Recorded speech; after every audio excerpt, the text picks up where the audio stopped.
But enough of this palaver. Let's get the show on the road. And that's how we begin. Why would it work after a week? Why would it work? Why would it work?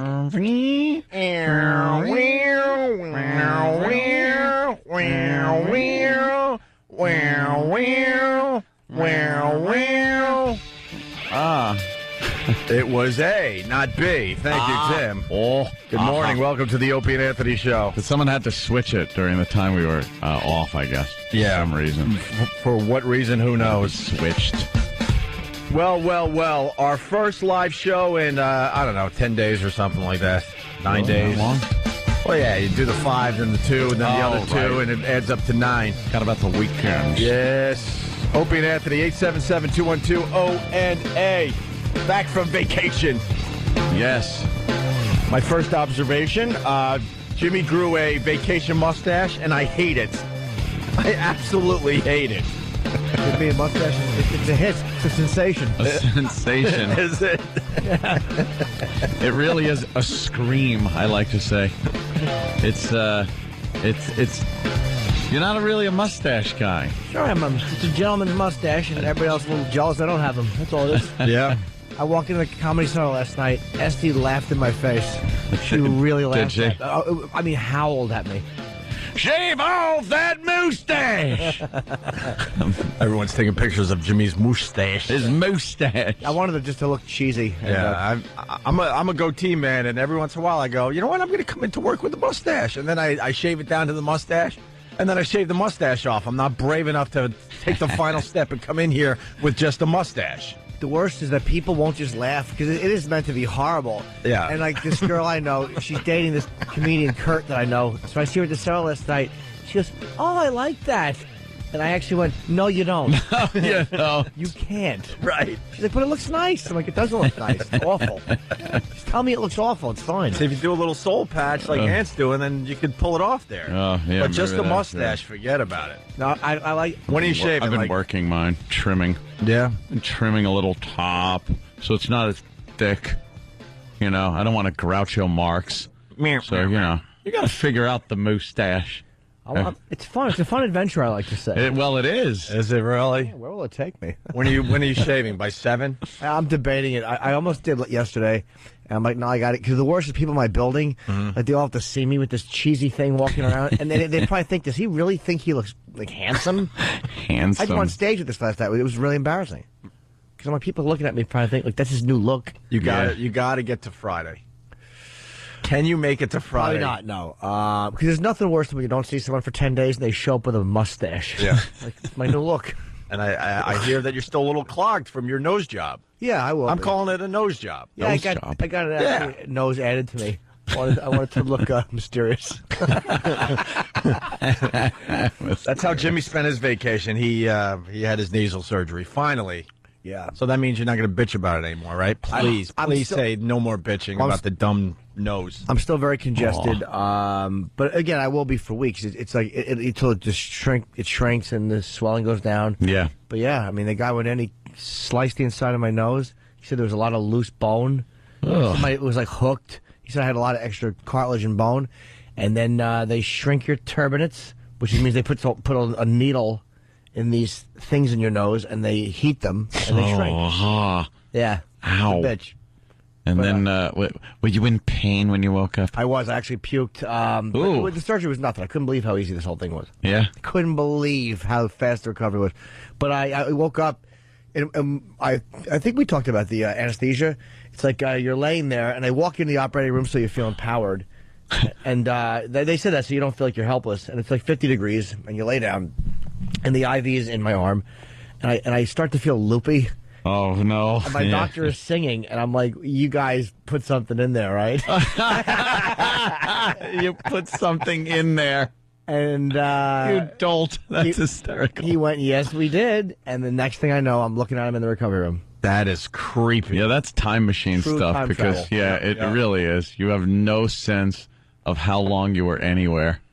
You just wake up, hi. No dreaming, nothing. You put something in this. I could see the lights, but it wasn't a nauseous spinning. It was just like the room was like, And that's how you die, right there. It really is. You got a chance of seeing death. If you That's how it is. Simple as that.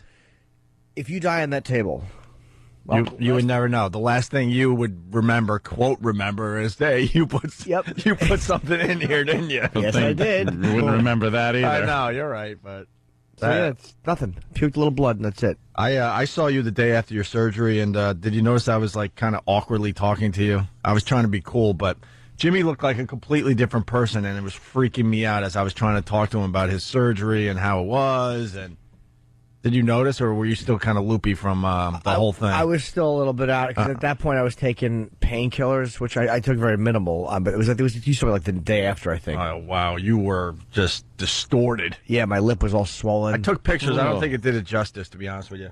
I looked crazy. I looked like Yeah, talking like this. you had this about him. Oh, I want to see those pictures. You haven't seen them? No. Oh, took them. Put them. Oh, I got to see They're that. awful. Yeah, You just don't look like you. And No, I look. Now they're up on OWNDayRadio.com, and Jim Norton's mustache picture will be up there shortly. is that why you started It's there already. growing the mustache What?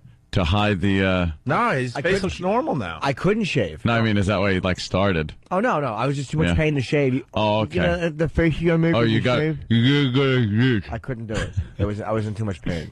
So swelling went down. I went and saw Motorhead, Sabbath, and Priest, which was an amazing show. Priest you was did? great, yeah. Didn't you 2 go days like after. 2 days? Yeah. I would have went the next day. That's crazy. I almost went to PNC the next day, but I was still having some bleeding. But Ugh. I couldn't believe it. Just some surgery. spotting. It really was. I felt fat. Unbelievable. Yeah, so let's get healing. I mean, let's see how it is in a couple weeks. Yeah. But I still sit sleeping up like the elephant man in my couch. Aw. I haven't been in my bed in 10 days. Really? Yeah, I can't because you can't lay down. It's just too You stuffy. still can't lay down? Nah, I mean, I can for a moment, but laying down like that would just be, I just Like wouldn't. pins on a map of where you're going to go around the country with your best friend. Yeah. Can't lay down. I have to put my red wig on something. Blind girl thought in my Oh, face. no, look at you. Oh, yeah, that was after the surgery. That was just me with the blood in that mustache. You had to wear a mustache because this guy didn't pack my nose. They don't put anything up your nose but gel. So you're just basically bleeding of an open wound in your face until it Oh, collapses. God. That is something, man. I mean, we'll see how it turns out. This can't believe this is the doctor I was a complete dick to in that interview. Yeah, I know. And he fixed you up. It was Right. This guy was great. I mean, great surgeon. There's no issues with the healing so far. Just got to keep taking antibiotics for another week, and I'm done. Look at the difference in the nostrils. The left nostril had a problem, huh? That's the one he did most of. I was actually glad to see the left one swollen because that's still where that's where he made the incision. Because your nose has a lining over it. Like put your finger in your nose and you feel like the lining on the wall of your nose bridge inside. Yeah, yeah. And that's where he sliced it. And he peels the wall back, and he slices all the bone out. But I have the X-rays. He showed me how bad I was. I was Really? in bad shape. Yeah, look at Jimmy. There's the. Why'd you have so much bone in your nose? I don't know. I had drilled with a baseball when I was a kid. Oh, really? Yeah, I got drilled in the face. I think that messed me up. I don't know if you could see that, but there's one took from the side. Yeah. You can just see Yeah, click the other one there, Danny. my upper lip is Danny's fat. sitting where E-Rock usually sits. I like this move. Where's E-Rock? Stunt brain with the strong move. Oh, that's right. Look at the side view of Reallocating Jimmy. the assets. Yes, absolutely. Look at Jimmy. Yeah, sure. Oh. Yeah. Yeah. I was a duck-lipped fool. Yeah. You look like those old women on the Upper West Side that wanted to get the collagen. That's exactly what it is. You look Collagen. like that. Oh, I look lovely. Yeah, I felt like Joan Rivers afterwards. 90-year-old women in miniskirts. Look around those. Ugh. You were gonna ask me for money. Remember that Midnight Cowboy when he bangs the old lady? Hey, we got Corey asking to play Jimmy's new voicemail message. You were talking about Too long. Anthony's jacuzzi or something like that. How cold the jacuzzi was. They said it. Oh, God. They said it's hilarious. Yeah, well, Or Corey says it's hilarious. too long. But It's a phone number, and you call into it as a fan of Jimmy's, and you get to hear what Jimmy's been up to, right? yeah, and I can hear your messages and stuff like that. And there's no money exchange. You don't get charged anything. It's I now I only make the messages like during decent hours because I didn't realize if you call from your home phone, that they'll actually ring you at 3 in the morning if that's when I leave the message. Oh, really? So I only did that once or twice, and then someone yelled at me. I'm like, oh, I didn't realize. So now I'll just call during the day, so you won't be bothered at night. Oops. Waking people up at Dude, 3 in the morning. That's hysterical. You can choose to be notified, like with not at all, just when you check, or it can ring you, like you're getting a phone call. Great. And, well, who knows? Who's dead? So when you What is this? Oh, it's Jimmy Norton. wait, so when you update this, it just rings to everybody. It depends on what they choose. If they choose, But if they don't know that feature, it's just going to ring. I think when you first call, they let you know Okay, easily. gotcha. If you know you chose to get a ring, it rings, or Ring a ding ding. it'll ring a ding ding, or it will not notify you at all. Whatever you want. But yeah, I was making fun of Ant's jacuzzi because it was nice. It was gorgeous, Ant's place. Yeah, Fantastic, but the jacuzzi was like a gazpacho. It was gazpacho. I really, I got to crank that thing up. I need a little lesson on how to get that jacuzzi heated up. It was lukewarm. Oh, really? It was, and then it started getting warmer, and then the propane ran out because that was the only type of fuel I could use. I'm going to change it over though. You were bragging about how warm your pool was and how the steam comes off the water, but you couldn't figure that out for the jacuzzi. Well, then it starts, cooling off. Yeah. When you're burning pretty much what the shuttle burns when it takes off. It's Jesus. It takes quite a while to heat up. Yeah.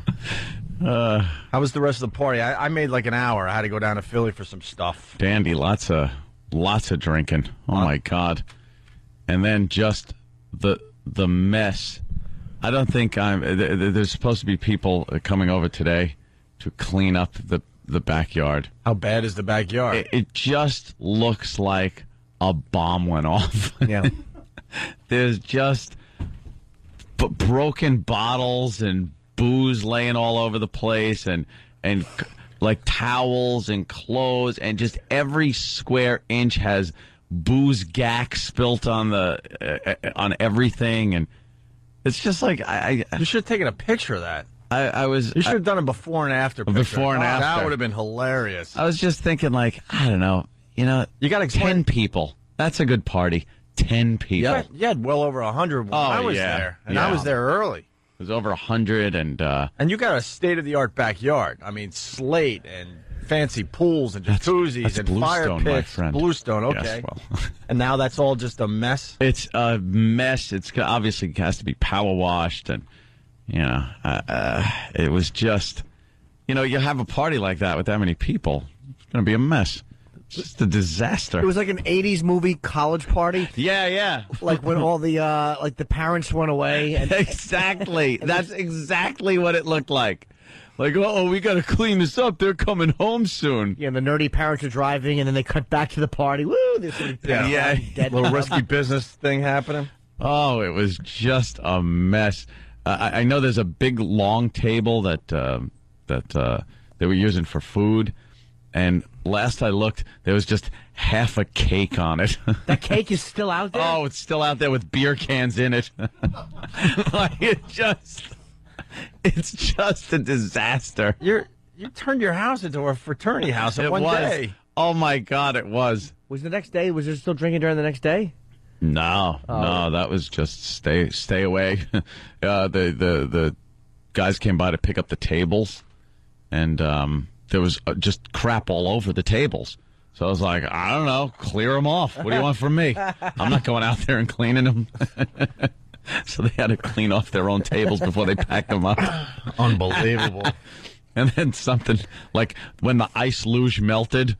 You see the ice luges? I didn't even see the ice luge. Yeah. Oh, the ice luge is like two little. It's an ice sculpture. No, my brother had two little rivers carved in them. Yeah, my brother had one of those at his wedding. And you put your mouth down at the bottom, and they pour shots down. Sure. And it chills it up by the time it goes down.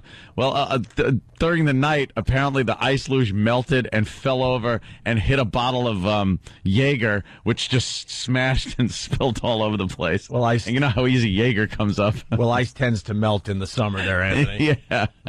He goes, apparently. I really thought it was going to survive the 85 degrees. Yes, Danny.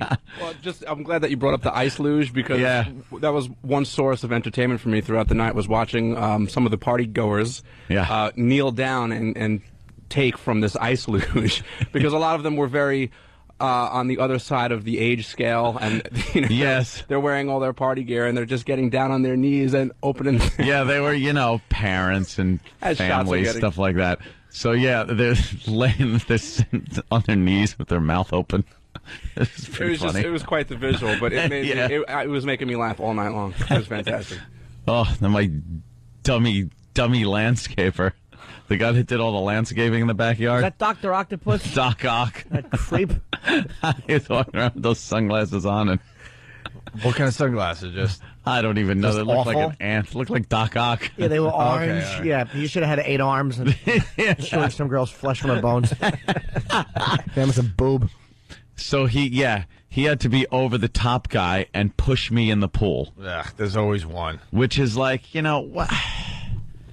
In this day and age, And he talked about beforehand. Watch what I'm going to do. Watch, watch me. Watch it's like, me. oh, I'll get him.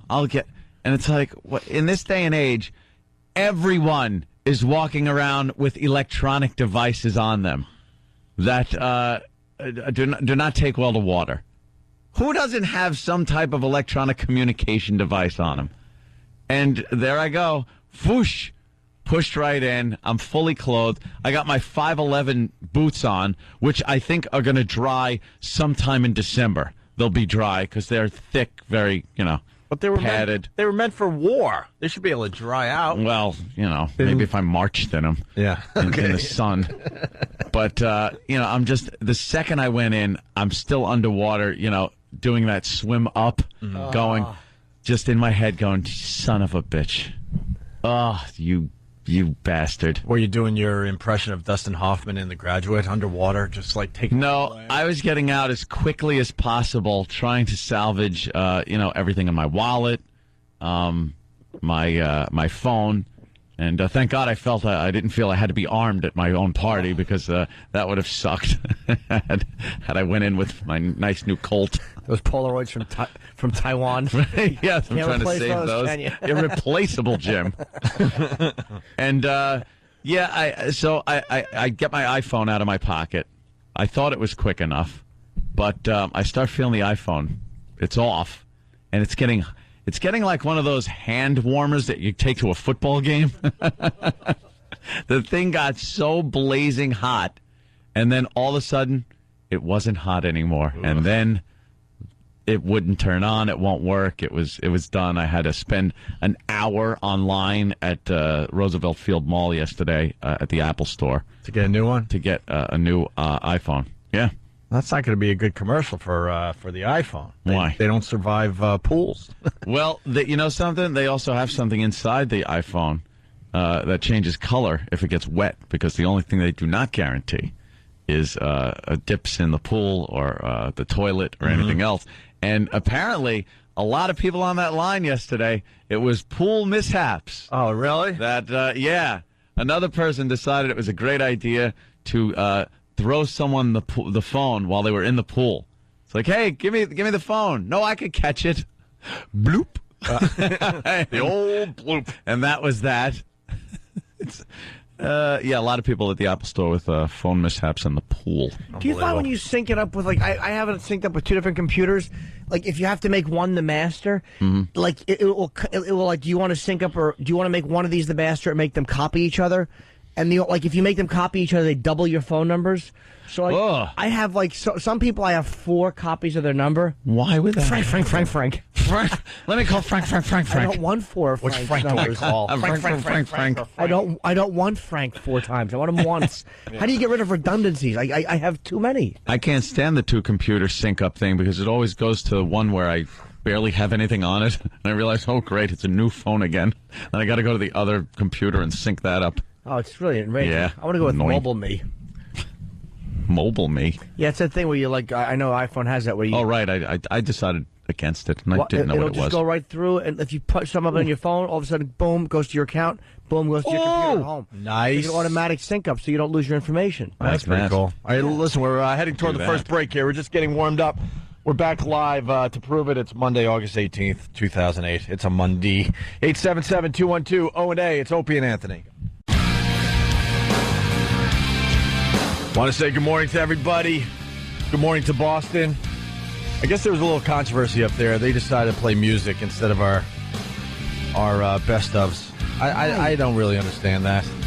Whatever. They know best. It just confuses the audience. Yeah, there was a lot of chatter about that while we were away. I don't get it. Because we pick out some really, really good stuff. Really good stuff. Yeah, I don't get that either. It's like saying, all right, we don't have to play this show now, so we'll play it when we really want to. That's how it feels. Yeah. Phone number 877-212-0-A. We got people checking in that we're at the big pool party at. Oh, really? Isn't Steve supposed to sing Foundry today?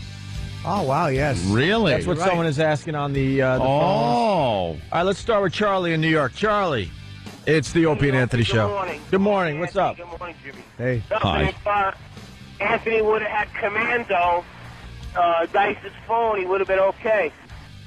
Remember Dice was talking about his underwater phone or something like that? Or Oh, right, the underwater phone. what did he have? He came in recently. Did he have an underwater phone? Did he say something? I it think- goes the underwater. I think he had some weird-looking phone, and he said that you could, I don't know, you could go underwater with it, and it's going to work. Good underwater. Yeah, what did he mean by that? I don't know. Probably it wouldn't fry, maybe. I don't know. It Maybe. was an industrial-looking phone. You know, we were laughing at him, but I was the one that needed a new phone. Well, we're all about the bells and whistles, and in his case, he was excited because the phone can work underwater, and we're trying to tell Dice, but how would that ever really work? You can't really just take phone calls underwater. Yeah, because he wouldn't call it a waterproof phone. Right. Which, that makes sense. Okay, it can be dunked in water and be fine. He made it sound like you're using it underwater. Yeah, what are you going to do? Text someone I'm drowning? But by the way, that guy that threw out in the pool, I was so annoyed when I saw him do it because I thought he was Jill's brother. Because beforehand, he had thrown himself in the pool and no one noticed. Right. Which was funny. What do you mean he threw himself in the pool? He jumped in the pool with his clothes on. He was wacky guy. Oh, He just jumped in and, decided he was going to be over-the-top wacky guy. Right. Then he throws Jill in. And then he picked her up and he threw her in the while he was in the water. And she was fine with it. But I'm like, that must be her brother because who else would throw her in the pool? Why would you do that? Yeah, over-the-top guy would. Yeah, but then he put his towel on, and he just had to be wacky again and throw the other host in the pool. And then I had to get thrown in. He had a lot of confidence, this guy, huh? Oh, Jesus. Just assuming this was going to go down nice. A lot of booze is what he had. A lot of booze. I don't remember. I don't think so. He didn't leave me a message the next day and go, sorry, I'm an ass. I know, I know I still owe him a little check that's going to have a deduction on it for an iPhone. New $5,000 iPhone that you had in your pocket. Exactly. It's the information that was on there that was very important. Let's say hi to Bobby in New York. Bobby. Yo, what's going on? What's up, Bobby? Fellas? Hey. Listen, I was wondering how Anthony's mother's doing. Rhoda, she was feeling pretty good by the end of the night. Oh, yeah. She was dancing around and, what did she? I think she slipped and conked her head. Really? But and then she gets up and just starts dancing again. Yeah. And then Sal comes out in what could only be described as the most asinine costume I've ever seen in my life. It was perhaps the great. Hold on, sir. I'm sorry. It was probably the greatest outfit I've ever seen a man wear intentionally. Wait, he did a costume change? Yeah. He put on a T-shirt with the printing of what an admiral in the Navy would wear on it. Like it just had like the shoulder things and that and a captain's hat. And his belly, and he's just dancing around like a lunatic. He was wearing all white, and I thought he had an admiral's jacket on from across the yard, but it was like one of those. It was like one of those tuxedo suit shirts. It was the greatest outfit I've ever seen. Yeah, it's like a tuxedo shirt, but only an admiral thing. And then for some reason, he decided that the karaoke that he should do patriotic songs for some reason. What was like patriotic? He was doing Star Spangled Banner, God bless and then God Bless America, and it was like, Sal, what do you stop? Was he hammered? Probably. Must have been. One would hope. Coming out in his admiral suit. Yeah, if he wasn't hammered, then he's ready for the home. Yeah. Thanks a lot, there, Bobby. All right, All right, take it easy. Yeah, I missed a good party. I went early. when it was all cute and Oh, girls everything. walking around with the hors d'oeuvres and everyone was nice. Yeah, basil teas. Just very quiet. Yeah, That food was great, man. Basil Great teas from job. Tom's Yeah. River. yes. Yeah, Very, very good. Yeah, you were there during the early part where it's still light out and the easy part. everyone's just kind of, hey, how you doing? Hey, look who showed up. a Hey. little shy socializing going on. Yeah, before the end. booze kicks in. Where there's just a wreck. And I know me and Keith came over the next day to clean up some of the garbage or in front. There were garbage bags in front that I don't know. Either someone ran them over or an animal got at them. There's just a pile of garbage bags in front of my house. And that isn't even it. That toilet in the back was really. Oh, you called it a jacuzzi. I can't tell you how many times in that jacuzzi. What? Oh, he kept saying that. He goes, I just did it again. I would be talking, and then all of a sudden, I would just stop moving completely, like Like a baby. like one does. Were you trying to make the water warmer? It was fantastic. At least 11 times. Thank God. Thank God it pours out pretty quickly. That's Didn't funny. need to be sitting in your mess. Oh, it was great. Were the cops called? Were the neighbors a problem? no. Give me more on this party. Nope, no problem with the neighbors. The cops weren't called at all, even though I think the DJ was just blasting music until midnight. Wow. But no cops. He was cool, the DJ, too, man. He had, there was a one of 3 songs you could choose from. That guy didn't play games. You want to hear the Kid Rock song again? All right. All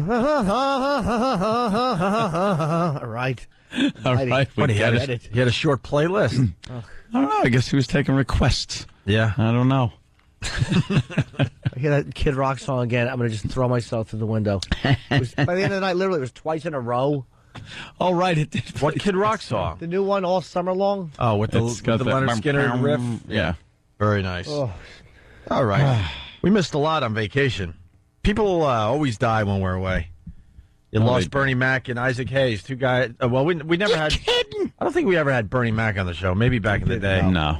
But we certainly had Isaac Hayes on the show. Yep. Yeah. He was a great guest. He died of a stroke. Bernie Mac died of pneumonia. Jeez. That pneumonia will get you. Got the pneumonia. When you get that pneumonia, you got to get to the hospital I heard immediately. he had problems with that, though. He had other things going on. yes. Respiratory. Yeah. Stump Brain, what was the other thing that was wrong with Bernie Mac that he was He had dealing with? sarcoidosis. It's a kind of a form of cancer that makes little bubbles on your organs. It's horrible. Ew. And he- Holy mother of God. yeah, it's a weird one. And we have a friend in How do common. they do that? Do you just pop the bubble somehow? No, they chemo you.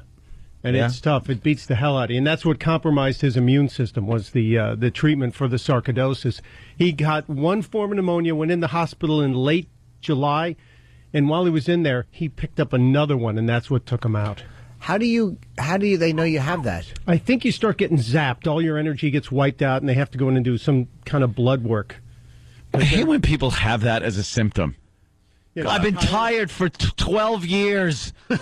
For the love of God. You have alkalosis.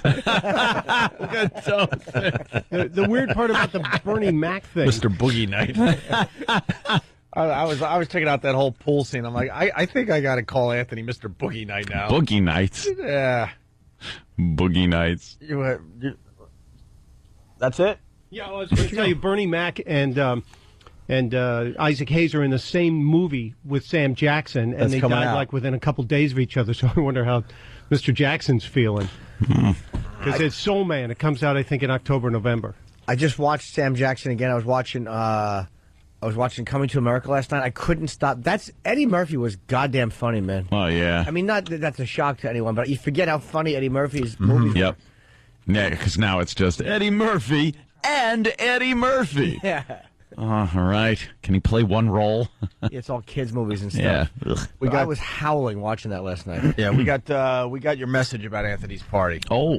Tim put it together. Let's see how How this long sounds. is it, though? Is it too long? We'll see. If it's too long, we'll stop it. Embarrassing to have to listen to. I never listen to these. I just talk Oh, and send. you. Hey, it's Norton. It's about 6 o'clock on Sunday. A couple things. I'm on the Comedy Central Bob Saget roast tonight, which starts, I think, 10 o'clock here in New York. So if you want to watch that, I don't know what they cut out of it. I don't look like a douche. And I'm healing up much better, doing good. The left nostril is still really clogged, so I've been sitting up sleeping like a creep. Jim, do you need friends? I'm very Do you lonely. need friends? But I just let people know how I'm doing. This is really not a good selling point for that phone. But, Tim, you should have got the highlights. Tim just took out the curses. I'm plugging the Comedy Central roast. It was yesterday. Why don't you mention it? Oh, Tim. Sleeping like a creep for the last 7 to 8 days. But thanks, for the well-wishings. It was nice to get all, the messages and emails and stuff. So I went to Ant's yesterday. Anthony's had his little get-together. It was just a bunch of alkies. His stepdad, Sal, came out in wearing, it was an Admiral shirt. It was like, you ever see a shirt with like, it's like a suit jacket shirt, but it's just a T-shirt? This is what it was. It was like it was like an Admiral's outfit with like a Admiral's cap on. It was just, he's just a lunatic. And we sat in Anthony's jacuzzi, and the whole place is amazing. It's like a multi-million-dollar house. But I guess his propane tanks were running out, so he has like it was like a lukewarm jacuzzi. It was the coldest jacuzzi on the East Coast. I was so irritated. Like sitting in gazpacho. With this cold jacuzzi, but everything else was great.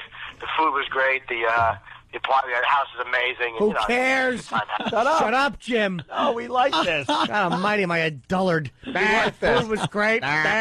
Good food, plenty of it. Good food, good friends. How old am I, 80?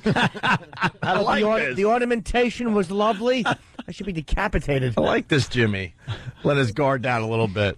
The house is amazing, and we had a good time hanging, of course. But Nice bric-a-brac. Bric-a-brac. The liverwurst was a little soggy. Oh, I should be stabbed. Of course, but his chilly jacuzzi, I wanted to drop a deuce in it so bad. Just a nice that freezing jacuzzi is. Frick. All right, well, we're on tomorrow, so hopefully I'll get to tease him about his ice-cold chilled soup. The water jets kept stopping because it's beautifully built, but it's powered by these jets. And he probably got drunk one night and left them on, so they kept running out of power. Stupid Keith, the cop, kept coming over and turning them back on, and it was just really enraging. All right, well, that was the whole run of it. Just if you want to watch the Comedy Central thing tonight, watch us all take a nice big Bob Saget's mouth. And all right, I guess that's it. I'm on the radio tomorrow. Tee-hee. Oh, God. Yes. That's funny. So I understand we're sending Tim to highlighting college. So he understands what parts of a call. What a highlight is. No kidding. Yeah, well, there's a lot to choose from on that one. I was Kind of very liked that. Yeah, that was fun. We got to listen to those from time to time. Drew, New York, what's up? What's up, bro? Hey. I always, good morning, gentlemen. Hey, buddy. I always enjoy hearing when people die from what I have. Jeez. Wait, you have what Bernie Mac had? Yeah, the sarcoidosis. I found out they had a big tumor in my neck, and they cut the front of my neck open all the way back to my spine, flipped my head back, and pulled the tumor out. Were you awake? So they actually Is your Dr. Elzarkawi? Yes. It was a human Pez dispenser. They sew you up nice? No, they glued it all back together. You can't hardly tell. Glued it all back together. They use crazy glue. The guy says, "Don't look up." I'm like, "Okay, gotcha." And I was staring at the ground for like 3 weeks. He's a card, that doctor. And you're doing it right now, sir? No, but what are you going to do? Yeah, what are you got gonna it. There's no cure, and you just go forward. They left a bunch of tumors in my chest, but I think that's what Tom has too. Tom from White Plains has that as well. I believe you're right. Yep. Is that why he can't breathe? Yeah. I guess. It goes after your lungs. So can't they do anything for it? No, when it gets bad, they put you on steroids, but they say that's like a short-term fix. So they're leaving me alone. I'm fairly young. Oh, good luck. 38. All right, sir. I'll take it. Godspeed. Yes. Love you guys. Love the show. Thanks, Drew. Hang in there, Thanks. Later on, bro. all right? bro. Have you guys been watching the Olympics? A little highlights here and there, but no, I was never a big Olympic watcher. I wasn't either, but there's something about these Olympics. Everybody's watching. The ratings are through the roof. Really? Yeah, Michael Phelps has got the attention of the entire country. He ends up winning 8 gold medals. You didn't see any of those races, Ant? No, just the highlights. Oh, my Well, God. highlights. Amazing stuff. Yeah, they weren't. I watched the swimming because Yeah. he's like isn't he the most winningest Olympian ever, or the winningest Olympian ever? Yeah, now he is. Yep. So I kind of watched for that. He obviously beat Mark Spitz's record of 7 gold medals. He's got 8. And he's got, what, 14 overall? How many? 14 golds overall. 14 gold medals Christ. overall. Yeah, What? 16 total. He picked up a couple other. All right, you can swim. Jesus, Oh, what's wrong with the guy? we get it. He lives in a pool house. Fish. And his father hasn't been part of his life, doesn't want anything to do with him. They had a picture of him in the paper. The father just kind of going into his condo somewhere Oh, really? somewhere down there in Baltimore, I think. Why? He's got like this 'Cause guy. his dad probably said, "You want to go out and toss around the ball?" And he's like, swimming. He's in the pool all the time. It's like, you want to go fishing or something? No, No, I just want. I'm swimming. That's got to be a little weird for the guy. He he's the father of pretty much the most famous person in the world right now. Yeah. One of the greatest athletes of all time. They're starting to debate that, and the father's like, yeah, I haven't talked to him in 15, 20 years. Oh, he's Wow. probably going to ring him up. Huh? Hi. Hey, what's how up? you Whoa, been? hey. Hey. You think it's? I've been thinking of calling you. Yeah. I figured I'd see how Athens and China went.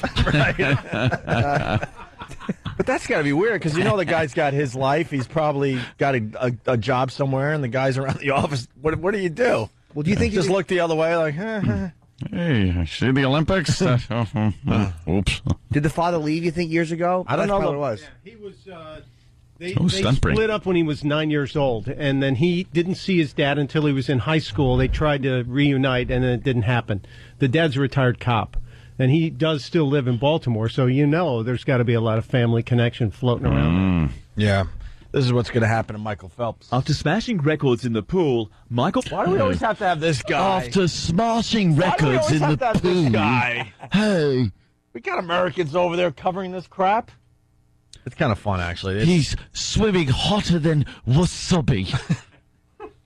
After smashing records in the pool, Michael Phelps is now on his way to a record payday, set to become the highest earning Olympian in history. Outside of the pool, in the pool, on the medal podium, there are tons of memories that I'll have from this, and every single one I'll remember for the rest of my life. Even before winning a record 8 gold medals, he collected $1 million bonus from one of his sponsors, Speedo. Congratulations, And that's on top of the $5 million a year he was already earning from endorsements from companies like Visa. In Athens, Michael came out of the Athens Games as an American sports hero.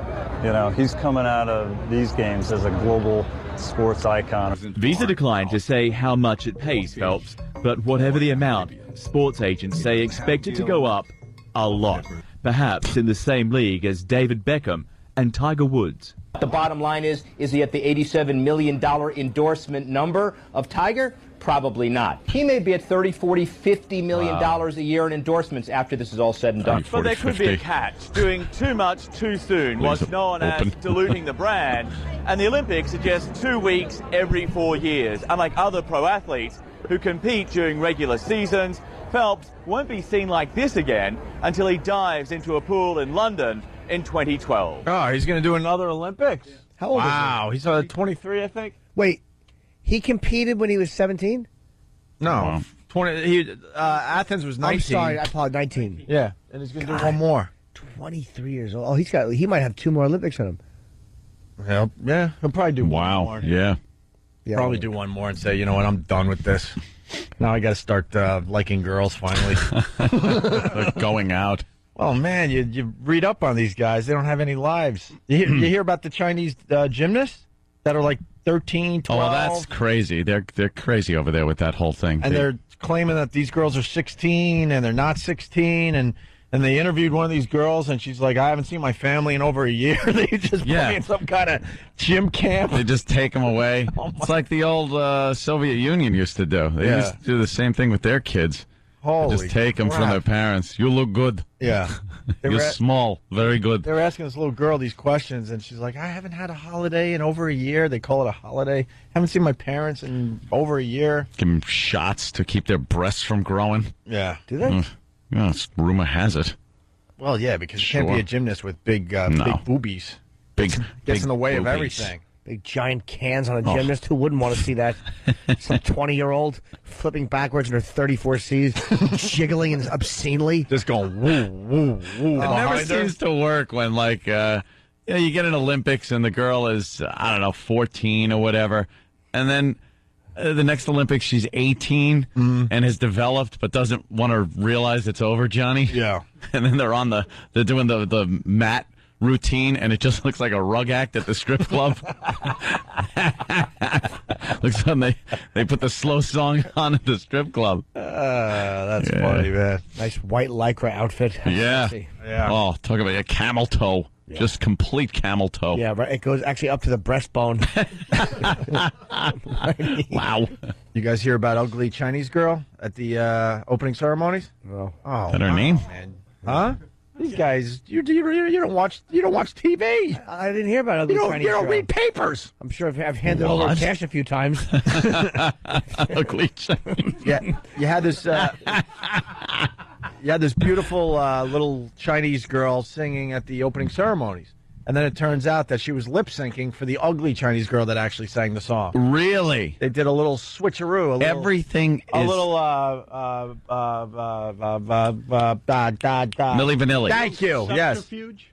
Yeah, but and then they showed the girl who actually sang the song and the one they replaced her with. Oh, wow. Really? There's the ugly one. The Chinese thought she was ugly. You know, the Chinese government over there in China, very deceptive. Awful. God, they're just all very cloak and dagger, very secretive. I hear there's people over there at the airport, and they won't leave until the Chinese government gives their Bibles back. They brought, like, Bibles with them, and they were confiscated at customs there in China. Sure. They don't want any information from the West getting over there. I don't care what it is. You're talking about a book that's a couple thousand years old, you know? Oh, wait, people are staying for their Bibles? Yeah. Yeah. You know they're Budinskis, I know. Just leave. But is that ugly? No, that's hot. That's hot. Oh. Yeah, that was the one they replaced her with. I can't tell. What's the difference? They're two little kids. Who cares? Yeah. Oh, they've been doing a bunch of trickery over there in China for the Olympics. Trickery. Their fireworks display was digitally enhanced. Was it? Oh, they're doing all sorts of things. Oh yeah. What is with them? What was Come it? on. What was it? The footprints in the sky was that was like digitally enhanced or They something. CGI'd in the fireworks as they came back from break with those giant sweep-in camera overhead shots, like a plane coming over Beijing, and you saw these huge fireworks displays that were all perfectly timed with the music. Well, guess what? They were all CGI'd. Yeah. Who told on them? Man. Someone leaked it, and then they confirmed everything. Like this little girl, someone leaked it, and they squeezed them, and they just gave it up right away. Yeah, we needed someone who had perfect face, they said. They're doing a great job though. Man. Perfect face. Perfect face. I'm watching every night. I don't know what it is about this Olympics, but it's.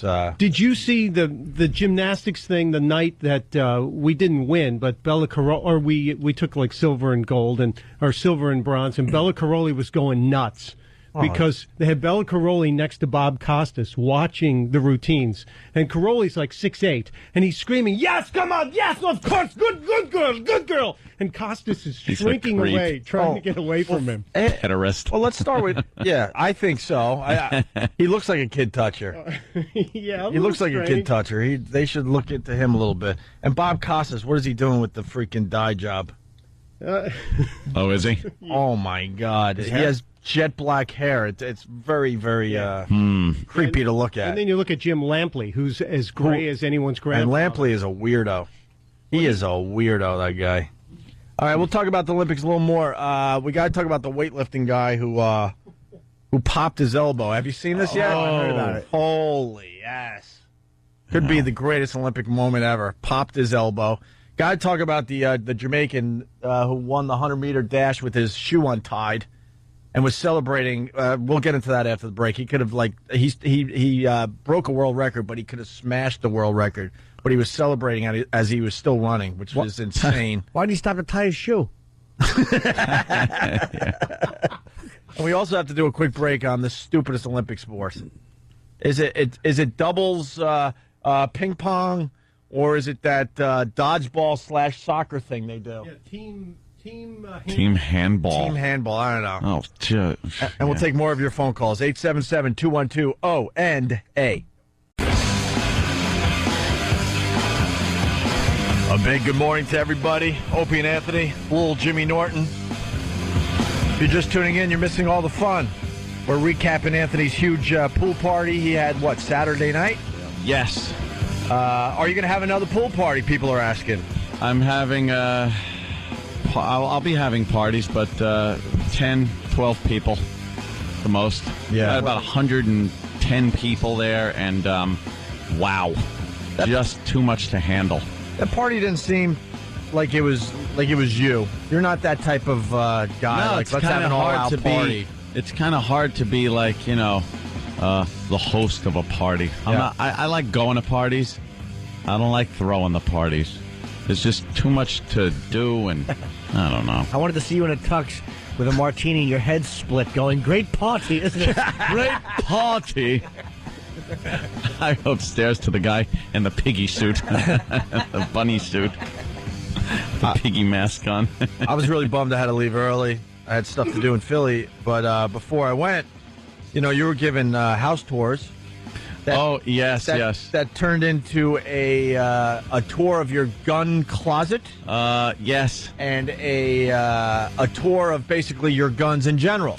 Yes. No one cared about the rest of this beautiful house of yours when they got to the gun closet and well, let's just say your guns in general. Well, And I noticed good old James Ford, smug guy on Channel 11 here in New York City. Right after he took the gun tour, I saw him pretty much fleeing your house. What was that about? I don't know. He didn't want to be part of that? I don't know where he went. Because I saw Jill go, hey, James, where you going? He's like, I got to get something in my car. And I think that was it for him. I think he left. I don't know. Was he frightened of all of my artillery? I think you chased him away. He's like, this is insane. I can't be in this house. I don't know what happened. I'm trying to be a legitimate reporter here. They're all legal. Everything's legal. I know everything's legal. Yeah. It's just disturbing how many you got. Well, they're all fun. I think that's what disturbs people. Gun rhymes with fun. Yeah. It's not a coincidence. They're very fun to shoot. I liked when you were just kind of throwing handguns out onto your bed. Oh, and this one, and this one, and this one. Well, I just tossing them around on the bed. I wanted to, display them. Yeah. Took a little picture. And that was early on. I could only imagine what was going on after I left. Oh, no, I put them all away. I wasn't even, I figured I didn't need to be armed at my own party. Oh, that was nice of you. Yeah, I figured I'd throw everyone a bone and not I'm sure your armed. Your guests appreciate that. You never know when it's going to get out of hand. It's not one of these block parties in Bed-Stuy or something. East New York parties. Yeah. Oh, boy. Air show. When they show, like... air show footage on TV. Yeah. That just means one thing, another air show disaster. You don't want to be the pilot that is in print in the paper where it says, horrified spectators looked on as. Yeah. You don't want to be the guy they're talking about. Yeah, it's, they never just show pretty loop-to-loops on TV and just say, hey, we got some cute air show footage. It's always some horrific thing going on where they're just missing the bleachers, a fireball just missing the bleachers. You always get the guy's video from the stands, and then you hear like, oh, no, oh, no. That's why you came there, dummy. Let's say hi to Rob all the way. Yes, there, Jimmy. Very bad news for us. Musharraf, Pakistan's president, resigned. Oh. And that's a bad thing for the U.S. That's a bad thing for us. He resigned? Why did he resign? I don't know. Well, hopefully they'll get some fanatical leader in there that the whole country hates us. I think they have nukes, and he was, I believe, a military dictator, and he was our guy. So, of course, his own people hated him, but the fact that he's gone is bad news for the U.S. Yeah. Let's say hi to Robin. Keep an eye on that. How do you say Beijing? I don't think you say Beijing. Everyone says Beijing, but I think it's more Bear. I could still call it Peking. Is it the old Peking? They're going back and forth because half the NBC announcers are saying Beijing and some are saying Beijing. And I think the correct is Beijing. Yeah. But why would they? No American who doesn't speak Chinese would say it with that accent. Why don't they just say it like everyone else who doesn't live there says it? Yeah. I call it land.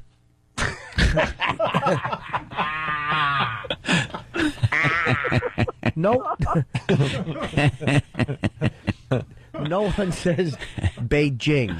No. No. You sound like you're mispronouncing It's it. Beijing. Yeah. Yeah. Rob, you're in Bay. Yeah, guys. Hey, we're listening to the show this morning, and can you guys cool it with the bashing China? Because we would all like to leave here alive. Oh. A little tense being there as an American. A little intense. The first day, 2 people got stabbed. Ooh. Dude, it wasn't bad at first, but I've been out here now for about a month, Yeah. and you start to see under the mask after a while. You know, they're all very nice on the surface, but yeah, after a while you get to see under the mask. Yeah. I have my beach volleyball cam up in the PAL talk room for you, Ann. Oh, do you? Yeah. Wait, you're watching beach volleyball right now? Well, there's no action going on right now, but I have the net cam up so you can see the net. You know, when we actually start playing again in about an hour. Hey, when is the Olympics over? I think it's Saturday. We're done here Thursday, I believe. I think we do our final medal round on Thursday. So, wait, are you competing in the Olympics? No. No, I'm here with. I'm covering it Oh, okay. For what? for NBC. Oh, okay. Very cool. I'm the one that built your studio for you guys at XM. Yes. Oh, really? Yes. Lucky man gets to go all over the place. All right, Rob. Thank you so that's, much. Tilt. Enjoy. All right. Good luck, man. Beijing. Oh, yeah, beach volleyball net cam. Yeah. There we go. There's no one there. Yeah. It's quite exciting. You should have the Heine cam. No. No. You all know. What? You're going to find a Heine cam there. Yeah, why would you? Not there. Yeah. Silly. I'm with you. All right. Hey, we got the Hungarian weightlifter audio. I can't believe you guys didn't. This thing. We were watching the clip during a little commercial break. Wow. Let's get the video up for everybody on ondayradio.com. That is so nasty to watch. This is how it went down. Now, Janos Baranyai from Hungary. I'm hungry. If this announcer doesn't go holy ass and start screaming, then he's not human. Last lift for his snatch discipline. He's been very consistent. 140, Snatch then discipline? 145, now 148 on the bar.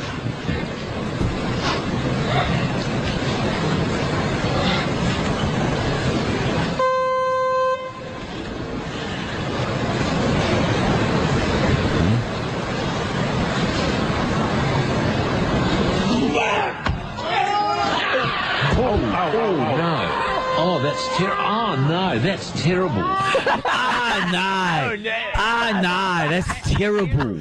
No. For the people that don't know out there, what he just described so casually.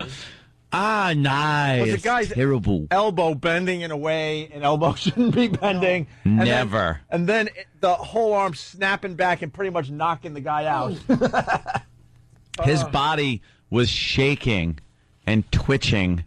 You remember that?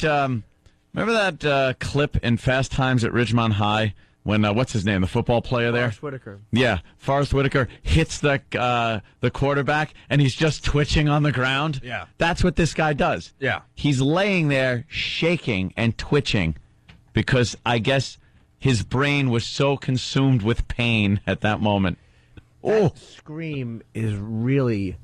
It's amazing how you don't try to keep your cool when you've snapped your elbow with heavyweights. It's like certain things just make all appearances go out the window. Yes, and that's one of them. Snapped.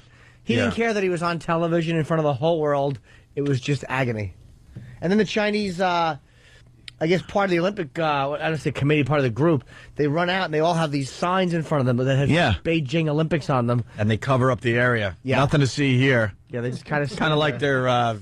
What were you guys saying? Kind of like what they do with their internet and everything else? Yeah, and all the countries' Nothing problems. to see here, right. All the country's problems, they're hungry. Yeah. Everything. They just kind of cover it up with a this shield. This guy's elbow popped out of socket. There you go. and then snapped back, and I think it hit him in the head, right? His own arm? It's an insane sport, this weightlifting, because it's not like every other sport in the Olympics. You're trying to beat the record from the last guy. Right. And you see them, they're doing it in running, they top the last guy. Weightlifting, you just got to keep putting on more weight. And you have to reach a point where the body just can't take it anymore. I'm surprised this isn't happening more often. You're right. Ugh. Because all these guys are at the Olympics to set world records. They're almost disappointed if they win the gold and not set a new world record. Here, we backed up the tape. So the announcers, they're just terrific. No.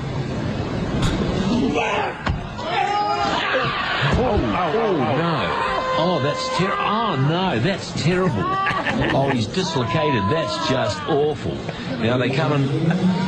Well, that is absolutely tragic, and thank goodness the loaders have come up and blocked that from view, and this young man from Hungary will be in an absolute world of pain, dislocating his left elbow, and gosh, why do we have to see this? Oh, we don't want to see it again. No. Oh, no. Oh, that's terrible.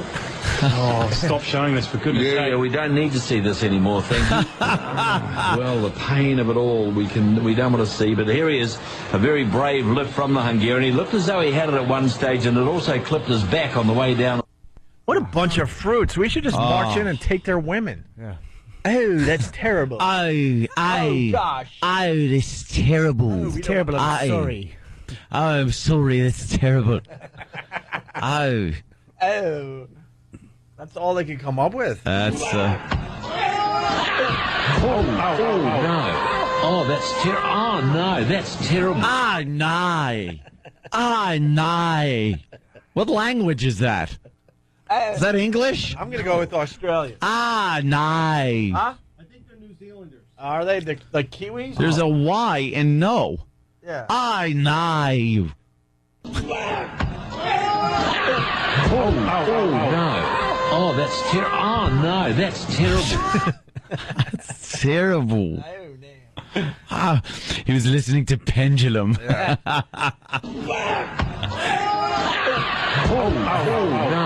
Oh, that's terrible. Oh, no, that's terrible. Oh, no. You know we have to play that another Get out of my way. Pendulum is swinging back the other way. Ah, no.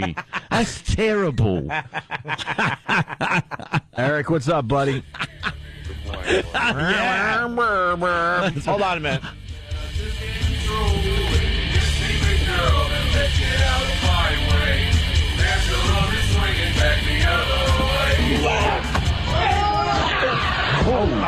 No. Oh, that's terrible. Oh, no, that's terrible. Oh, no. Oh, no. Oh, get out of my way. I love this guy. What gets this guy excited if it's not an elbow popping out of socket? That's as excited right as he there, ever huh? get. He keeps up his Let's go to Eric in New York. class. That's hysterical, Anthony. What I was going to say was, it looked like it was they came out with those signs like at the horse race. Was it Preakness? Where they're going to put the horse down. Yep. Oh yeah. Thought that you're gonna hear a single gunshot behind those covers. It would have been funny if this coach came out and screamed him to get back up there and pick that weight up. I bet you what do you do to it when an elbow comes out like that? Oh, I don't think he'll be back. No, I think that's a career ender. I think that's it for him. Oh, no. Oh, that's terrible. Oh, no, that's terrible. Yeah, we need that for the replay immediately. You know what that's like? That's like when you open your car door too far. Yeah. Like open it and push it. Yeah. Like open your car door and then push it. And then try to close it. It won't work. I know. No. Let's go to Jared in Boston. Jared. Steve is singing today. Yeah. Hear Hey it. guys, good to hear you.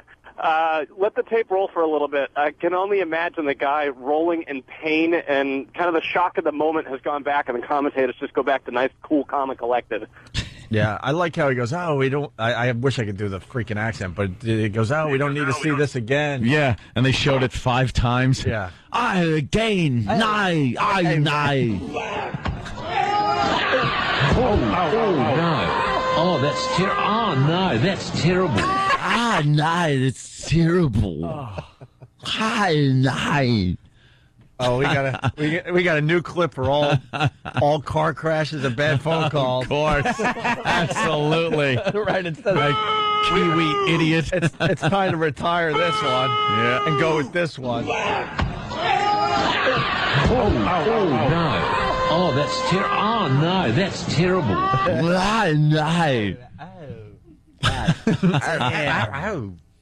All right. Why would you lift that much weight? Put it down. You don't need to. No. They don't do it with practical stuff. Like they would put them on stairs and like have them like hoist a piano or something you'd need a friend for. That's couches. Dude, that's what they do with the strongman competition. You want to see some silly stuff? That's strongman competition. And they got to throw 55-gallon drums full of water up into a 2-story window. They have to throw like telephone poles over a wall. Yeah. That is the funniest thing to watch. When Just make those faces. ESPN2.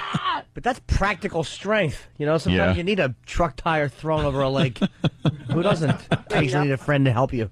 Yeah. Hey, we also have Bella going crazy watching the gymnastics.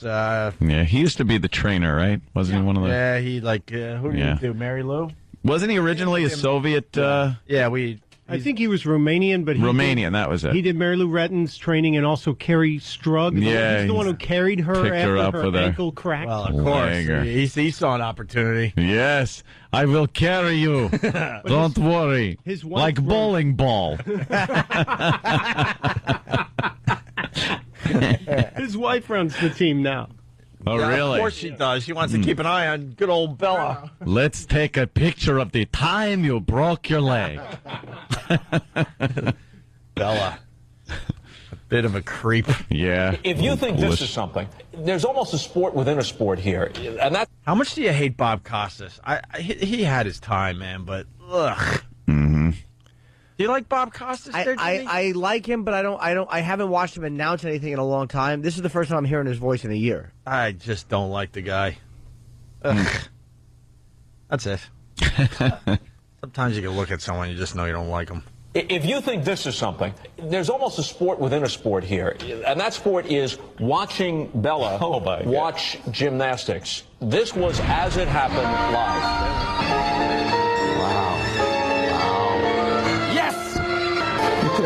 She's an Olympic champion. She'll be an Olympic champion. Come on! Come on! Beautiful! Beautiful! Beautiful! Yes! Yes! Yes! Yes! Yes! She's an Olympic champion! I'm telling you! I'm telling you! I'm telling you! Wow! Wow! Wow! Wow! What a douche. What big meaty hands he has. We always emphasize here, complete journalistic objectivity is the byword. What the best? Very nice. Very nice. Yeah, that sounds like that. Yeah, she won the great success. What is it? It did have a kind of a Borat sound to him. Now I'm making the sexy time. Bella, watch gymnastics. This was as it happened live. Wow. Yes! She's an Olympic champion. She'll be an Olympic champion. Come on! Come on! Beautiful! Beautiful! Beautiful! Oh, that's terrible. Oh, no, that's terrible. What happened? I'm telling you! I'm telling you! Wow! Wow! Wow! Wow! Great! And as we always emphasize here, complete journalistic objectivity is the byword. Wow, wow, wow. Give me your tears, gypsy woman. Wow. Wow, wow, wow. Olympic champion. He is a creep. Just a big ghoul. How big is he? He's a kind of a stocky guy. I don't know. He's hanging out with 4'8". That walrus 8 mustache. inches, Yeah, and he's standing next to Costas. He doesn't look. He's probably 6'2", 6'3". He's a big guy. Yeah. He sounds excited.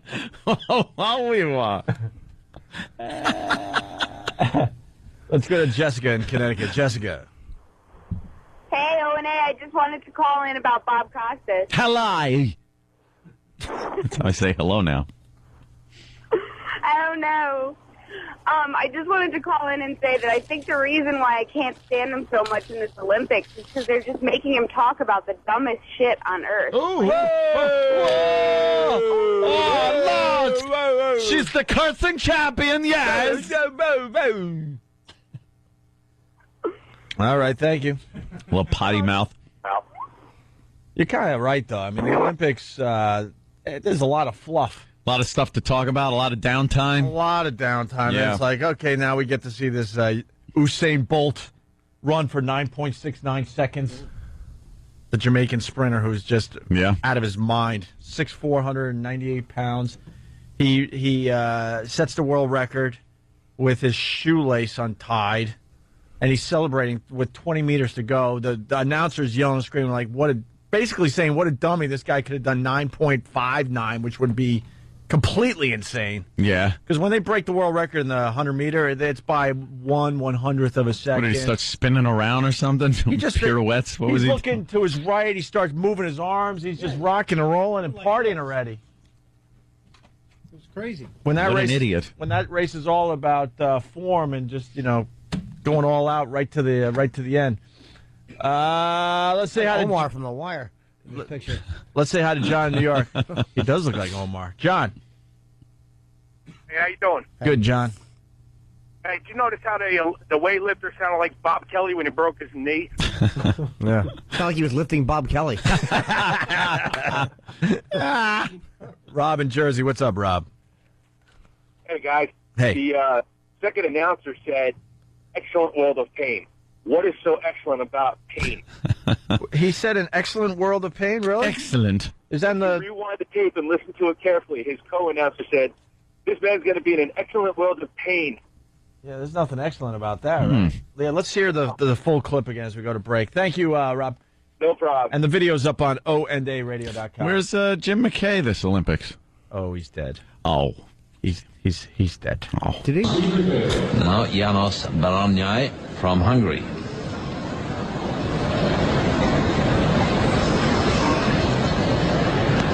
Last lift for his snatch discipline. He's been very consistent. 140, then 145, now 148 on the bar.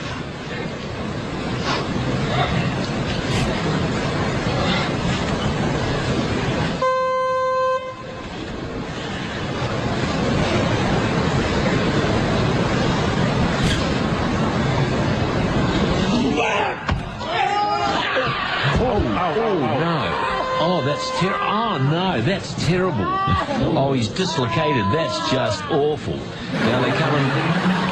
Well, that is absolutely tragic, and thank goodness the loaders have come up and blocked that from view, and this young man from Hungary will be in an absolute world of pain, dislocating his left elbow, and gosh, why do we have to see this? Oh, we don't want to see it again. No. Again. Oh, that's terrible.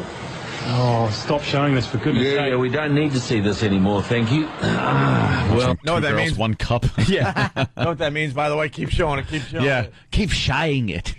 We don't need it. Yes, you do. Yeah, we don't need to see this anymore, thank you. Well, the pain of it all we don't want to see, but here he is, a very brave lift from the Hungarian. He looked as though he had it at one stage, and it also clipped his back on the way down.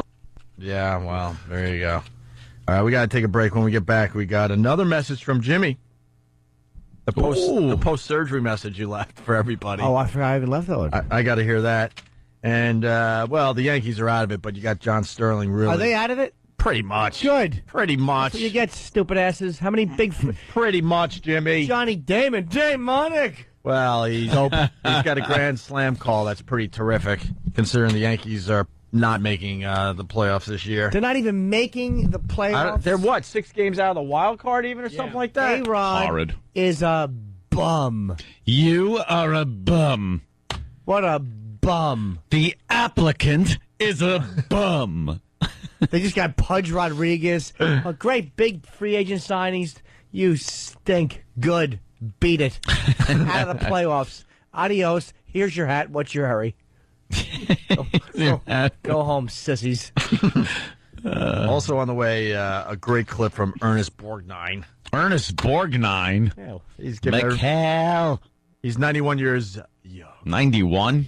And, I'm sure he's saying something relevant and smart. It's you haven't heard this clip yet? No, I haven't. Oh, stick around. It's going to give you the secret to his long life, my friend. It's going to be a scream. Opie and Anthony. Moving right along with the Opie and Anthony show. First day back from the big vacation. I had a staycation, I call it. That's where you don't go anywhere. Yeah, we all did, actually. A staycation. Stayed close to home. I had a gaycation. A gaycation, yes. It's wonderful. Yes. That's where you bite a pillow in any hotel in the country. Why?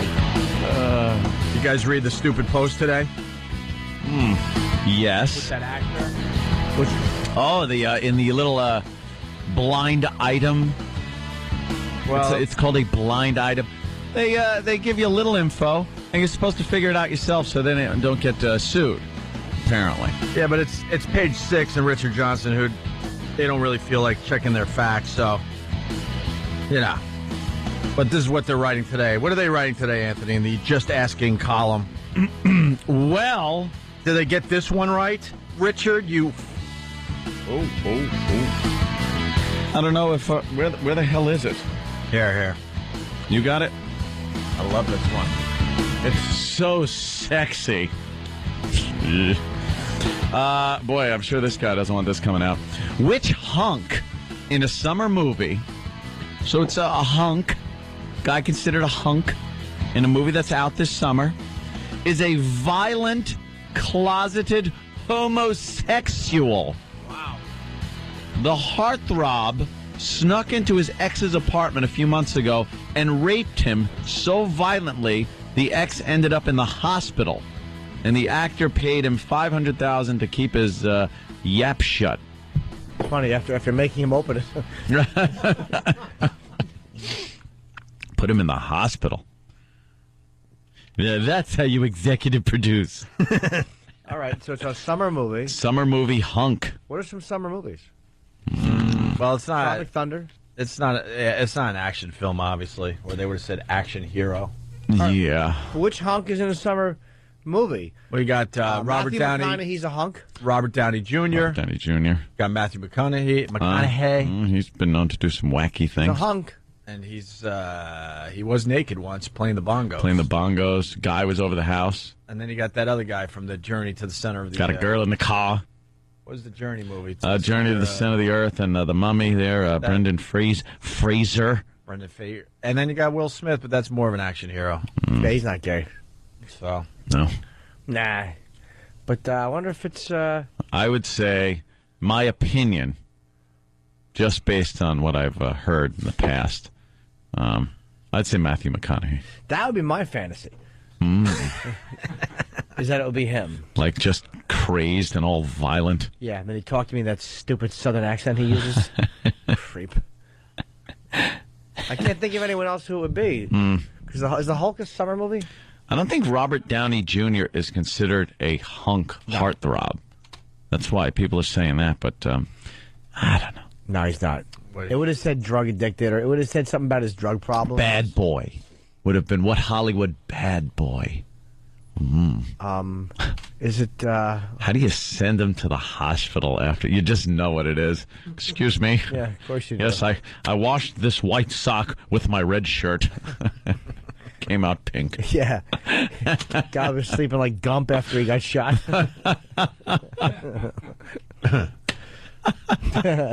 How awful is that? Oh.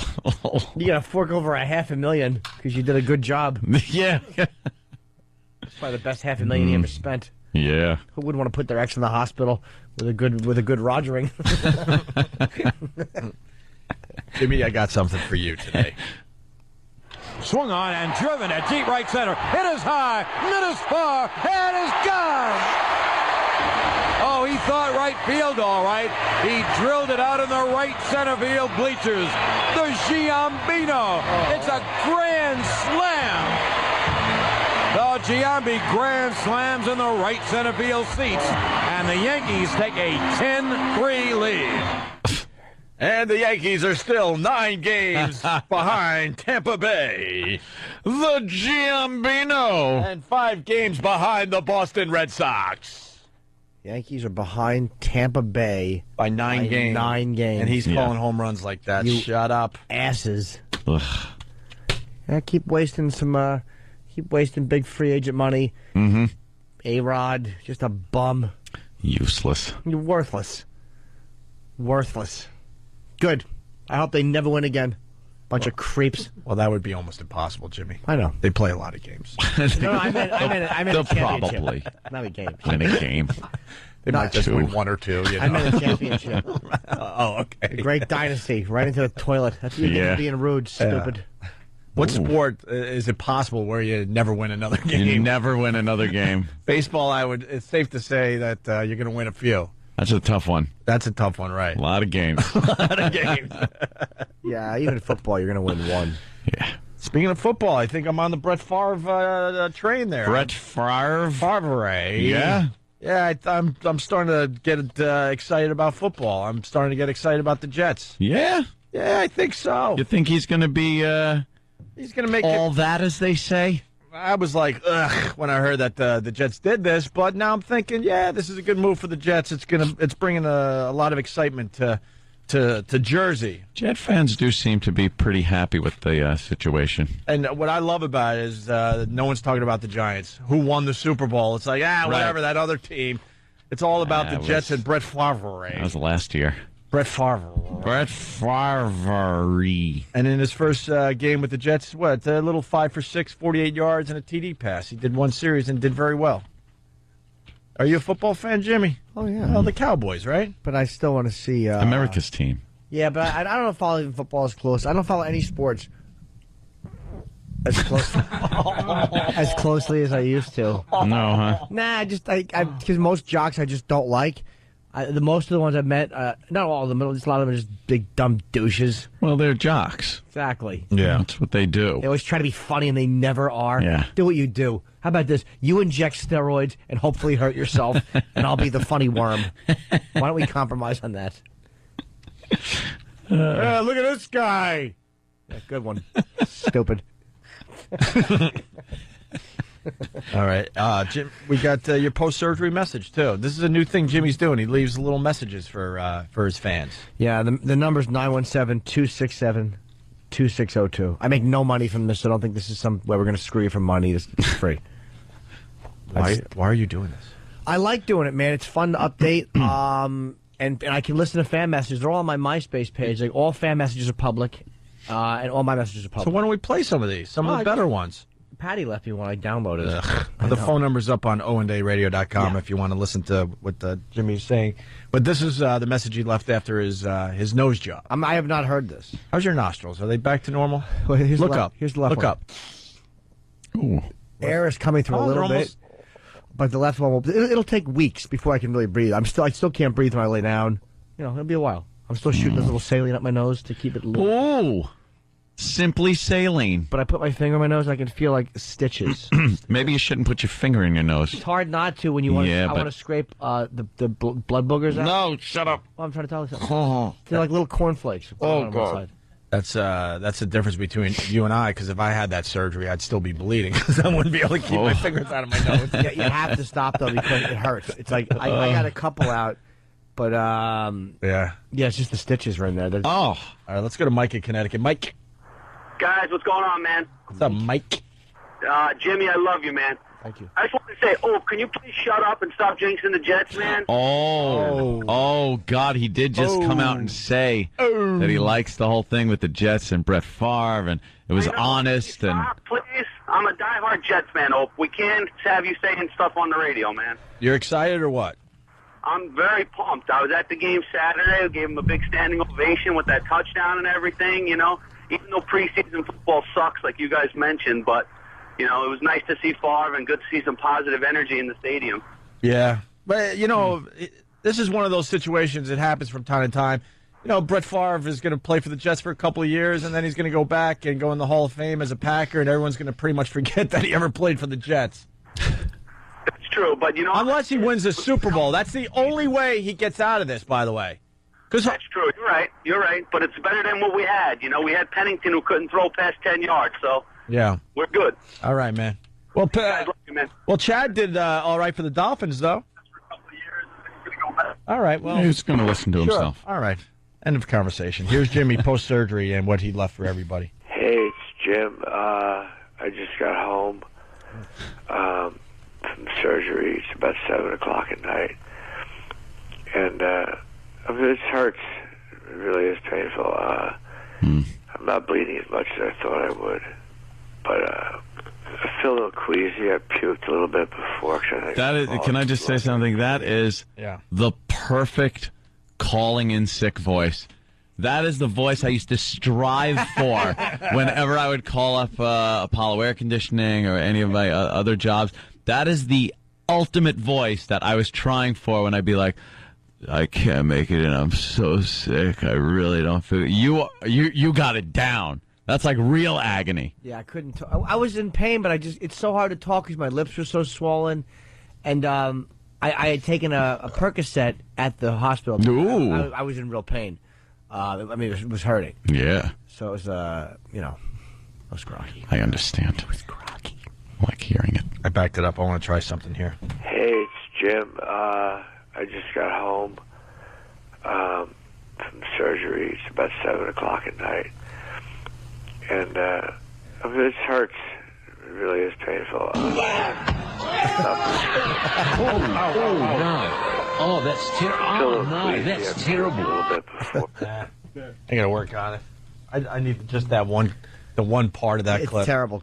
Yeah, that's terrible. Yeah. Yeah. All right, let's listen to Jimmy without interrupting. All right. I just got home from surgery. It's about 7 o'clock at night. And I mean, it hurts. It really is painful. I'm not bleeding as much as I thought I would. But I feel a little queasy. I puked a little bit before because I think I swallowed some blood during the surgery. My lips are swollen. I look like an idiot. So I don't even know what I can eat tonight. And my stupid doctor prescribed Tylenol with codeine, which is not strong enough. So I need something stronger because my teeth and my gums, I can feel it in. It's like the whole inside of my mouth hurts. My nose does too. But I'm surprised I'm not bleeding a little bit more. I mean, I'm not complaining. I'm happy. I guess this is what it's like to get a call from me when I'm up. I'm glad I don't drink or drug anymore. I sound like this all the time. Shut up. All right, I'm okay. I just feel kind of crappy and a little sick, and I don't want to eat something, but I'm afraid I'll throw it up. I can't even get right now because makes my head kind of like, you know, like that intense blood rush. Oh. I have a gauze on my nose. It's actually bad. I feel like my mouth is very dry. I'll talk to you later. You were talking about the fact you couldn't have sex, right? I couldn't. Well, I was thinking of something else. No, sex, but not with anyone else. Right. I was bummed I couldn't even, just enjoy Couldn't myself. do that. That was like a conversation where you pull up the chair bedside at the hospital and have to listen to that. I know. Like that was what that conversation was. Really? Oh, I'm sorry to hear that. Oh God, yeah. But you look good. You look good. When are visiting hours over? You look good. Yeah, no kidding. I was. Who hasn't been in that situation? Holy crap! 45 minutes to go. I was definitely a little pilled out at that point. Yeah, you're a little groggy. A little groggy. Oh, poor Jimmy. A little bit. What a boob. Poor Jeannie. Yammering. And I don't feel it. I puked a little bit. Yeah. Nurse, could you get the nurse for me? I didn't get my Jell-O. That was what made me do it. Applesauce. Oh. I vomited blood and applesauce. Nice. Yeah, it looked like a nice brain medley in a little vomit thing. Like George Harrison's Q-tips. No, that's how they knew when he sneezed. When you'd see that on the left and right wall at the same time.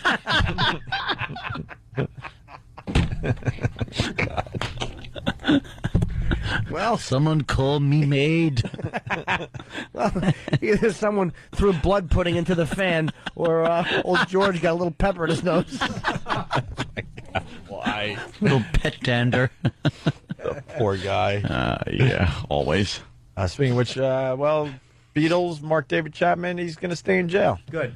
Oh, really? Yeah, they did another one of those parole hearings. And what are they what, doing? Maybe 5 or 6 years, something like that? They denied him parole. And Oh, Yoko's good. like, look, you're not safe out there in the real world. People hate you. That's basically what she was saying. People hate you and you're safer in jail. Well, apparently the guy that shot Reagan there has been given all kinds of freedoms. Yeah, he's walking around more and more these days. Let that guy visit anyone he wants, his family. And they say it's unsupervised visits, but there's like black choppers Secret and stuff. Service guys watching him. I'm sure they implanted some kind of GPS device in him when he was sleeping. Oh, they're claiming that he's unsupervised when he gets to go see his parents or something? Yeah, they say he's like, he's better. Yeah. He's all better now. How about this? Too bad. How about this? When you decide to shoot the president, you never get out of jail. How about that? Yeah. I don't care if you're better. That should Too just, bad. That should just be a rule. Oh, Should be mandatory. We should start making our own rules. Poor stupid James Brady with the divot in his head. This guy's got to walk around like that. Does he walk? No, I don't think so. Okay. Well, he's got to, whatever. He probably tries to walk every once in a while. Let's see how to... I'm sure he doesn't like the fact that he's just walking around. It's awful. Let's go to Brian. Brian. Hey, what's up, boys? Hey. Jimmy, I just want to let you know I really loved you at the end of Brian's song. The way Yes Ayers was talking to you, you really stole it. I loved it. That's good. Thanks. Yeah. Instead of Brian Piccolo, it was Jim Dillato. Randy's got the call of the day right here, though. Randy, Massachusetts, listening on BCN. What's up, Randy? Hey, what's going on, guys? Hey. Hey, you sure Jim's not the ex-boyfriend that got raped and sent to the hospital? Oh, is that it? Yes. He came in very late at night, and I hurt him very much. Nice. More of your phone calls in just a bit. 877-212-0-A. When we get back, a fine clip from Ernest Borgnine, the great Ernest Borgnine. Is he talking about Escape from New York? What movies was he was in that? Sure. What else was he in? Was he in Kelly's Hero? No, he wasn't. No, in he was Kelly's in Heroes, right? McHale's Navy. Oh, McHale's Navy. That sure. was his big thing that he was in. Poseidon He was in Adventure the Poseidon Adventure. with fat Shelley Winters. No, he played the cop that was with the blonde. No, I know the young Yeah. the young thing. He was the cop, she was the prostitute, and they were hooking up. Hey, you're Snake Plissken. Wow. Not a bad Ernest Borgnine. That's all I only do that one No time. one does Ernest Borgnine. There's a reason for it. No one cares about him. Well, he's 91. He looks like he's in his early 70s. Airwolf, too, of course. Airwolf. Okay. Was he in the Magnificent Seven? Yeah. He won an Oscar in Marty. He played that dumb Marty movie. way back when. Was Marty retarded? No, but if it was, he obviously wouldn't have gone full retard. Full retard. I saw that effing movie the other night again. I saw with it. the was Philly good. crew. You saw Tropical Thunder? I liked it. Yeah. Tropic Thunder, I mean. I don't like Jack Black in movies that much. I don't think He was pretty effing good. I got to give it to him. a couple of funny lines, but I did like the movie. Robert, how great was Robert Downey He should Jr.? be nominated For 400 years. Yeah. He was great. He was great. You like Simple Jack? Hilarious. Yes, hilarious. Simple Jack was very funny. And what about Tom Cruise? He was great. I mean, amazing, right? Yeah, he really was interesting. I mean, I just enjoyed watching him. There was a couple of profile shots of Cruise, and he just looked disgusting. And he really was attacking the studio heads nicely. Yeah, he plays a Jewish studio Les head. Grossman. Right. And when he pulled out his gold medallion and started doing the rap dance, holy ass. Yeah, but the studio heads probably do use like rap lingo, like they're gangsters, just these nerds. Yeah. And yeah, he really had them pegged. The movie was fun, though, man. Yeah, I enjoyed it. There was a lot of stuff going on in that thing. I still like Something About Mary better, to be honest with you. Really? That's one of my favorite comedies of all time. But I did like this. It was very funny. Right on. Opie and Anthony. Show's flying by today. Yes. Big booyah to everybody today. Booyah. Booyah. They point out how stupid NBC is, like every other network. In the bottom left-hand corner, they have, like every other pukey network, their little logo. They have to have 80% of the screen taken up by garbage and stock tickers, which no one reads. But they're showing a photo finish between the two swimmers. And of course, you can't see the final results because these dummies leave their little logo on. And so you can't, it's obscured. Bottom swimmer. I don't know. So stupid. Who is watching the videotape that they know they're going to use as a highlight thing and not taking into consideration that it is going to be totally obscured? The focal point of the clip itself is going to be completely obscured by the station's graphic, which has had to gotten so big now that, it cuts the screen in a third. It used to be very subtle. It used to be like kind of maybe like transparent a little bit in the corner. Yes. Yeah. Yeah. It just, now, like you would think if you're looking at the clip, you would go, all right, there's going to be a problem. We're not going to be able to see this part of the clip, like the photo finish. But they don't seem to care. They've allowed their graphics departments to go, like right now, the NBC one, the peacock wings are falling off and it's morphing into a Today Show sign. And it says Decision 2008, narrowing the VP choices. And there's color explosions in this little bar. And under the bar, there's scrolling news. No one is reading that scrolling news. There's the time, there's the temp. Up to the top. They have to even tell you it's live. I think we can at least figure that out. I think we can figure out that they're talking live right now. Television, they really should with that. It's about time, that graphic. They just move it. Get it? Like, just move it to the left when you have to. Because they're not going to get rid of that logo anytime soon. How much do we need? How much do you need on the TV screen? Just get rid of it. Yeah. Plus, with your stupid cable guide, you always know what channel you're on anyway, because you hit search and you know where you're going. And most people don't even care what channel they're on. We don't care as much as they do. It really affects golf coverage. Here's a 50-foot putt, and the logo's right over the hole. Yeah, right over the hole. You can't see it. Every single time. And that's just terrible production. They just have a lot of bad people involved, and they probably need to fire a lot of people and get rid of them. They don't know how to do If they don't know how to do the watermarking, then they should just get rid of these people. Yeah. And get new people in there who are a little more internet savvy and know how to kind of mix a video and not show the key part. Yeah, you can't see the key part under of the video. A logo. God, they suck. All right, let's get to the Ernest Borgnine clip. Ooh, Ernie Borgnine, I like to call him. I think he's got a book talking about his life or something. He was on one of these local news channels. It's a cool book. It's called I Actually Died 5 Years Ago. He's still rocking, man. 91. He's still rocking. Is he really rocking? No. You got to see the video. In his own feces. You got to see the video. Not only is he still rocking, I think he would beat the crap out of us. I don't think he could take a 91-year-old Ernest Borgnine. I don't think it's possible. No. You don't want to meet the Duke, Snake. Stupid Isaac Hayes. Blinking rapidly. Here we go. To the show, but real quickly, you're 91 years old. You look fantastic. You look like you're in your late 60s, early 70s. What's the secret? I don't dare tell you. No meat. You don't eat meat. I masturbate a lot. Okay, I think... He leaned over and whispered it. Where was that? Fox. He's got a mic on, dummy. Yeah, he's an older man. He whispered it. Oh my God! He did a Jesse Jackson. He did his Jesse Jackson impression. Is this thing on? Because I'm about to tell you something. All right, this is between you and I, right? Okay. You know how during my secret. An interview they'll put like Ernest Borgnine in the graphic and then put like maybe something he just said? Yeah. They ought to put that on the comments. Yeah. Ernest Borgnine, he just said. Yeah. The clip's up on OandARadio.com. Look at him, though. For 91, come on. Come on. He looks great. He looks the same as he ever did. He's always looked old. He leans over and whispers this in what's his name's ear there. No meat. You don't eat meat. I masturbate a lot. Okay, I think...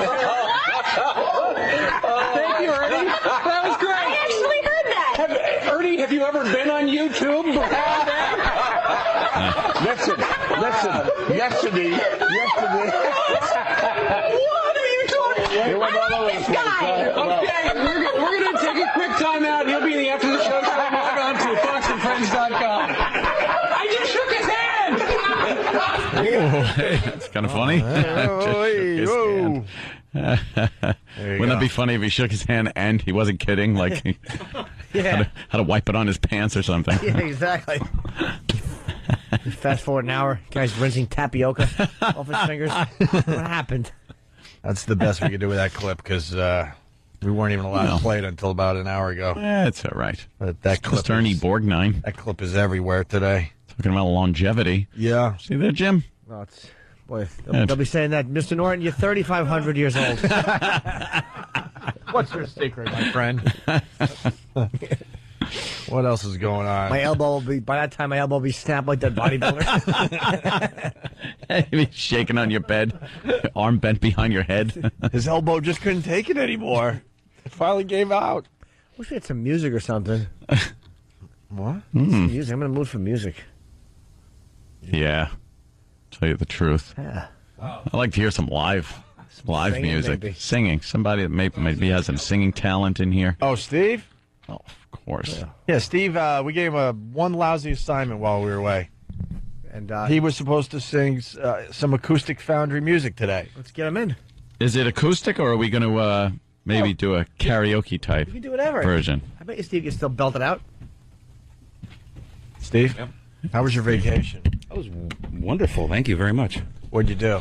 I had a staycation, and at the end of it, we went to Aunt's house. And yes, everyone was there. I got lots of rest. I was very glad for it. Yeah. Cool. Nice and relaxed. Yes. Yeah, good. Worked on the pipes all week? No, but I was warned. You better not sing in front of them before you sing in front of me. Yeah. Really? Your lady friend wants you to sing in front of her? Yeah, my girl wants me to sing for her. It's a gentleman friend. Yeah, my girl wants me to sing for her. What does she want you to sing? She wants me to sing one of her favorite country songs, and I said I will, and it's just whoa, we're on to something. Why don't you practice on the show? Sing country? What's her favorite country song? Yeah. It's a Rascal Flatts song, and the name of which is escaping me right now because can't think of it. But how's it go? Like, what's the tempo? Does anybody know? Oh, it's very. Get out of my way. Is that a big song? No, it's not one of their bigger songs, so it's not something that would be. Well, we got to hear it now. What, you don't know the title, or somebody out there will get it if you give us some clue. Yeah. Trying to think. It's not one of the bigger ones. It was one of the first ones on one of their first albums, so it's not anything that's too recent. But yeah, I got the warning that if I don't sing in front of her first, then I better not sing. I better not sing in front of you guys because she's been asking me for 9 months. So obviously you're going to be singing today for us, right? But it's it's for the show, so that falls into a different category. Sure. Otherwise, you'll have all day to sing in front of her. Yes. You'll be from 6 to 9, have nothing to do. Yeah, no kidding. Speaking of, so you're not prepared, right? I know the song. Well, how about the Is last it a song called "Assless Chaps"? Ooh, no. Well, how about you practice and you give us a little something after the break? Okay. You got to do something. You got to give us something. All right, I will practice. I will practice my song, and I will go, and I'll give you something after the break. Cool.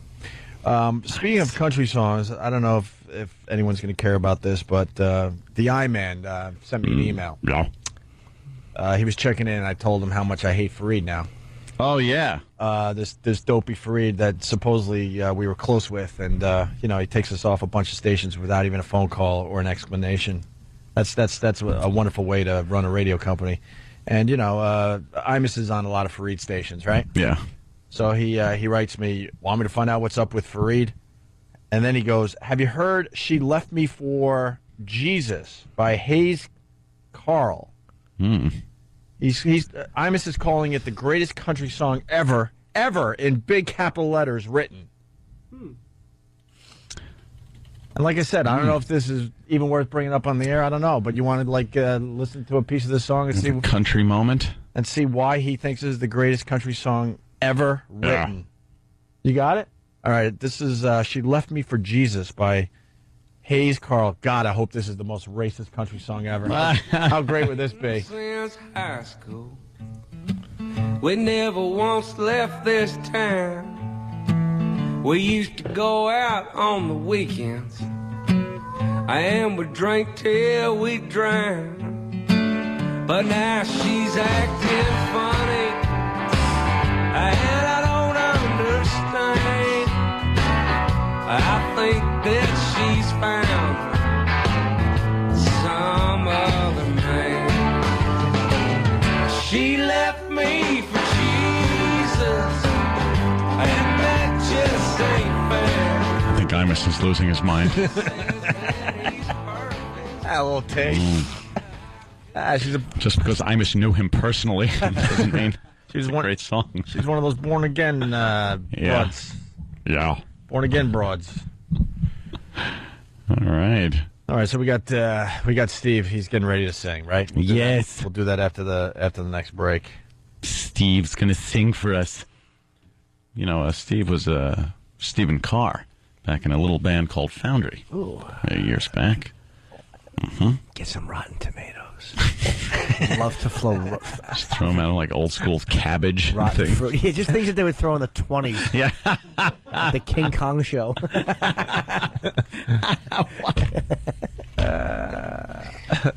I'll have a few jokes I'd like to throw in there. You and me both. Ones that would even get us booted from satellite. Exactly. Let's go to Tim in Boston. Tim. Just wanted to let Steve know that it didn't even sound like he was working on his improv skills either during the vacation. The guy thinks. Why? What did he say that was badly improv? When you asked him about his girlfriend, if it was his boyfriend, he said, "Yes, my girlfriend." This is it. Oh, I didn't even. He didn't even want to acknowledge. No. Yes, I'm not going for. I won't acknowledge your gay jokes anymore. What a queer. That's funny. And then you got Burger King Bath, dude. I kind of like this a lot, actually. Guy would celebrate his birthday by taking a bath in the big Burger King sink. Did you see this video? Oh, yet? yeah. What an ass. Yeah, I took a look at that one. What an ass. Here's the story. This is just a portion of almost 4 minutes of shocking video posted on MySpace. They captured. What's shocking about it, really? Guy took a bath in a huge sink. Who gives a crap? Posted on MySpace. It captures the employee, self-described Mr. Unstable, bathing nude in a large stainless steel sink as several other employees and a store manager witnessed the incident. Though they don't appear to do anything to stop the sink shenanigans, the video began to make its rounds throughout the community Monday morning with an attached warning. One recipient, the Greene County Health Commissioner, Mark McDonald. McDonald immediately sent staff to the Xenia Burger King store to investigate the numerous health code violations. He says the restaurant was aware of the incident and has already taken steps to clean up. A guy named McDonald is going to Burger King to rat him out on health issues? Yeah. Well, that seems like a conflict.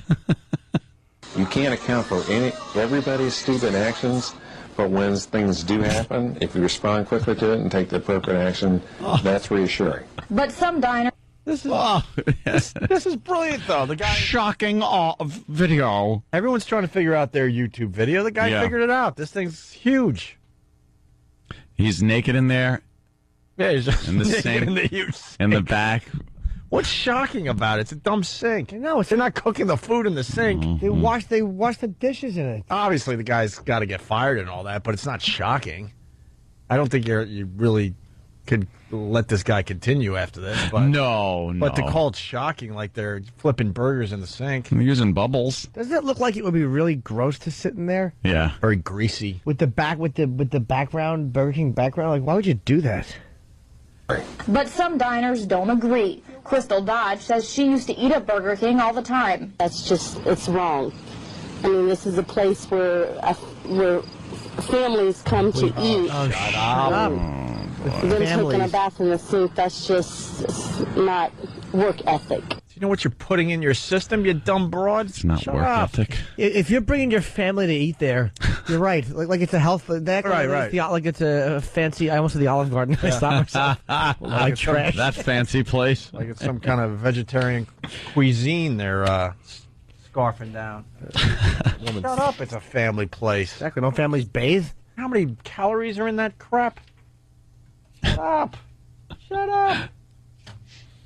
Yeah, he looks like a real wild guy. He probably knew he was going to get fired, but it's worth getting fired from a Burger King job. Yeah. Go to McDonald's. I'll never hire you. Aren't you the guy who put his bag in the sink?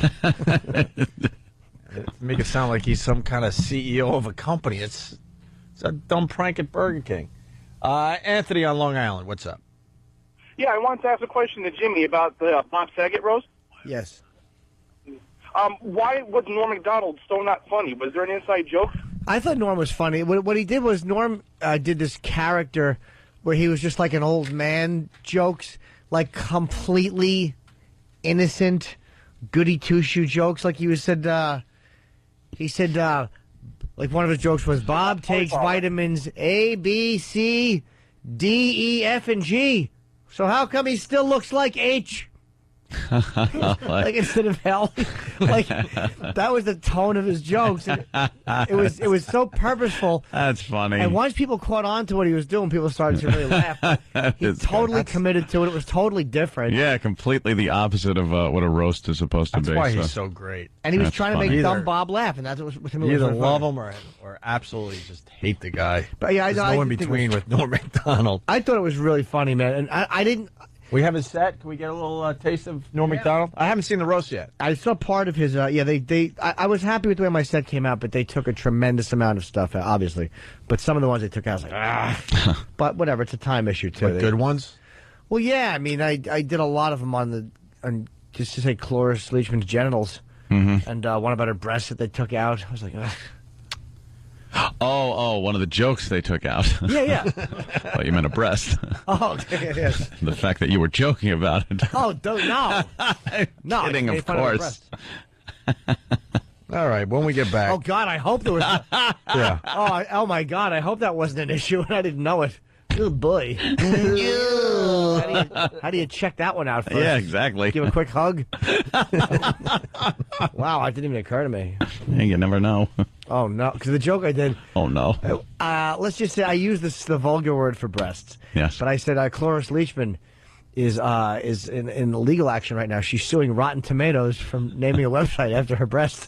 And I was like, oh, my God. I hope God. That's funny. It was, man. I hope there was That is something good. there I didn't know about. Rotten Tomatoes. Come on. Yeah, like. Oh, what if she's just sitting there? Oh, God, I hope Oh, not. boy. Oh, boy. The padded bra. Oh, that would make me feel worse than anything I've ever said in my life. Yeah. That's true. I didn't know Oof. it. She was hilarious. Yikes. All right, we'll do some mopping up, and one of those things will be Steve singing after the break. Please. You better do some singing for us after the break. And improv. You know what I like? By the way? What? I like this new setup here. I have nothing against E-Rock. But it is nice when we go to break to not hear, go! Go! Holy Jesus, what was wrong with him? He couldn't just sit there. I see Danny's got the headset mic. He puts it right against his mouth and does a little, go. Like you don't hear it. He was like on mic. Break! Go! He was like he's sending paratroopers out the door. We're going to miss E-Rock. He was fun, though. E-Rock. Where's he going?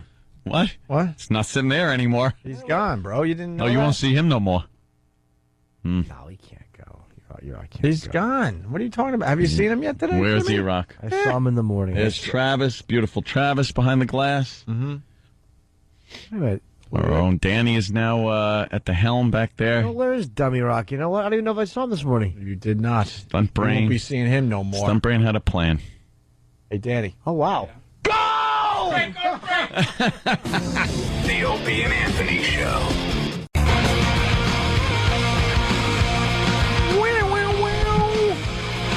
First day back from vacation, Opie and Anthony. Thanks for checking us out today.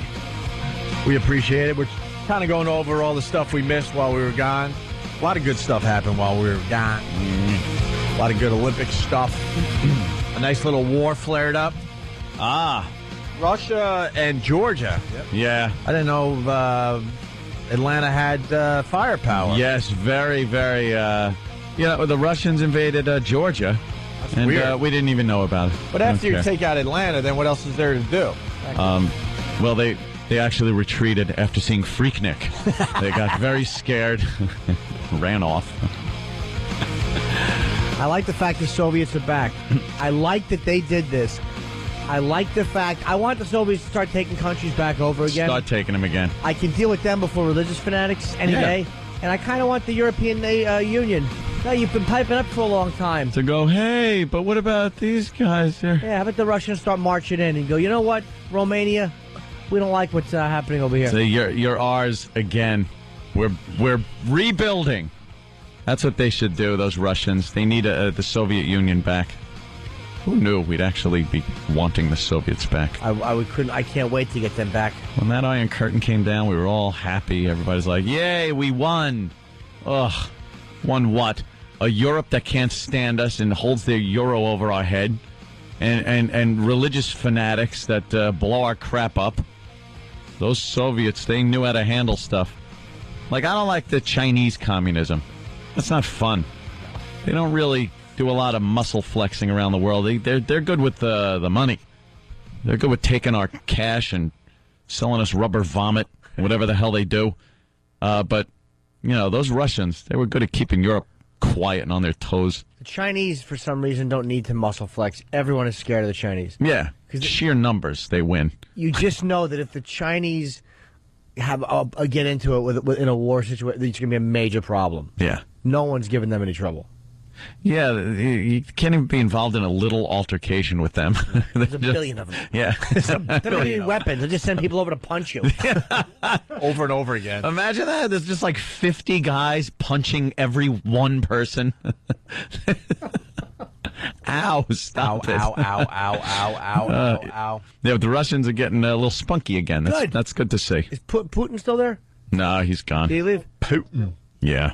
He's the puppet master. Yeah. Yeah, is he? Hey, Yeah. Steve was giving me a little earful in the office. Oh, how did it feel? Warm? I figured this is the only... How do you have to reciprocate? I guess his girl, wink, wink, nudge, nudge. Yes, wink, Or wink. is it? Did we see this girl at the pool party? Yes. She has- So she exists. Oh, yeah, Of course. sexy. All right, I'm just asking. Oh yeah. No, she's very real, and she's upset that I agreed to sing before. I agreed to sing on air before I agreed to sing to her, and I understand how, and she's understandably upset with me right now. Understandably. I don't know if I Why understand she is, but- understandably? You know Why? Because she's been asking me for 8 months, I think, to sing her song for her, and I Tell her haven't to done it. toughen up. Yeah, toughen up. Toughen up. And Steve, by the way, doesn't she see that we're helping the cause? Because by you singing for the show, now you'd be more inclined to sing for her because you've done it publicly again. Yeah, I've tried that one, and no, that doesn't work. That doesn't work. So what I have, here's what I actually found the lyrics to my song. Okay. What I think I can do. What do you mean you found it? You haven't sung that in a long time. I haven't sung in a long time, dude. It's been 10 years. Where'd you find it? In an old Word document that I found online. Yeah. And what I can do is I think I can recite the lyrics. I can recite the lyrics. Oh, no. No? Oh, God. Why not? No. I can't sing them. Yes, you can. No, I can. She'll understand. You're singing. You have to sing. This Yeah, is, you this have is inexcusable. Yeah, you have to. Inexcusable. There is a wow, unbelievable amount of a certain type of whipped that you are. Yeah, well, I don't want to say it. Yeah.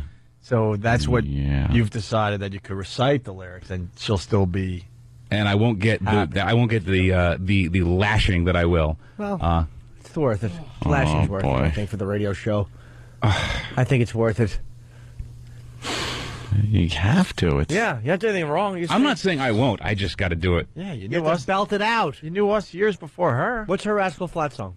It's a song called "I'm Moving On." Okay, good. You sing that too. That's what she'll be doing. Why don't we pick that up? Why don't we pick that up for her, for Steve, so we can do both of these? There, kill two birds. How about with you one stone. sing to her through the radio show? right. It's a radio. That's perfect. There you go. Perfect. Perfect. And then you could go home and go, I sang to you. Yeah. I Perfect. hope I It's perfect, honestly, Steve. I wonder if that would not get my ass kicked. You'll live. Wait, Come on. wait. Can we get her on the phone so you can sing to her? You on want to the sing to air her on through the phone? No, she's at work now. She can't get on the phone. Now, how is she listening to the show? What? How was she listening to the I show? think she just got there, so she heard it in the car, and this has been a prolonged. All right, well, thing. just lie to her afterwards. Say, no, I didn't do it. I said no. Yeah. She's not listening. She's not listening. She's at work. What are you going to sing for us today, Steve? Yes. Give me the pendulum. I'll sing that. Ah. I can recite the lyrics. He's like the Lone Ranger. He can't wear his mask. Yeah, what was that about? The Lone Ranger did public appearances, but he wasn't allowed to wear the mask. The Wasn't real allowed, guy, Clayton Moore. Sure. And they would not allow him. They wouldn't allow him to wear the trademark mask, so he walked around wearing those big old men cataract glasses. No crap. He walked around with these big black sunglasses that people wear after cataract surgery. Why wouldn't they let him wear it? Was he a dick, or was there a reason? Like, No, I think they said it's their property, and scum. He should have worn it anyway. God, sue me. God, what scumbags. They should have just worn one of those Mardi Gras, like, freaking masks. Oh, one of those masks on a stick? Right. One of the little fancy ones on a stick that you wear to a costume ball? Or he should have just taken the franchise down and wore a pink one and a hat and a dress and went, Hi-Yo, Silver! and just been a queen. Give favors to everybody. Yeah. Just have that mask just soaked by the time he's done. Yeah, and had like a really gay Indian with him, Tinto. Like, just change it a little. You know, Tinto's a twink. Yes. Steve, do you want me to read some of the instant feedback or not? It's really up to you. I'm sure. No, I don't. Man up, you queer, and sing. No. All right, go cut right to the chase. That's a little contradictory, but all right. All right, so I want Steve to be okay. All right, what are we doing now? Foundry? I got whatever you want. Are you going to sing along to your own Yeah, give band? me give me the Foundry one. All right, here we go. Steve, for the first time, singing video Foundry live on our show. Oh, there he is. Hi, Sam. With a camera? Somebody left it at home.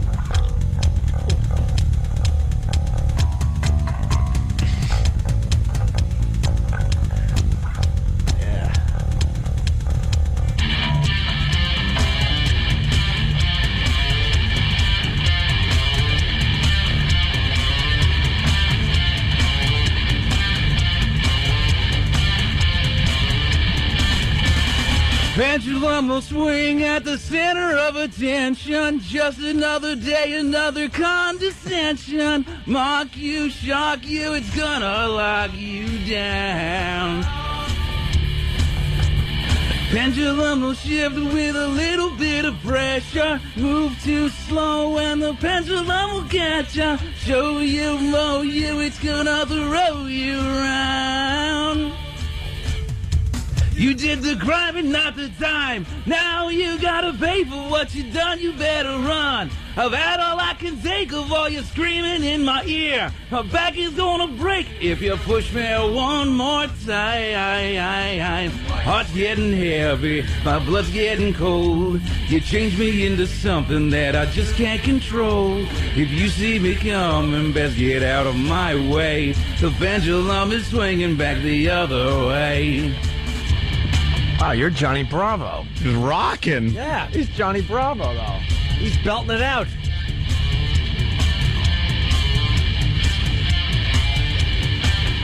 Too bad he doesn't love his girl. Pendulum will take. Thank you, Jim. I'll have you call her and explain this. Bump you and chump you, he's gonna dump you out. Pendulum will break under too much tension. Down the walls of my detention. Wrecking ball and kingdom falling down.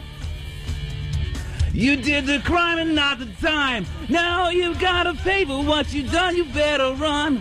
I've had all I can take of all your screaming in my ear. Back is gonna break if you push me one more time. My heart's getting heavy, my blood's getting cold.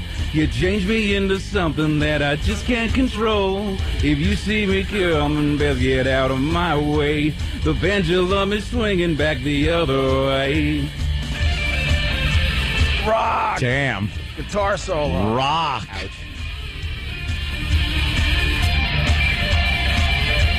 There it is.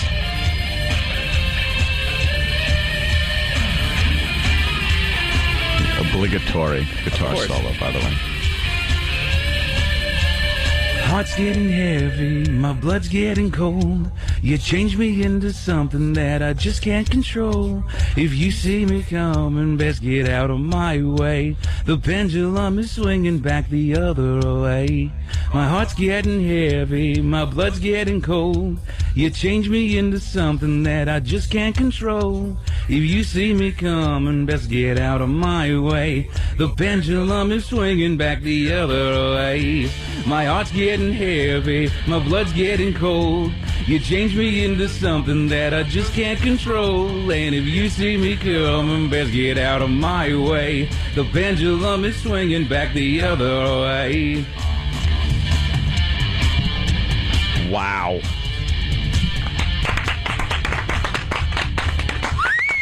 Very good. Thank you, sweetie.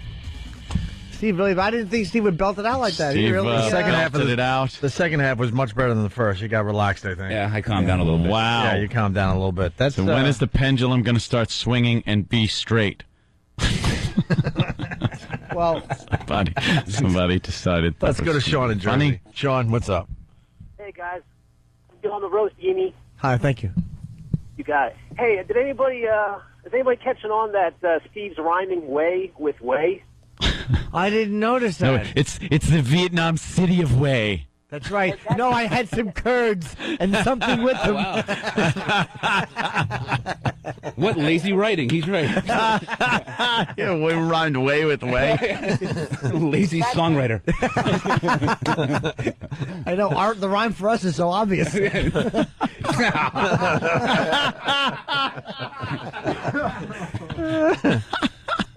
So And that's how you write a song. So we have the reviews are coming in. They're really good. Dan on Long Island. Dan, what do you got? If you guys think Steve's doing a good job, you guys should be American Idol fucking judges. Whoa! That wasn't even a good place to throw in the F word. I know. F and American Idol judges. Yeah, that didn't. You threw one away there, man. Yeah. You know, Paula and Randy, they do such a good job. Yeah, they got Idol tryouts in Jersey today. Oh, I bet there's gonna be Why some didn't we funny send one ones. of our guys? We're dumb. We said that last year. Send Steve. Big he could A! Sing Big Pendulum. A! Stuttering his way through his audition. That's right. They're at the. Imagine Steve there singing that. Yeah. Now, I'd like to sing for you, but my girlfriend. Yeah. Well, we have a Rascal Flatts song. I think that. Dude, my voice is now. Nah, very you hoarse. sound good. No, I I think don't. that'd be. Maybe you can sing it soft. You don't have to yell it. Oh, here it is, Steve. You know the words? No, I don't. All right, make them up. Do we have them printed out? Can someone print out the words? Can we do a one-sided someone phone? print them out? Yeah. Can we do a one-sided phone conversation? Could you call your girl and tell her that you just sang on the air and see what she says? There's a fiddle in this song. I think it's one of those. Oh, steel guitar. I dealt with my ghost and I faced on my demons. I'm enjoying this. Are you? Yeah. Yeah. You also enjoyed your nose surgery. That's a good point.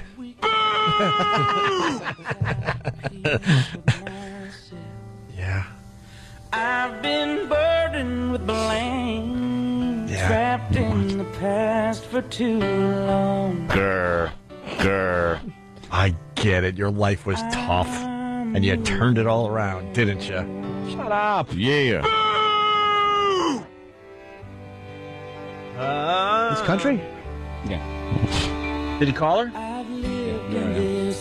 Steve's calling his girl. One-sided phone conversation. He was supposed to sing to her first, not us. Yeah. Got me a little choked up. I want to hear that one-sided conversation. Oh, yeah. Hello? I'm sorry. I okay. Goodbye. Are you fake? I think he's fake calling her. No. Oh, it's ringing. It's ringing? All right. One ringy dingy. Hi. I'm actually. You're not on the air, but I am.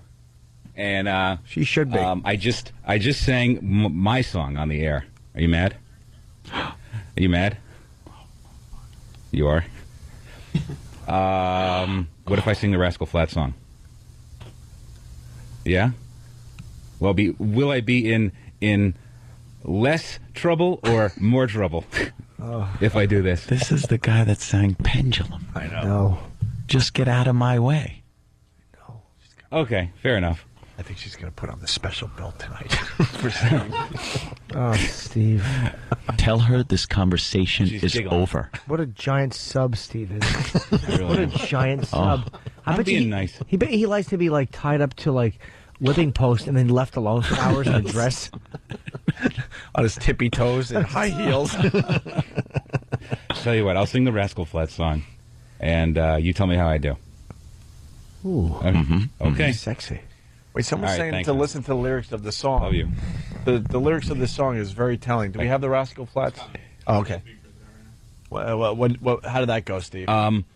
She's upset, but if I do a good job at the Rascal Flatts, I think I could redeem myself. Oh, really? Yeah. She's upset because she didn't hear it? Or she heard it? No, she told him that he had. Yeah. Yeah, she had to sing to her first. Yeah, I was instructed to sing to her first, and because I gave it to you guys first, she's upset. Where's the lyrics? What happened? Oh, my God. How did we not know that 8 minutes ago? Why would we have paper for the printer? Why? Why would No one we? in that office that can do it? Why would we? Oh, wait, now we got some stuff. Travis, what's going on? Wait, let's do it in studio. Jimmy, get back here. What happened, Travis? Well, why don't we have somebody in there? We have people in there. I said All right, five. who's in there? Who do you think is in there? Oh, wait, bring him in here, Jimmy. Oh, No, my Jimmy. God. Jimmy, you got. Oh, he might have gone to XM to set up. Why? We're short. Wait, Jimmy's It's yelling still- in there with no mic. This stinks. Can you get Oh, both of boy. them in here? Oh, boy. What? His first day in there. Yeah, we moved them. We moved them basically to the mail room, and he can't even do the mail room right. Oh, all right. Sorry, Iraq. Sorry, what? I yelled at him, but I'm like, we have. I just yelled. Oh, at here him. comes Iraq. What's the matter, Iraq? You're all I have beat no up. idea. I had headphones on, and Jimmy's getting mad. The interns are saying, "Why didn't we have this?" Travis sent something. I don't know what's going on. I was doing something else. Hope we isolate that. Oh, that's a good one. All right. I don't know what's going on. I was doing something else. Well, Iraq. He marched it out. He's slamming the door. I'm so happy nothing has changed in 10 days. I miss this crap. Fantastic. Why would he know what's going on? I don't know what's going on. I don't even know what I'm doing here. Oh, that's great. Boy, yeah. Gotta love having the Iraq around. All right. Someone is saying that the Imus song, we cut it off way too soon, and the second verse is pure radio gold. Oh. Jeez, well, what the hell were we? How were we supposed to know? Yeah, I don't. For the love of Pete. Who said that, by the way? Josh from Philly. Rascal Flatts, I'm moving on. We got the lyrics. You want to sing this for your girl there, Steve? Sure. All right, here we go.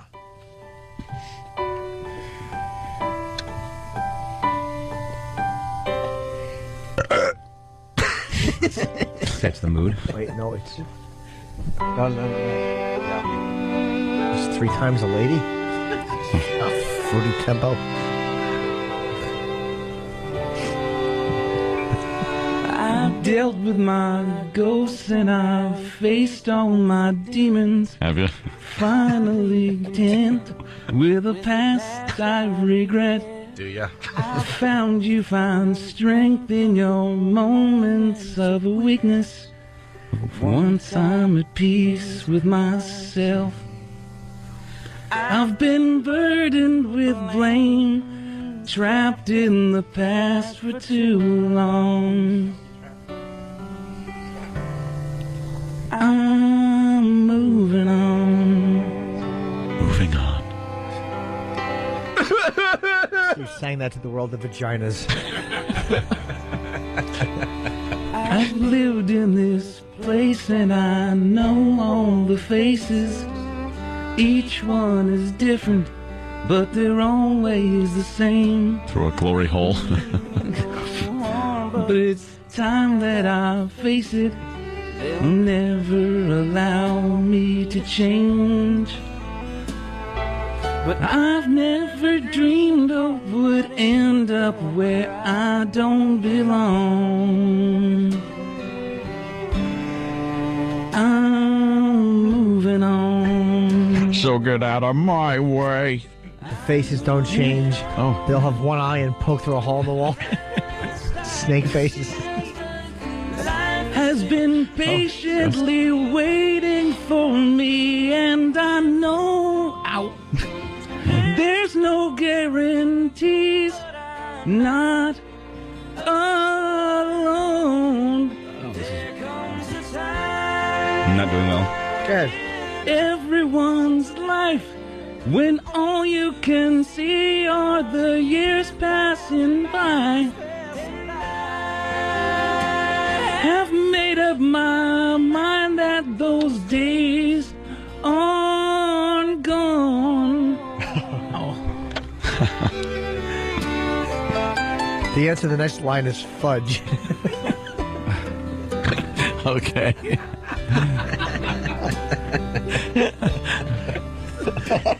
I sold what I could and I packed what I couldn't. Stopped to fill up on the way out of town. I should, but live like I shouldn't. Maybe forgiveness.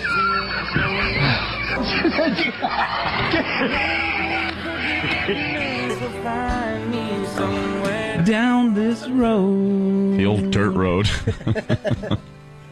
I'm moving on. I'm moving on.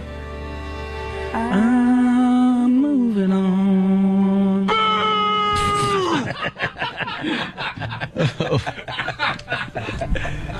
I got some water out of Jimmy. Some coffee out of that new nose of yours. Wow. I like that song. God damn it. I didn't want to Oh, like it. no, you don't. I'm going to get that off iTunes. No, you're not. I will. What about the Jesus one? Can we get the Jesus one before we get out of here? I like that Rascal Flatts song. It's a very pretty song. Do you? Not when I sing it, though. Is that a chick? Horrible. No, it's not. What's that? You've heard that song a few times, huh? Oh, yeah, I know. I've been. I could tell. Did she play it for you and make you listen to the words? No, I played it for myself. She told me about it, and then I went and got it on iTunes. That's a good song.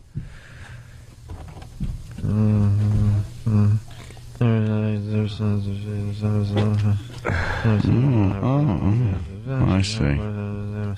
What's the big deal with She Left Me for Jesus? She The left me for lyrics Jesus. gets good. It gets good? It certainly does. It's a little risque.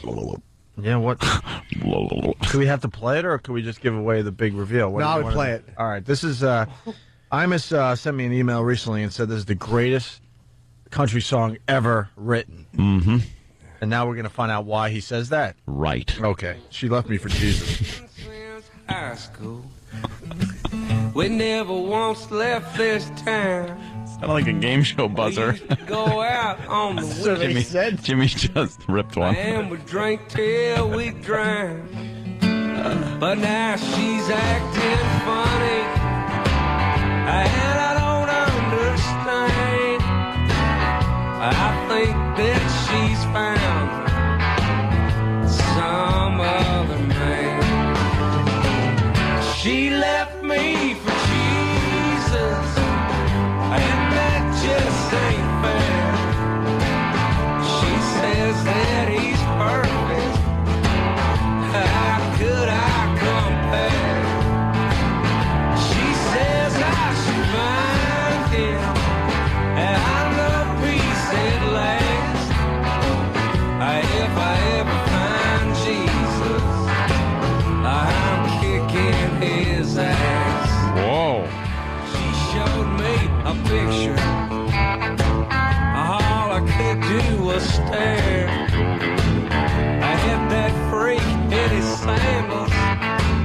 Oh, with his long curly hair. They must have think that I'm stupid, or I don't have a clue. I bet he's a commie, or even worse yet, a Jew. Whoa. She left me for Jesus, and that just ain't fair. She says that he's perfect.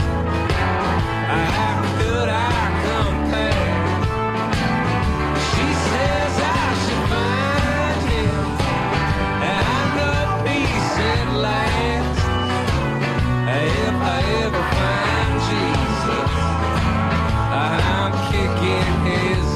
right, we'll play this out. We're off to XM Satellite Radio. We'll see you guys tomorrow. Sirius XM Opie. What? Yes. Dog XM. All right. Listen to the rest of this dumb song. We'll see you guys tomorrow.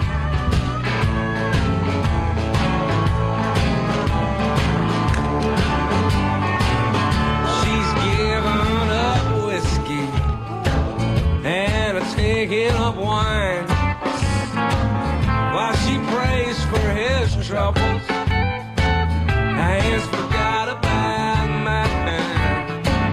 I'm gonna get even. I can't handle the shame. Well, last time we made love, she even called out his name. She left me for Jesus, and that just ain't fair. She says that he's perfect. How could I compare? She says I should find him. I know peace at last. If I ever find Jesus, I'ma kick in his ass. It could have been Carlos, or even Billy or Ted. But if I ever find Jesus, he's gonna wish he were dead.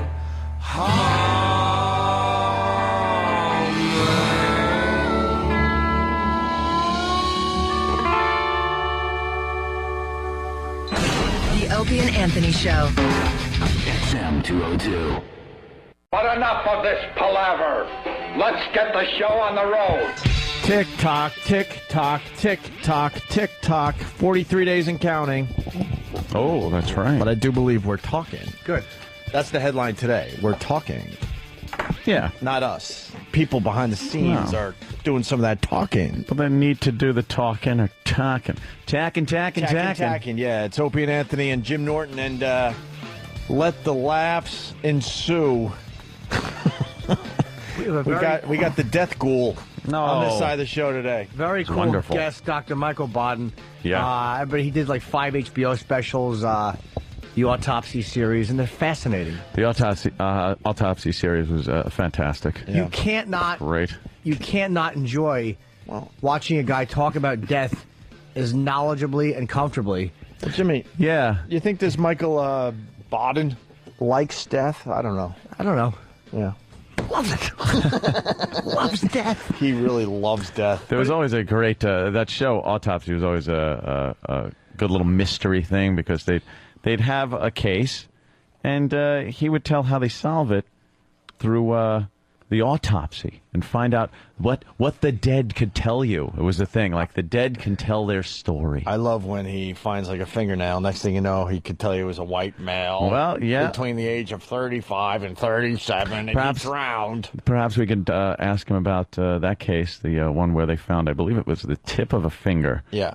in a lake Yeah. where a man had put his wife through a wood chipper. Yeah. Yeah. Well, And, I bet you he can not only tell you what happened, but what she said to deserve it. Well, should we bring him in? Yeah, he let's has a get friend this. with him who's I know. Absolutely. Hey, Roland, can we bring the good doctor in? Yeah. What, he's traveling with another ghoul? He has another coroner friend with him. I don't know if they like to be called ghouls. Yes, perhaps It's not. not the official. Dr. Oh, I know that There guy. you go. Hey, I know Hello, you. sir. Hey, I know this.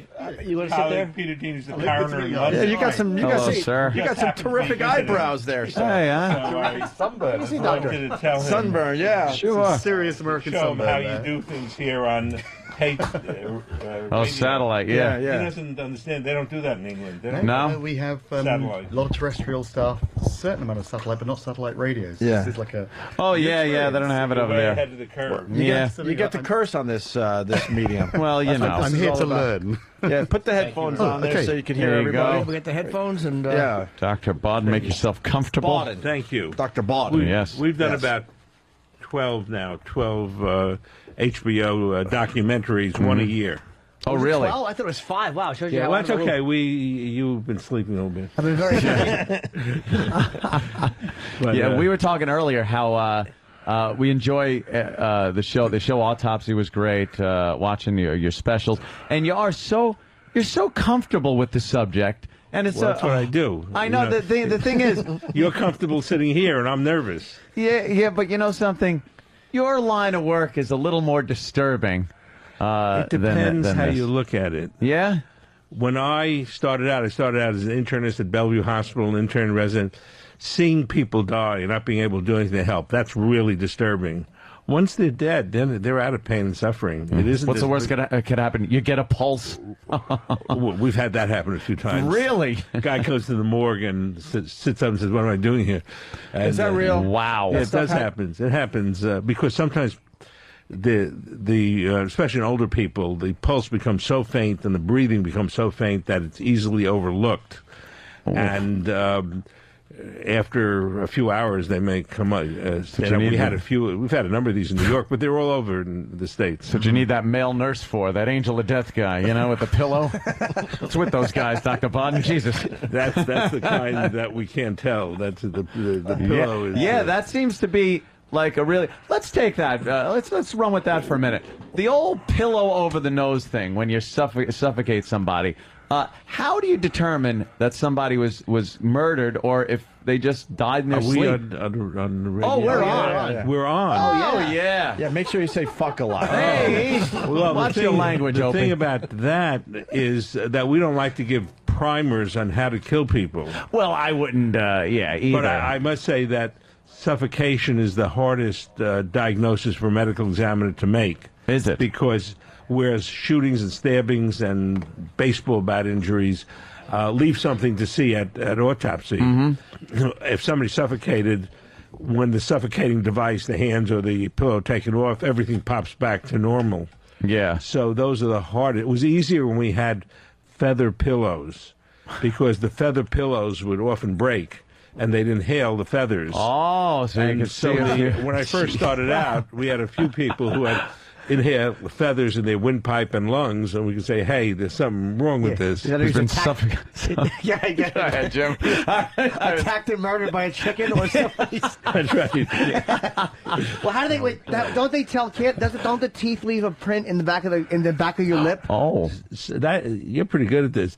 Sometimes it depends on the amount of force used, or if something is pushed in the mouth, like if a sock or something is pushed into the mouth to assist in the suffocation. It can leave injuries on the tongue and the inside. But if it's one of the things that happens with the sudden infant death cases with babies who don't struggle very much, they can get wrapped up in bedding, or they can get wrapped up in plastic. In the old days, they used plastic to prevent injuring the mattress when a kid urinates. That's great. They can get wrapped up. It can cause death and not leave any signs. So those are things that we look at very carefully. I just was watching. I like watching the A&E crime shows, and they had a case where a man he was suspected of killing his infant, and they had it as SIDS. And a few years prior, he had another baby with another woman who died of SIDS. And it turned out that they convicted him of murder. Right. Well, the thing there is, and the HBO specials you're talking about, we've had a couple of those where the way one often identifies suffocation of babies is it happens again and again. Right. And that alerts the police and the investigators that this isn't just by chance. Mm-hmm. So the ones that get caught are the ones who usually have more than one. What's the toughest one you've ever worked on where you had to prove that somebody was murdered and there really wasn't much evidence, but you pulled it out?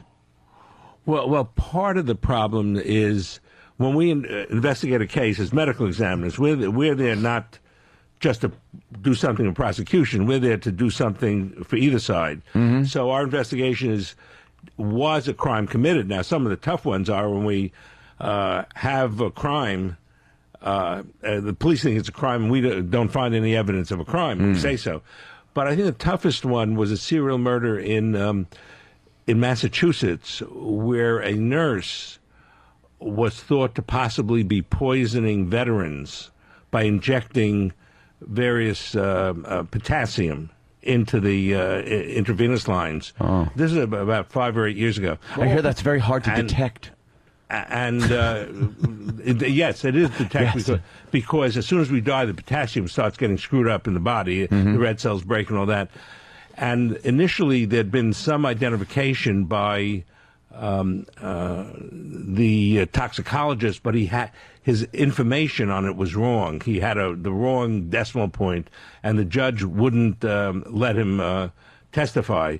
So we were able to make the identification in court, not by toxicology, but by the electrocardiogram, which with potassium shows certain abnormalities. That is, when the codes were called, they did an EKG, and we went back and were able to find some of the EKGs and able to establish the toxicology, not by chemical analysis, but by clinical symptoms and electrocardiogram. That's kind of tough. Did the person get convicted? Yes, a female nurse convicted, and it was in Massachusetts, which is a non death penalty state. But this was federal because it was in the federal VA hospital. Oh, right. So I had to then testify at a sentencing hearing, and the federal prosecutors, were going for the death penalty in Massachusetts. And the jury voted 11-1 for capital punishment, but because one person held out, she's in jail someplace in Texas. Got to be unanimous. And she's been in the news every now and then because she has had affairs with various prominent female murderers. Oh, really? In Loving in the jail. old prison. In jail, in prison. All right, so she's a good egg. Yeah. She's a fucking goer in jail. How do you not like that? So you've been involved with some really high-profile cases, too. I didn't even realize... it said here Sid Vicious's death. Yeah, well, that was when I was the chief medical examiner in New York City, and Sid Vicious had been arrested for stabbing Nancy Spungett at the Chelsea Hotel, a wonderful hotel in West 23rd Street that a lot of famous writers had lived in. And he was in jail for stabbing Nancy Spungett. And he got bail out, and he came out, and within a few days he was dead from a drug overdose. And when I went down there, his mom was there collecting his things down in Greenwich Village someplace. And he had a very high level of heroin because he had lost his tolerance while he was in jail. So he came out and shot up the same stuff. Oh, wow. And he died because he didn't wait to gradually develop the tolerance. Wow, that'll happen? Yeah, and that's why often, it's amazing it doesn't happen more often because addicts, there's no FDA approval for what's in the little packets. And when in the old days, when I started out in the 60s, 70s, when there was sort of organized crime distribution of heroin, we'd analyze the packets, and they had pretty much the same amount of heroin in them. Then as more different groups came into it, and there was disorganized distribution of heroin, the amounts of heroin in a packet varied a great deal, and if a kid, instead of taking the usual packets, took one from a different supplier and had more heroin, he could die from an overdose. So the overdoses increased. Wow. Yeah, you were you were head of the medical examiner's office in New York City. And what year was that? Because it was... Oh, I was in the Sid Vicious about 1978, 79. Yeah. So I was in the office for about 25 years. Geez, so you probably saw a lot coming through there, huh? Oh, yes, we had. We were up to 2,000 homicides a year then. Yeah. Now it's down to about 500 or so. Yeah, 2,000 a year during the time you were in there. Was it during the Koch years, or is that... That was, yeah. That was and during Dinkins. the Koch years, you're right. And wow, that's a lot of work. Yeah, we got a lot more homicides than in England. In England, where they used to not have guns, there was a lot less murders. But there's a lot more stabbings, I think. A lot more, yeah. They're still angry. They're just using different tools. That's right. But usually, see, the thing is, when you stab somebody, usually you don't kill them. A gunshot wound to the head is pretty devastating, or to the chest. But stabbing, you have person is more likely to survive. Unless it's one of those multiple, just, over and over again. Anger. Well, like, OJ. We'll take that whole thing. Well, see, there you are again. OJ, the jury said he was not guilty. Of course they did. And you go along, you probably even think Lizzie Borden was guilty. They made up a little rhyme about her. Yeah. It has to be. Has to be true. That's PR. Even back then, it was about 1890s. Lizzie Borden took an axe, gave her mother 40 whacks. When she saw what she had done, she gave her father 41. 41, yeah. Now, the hip hop culture of that day that was a rap. Still lives with us, and it obscures the fact that she was found not guilty. That was some gangster rap back then. Wow, in England. Now, what do you? No, that was in Massachusetts. Massachusetts, yeah. Fall River. What the OJ thing? Now, obviously, I detect a tad bit of sarcasm. What? And I know it's ancient history at this point, but what do you think went wrong with that case? I mean, they had him. Well, I think partly in the United States, the government has to prove its case, and I think there's general agreement. Even the people who think that OJ, like Bugliosi, who wrote a big thing about it, and others who were violently thought that OJ had done it, they all agreed that the prosecution failed to prove its case. I think the criticism in large measure is the prosecution didn't present its case effectively. You testified I was surprised because I was a fan. I was surprised when you testified for the defense. It actually made me kind of question, what kind of evidence must they have then? Because they got Dr. Biden testifying. What was the basis of them asking you to testify? Well, the basis, there were two bases, which, and one has to be careful in these cases.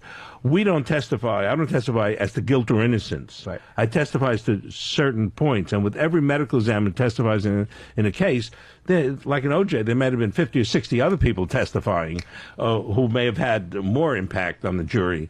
But one of the things was that the medical examiner testified from the stab wound of the young man Goldman's body that the person who did the stabbing was right-handed, about 6 feet tall, and stabbed him from the front. And I testified, you can't tell that from an unwitnessed stabbing. It could have been a midget stabbing him, who was left-handed, stabbing him from the back. Yeah, I always thought that was a little odd on TV shows, especially where they're like, obviously he was right-handed. Yes, right. And you're like, well, he voted Democrat. Look at the stab wound. You can't, unless somebody sees the positions they're in, facing each other or something. There's no hint as to whether it's left-handed or right-handed, and that was one of the issues that I testified. It's that it added in a lot of bad information with the good information. They had a lot of good information. I think the DNA evidence was really good, except that it was presented wonderful for a physician. I loved their 5 days of testimony on DNA. But somebody who just graduated from high school isn't going to understand what they said. That's one of the things that we're very concerned about in testimony is how does the jury understand what we're saying? It's like you must have guests who'll come in and they'll say wonderful things in PhD terms that are true, but nobody understands it. Except, and I think that's partly what happened in OJ also. So there's a misconception. Testifying for the defense just means that they called you to talk about a certain piece of medical evidence, but it does get presented like, oh, Dr. Biden must have thought he was innocent because he was... Okay. I agree. I'm glad you said that. That doesn't at all mean that when I testify for the prosecution, though, because 90% of the time I work now with the New York State Police. I worked in New York City for 25 years. We'd be called by the prosecutor to testify. Sure. I would hope that they got the right guy, but the thing about it would be that the testimony I give theoretically could be useful for either side, and we have to be fair. And now, half the time when I'm asked to testify in private, I'll give an opinion, and I won't be called to testify because my opinion doesn't agree with the theory of the defense attorneys. So when I get to testify, it's because the lawyers think I'll be helpful, but at the same time, you don't know. The public doesn't know all the times we don't testify because your opinion we is disagree. Wow. See, I'm glad. I'm glad I asked because I was cleared curious. that up. 'Cause I figured there was a reason for it, but it's like you don't realize, like, they would call different guys just to talk about one piece of the evidence. Yeah. And look, if the prosecution is saying you can tell by stab wounds stuff about a guy you can't tell, That's right. all right, well, they got to bring in somebody to counter that. What creeps you out? Like, does any of this death stuff creep you out ever? Yeah, what would creep me out when I started and still is young kids and children who are innocents. So much of what we do as medical examiners, the victim is often involved in the death. You know, the alcoholic who gets in a fight, a drug addict who gets killed by a pusher, or in a family affair, the spouse who's been in a terrible marriage and fighting and all that for years, and one kills the other. It's all sad, but there's an understanding of that. When a parent or a stranger kills a kid who's perfectly innocent, especially when I had kids the same age, it really was creepy. Even this Kaylee case, that's Kaylee Anthony that's going on now in Florida. Is this the guy who killed the little brother? And it's just, I'm not sure. This is the mom. There's the mom. Who's in jail and refused to say what happened to her. The kid is missing. 3-year-old kid. Yep. That's really creepy because he has an innocent kid, and obviously there are things going on that are upsetting. Can you think of one case, though, that was the most? Like, I guess it's hard when you look at, say, 10 different stranger children. You can't pick which one. But is there one that stands out for you that was just the most enraging or the most upsetting? Well, the only one I ever cried at, I actually cried, when I was asked to be in head of the... Pussy. Pardon Kidding.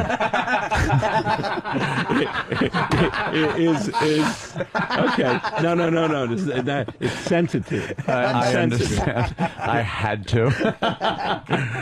The only one that I really tears came out was when I examined the John F. Kennedy autopsy for the Select Committee on Assassinations that was established back in 1978-79 to review the deaths of John F. Kennedy and Martin Luther King.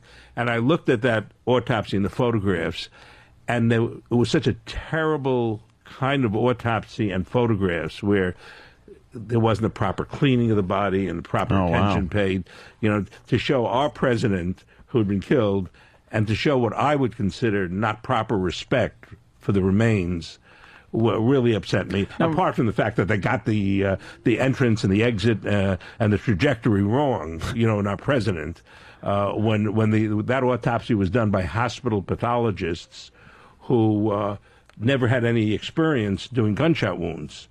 Jeez. And one of the problems when I started out in the 60s, 80%, 85% of murders in New York City were solved. Now, counterintuitively, it's down to about 49% solved with all the new DNA and all the new stuff. And that's around the country. And part of the problem from around the country that the solve rate for murders has gone down so much is because the people doing the autopsies are hospital pathologists, largely, who do not know about gunshot wounds and stab wounds, as with President Kennedy. Wow. And that's still the situation in this country. They're good pathologists to look into cancer and heart disease and natural disease that kill 92% of people. But the 8% of people, accident, suicide, homicide, that medical examiners deal with, forensic pathologists, there are probably less than 400 pathologists in the country compared to 800,000 doctors. And most of the murders today, 50 murders in the United States today, will be done by, the autopsy will be done by pathologists who are not qualified to do 50 murders or 50%? 50 murders. 50 about 50 murders a day in the United States. Okay. So, I'm sorry. And hospital pathologists do the autopsies who are not trained in forensics. And that's one of the reasons that even with the better forensics we have, the people doing the autopsies aren't, as with John F. Kennedy. Was he shot from the front or the back, you think? He was shot twice and only twice from the back. And one missed. The first one misses. Second one hits him in the back and goes into John F. Kennedy. Governor Connolly says he hears a shot and he starts turning around. That shot he thinks hit the president, but it missed. It hit the curb. When the second shot comes in, he's partially turned to look at what happened, and that's why that gunshot wound is thought to be curves around, which it doesn't. He's turned because around he's a little turned bit. and it's a straight line. through his back into his left thigh. And they're assuming he's And- sitting there straight, but he's That's not. right, which he wasn't. And then the third, and he might have survived that one, but the third shot is the one that kills him. That's in the line of fire with. Oh yeah. Movie about that. Also about these, I know the House Select Commission on Assassination in '78. They actually said that there, I guess through acoustics, they did acoustic tests. They thought that there might have been a fourth bullet, and they said that they think there definitely was, but now they're going back on that. That's a very good question, and the reason it's a good question goes back. Our forensic pathology panel concluded 2 and only 2 shots from behind, from where Oswald was. But there are other experts, just like in every trial, just like with O.J. And the experts in the acoustical trial said there was a fourth shot, which there's no evidence from the autopsy. So they concluded that it was a conspiracy because the fourth shot would have been too close to the third shot to have to reload. It was like a second apart. Wasn't it they said it was a policeman's motorcycle audio that had been left on, and now, but then they said later maybe it was the wrong mic that they had thought. So what they were hearing was actually a noise from somewhere else and not part of the assassination. Yeah, that's right. And the policeman whose car it was, whose motorcycle was with the mic that presumably was open, that they heard the fourth shot on, he denied that it was his radio that was on. He just has consistently denied it. And I think that the noise, I've listened to that, just a lot of static. Yeah. You guys would probably be, I've heard it. Be good. There was a nice little professor from Queens College who said it was a fourth shot, but there's no other evidence. No evidence in the body, no evidence in So you have no doubt Oswald did this, huh? That's correct. No question. Is Just his him and him fingerprint, his handprint is on the weapon. He purchased the weapon under a false name. No, and the trajectory lines up to where if you assume that Connolly is sitting, turning slightly to look at, of course, he was a hunter and he heard the first shot and he recognized it as a shot, which didn't hit anybody except you can see on one of the Zapruder films where it struck the curb. And then the second shot hits the president and Connolly. And there was also JFK, too. It's funny. It was on a seat that was raised a little bit, and it was more towards the middle, where all the old diagrams, like they showed Connolly facing forward, Kennedy, but Kennedy was to Connolly's left, I believe, a little bit, so the trajectory does line up a little bit better. Yeah. And he was. They said that he was kind of slumped down, which is why the suit jacket was raised. All these things that the conspiracy nuts. The thing about it is that the Connolly was on a jump seat in front. So it was lower down and to the a little bit to the left of Kennedy, sitting behind him.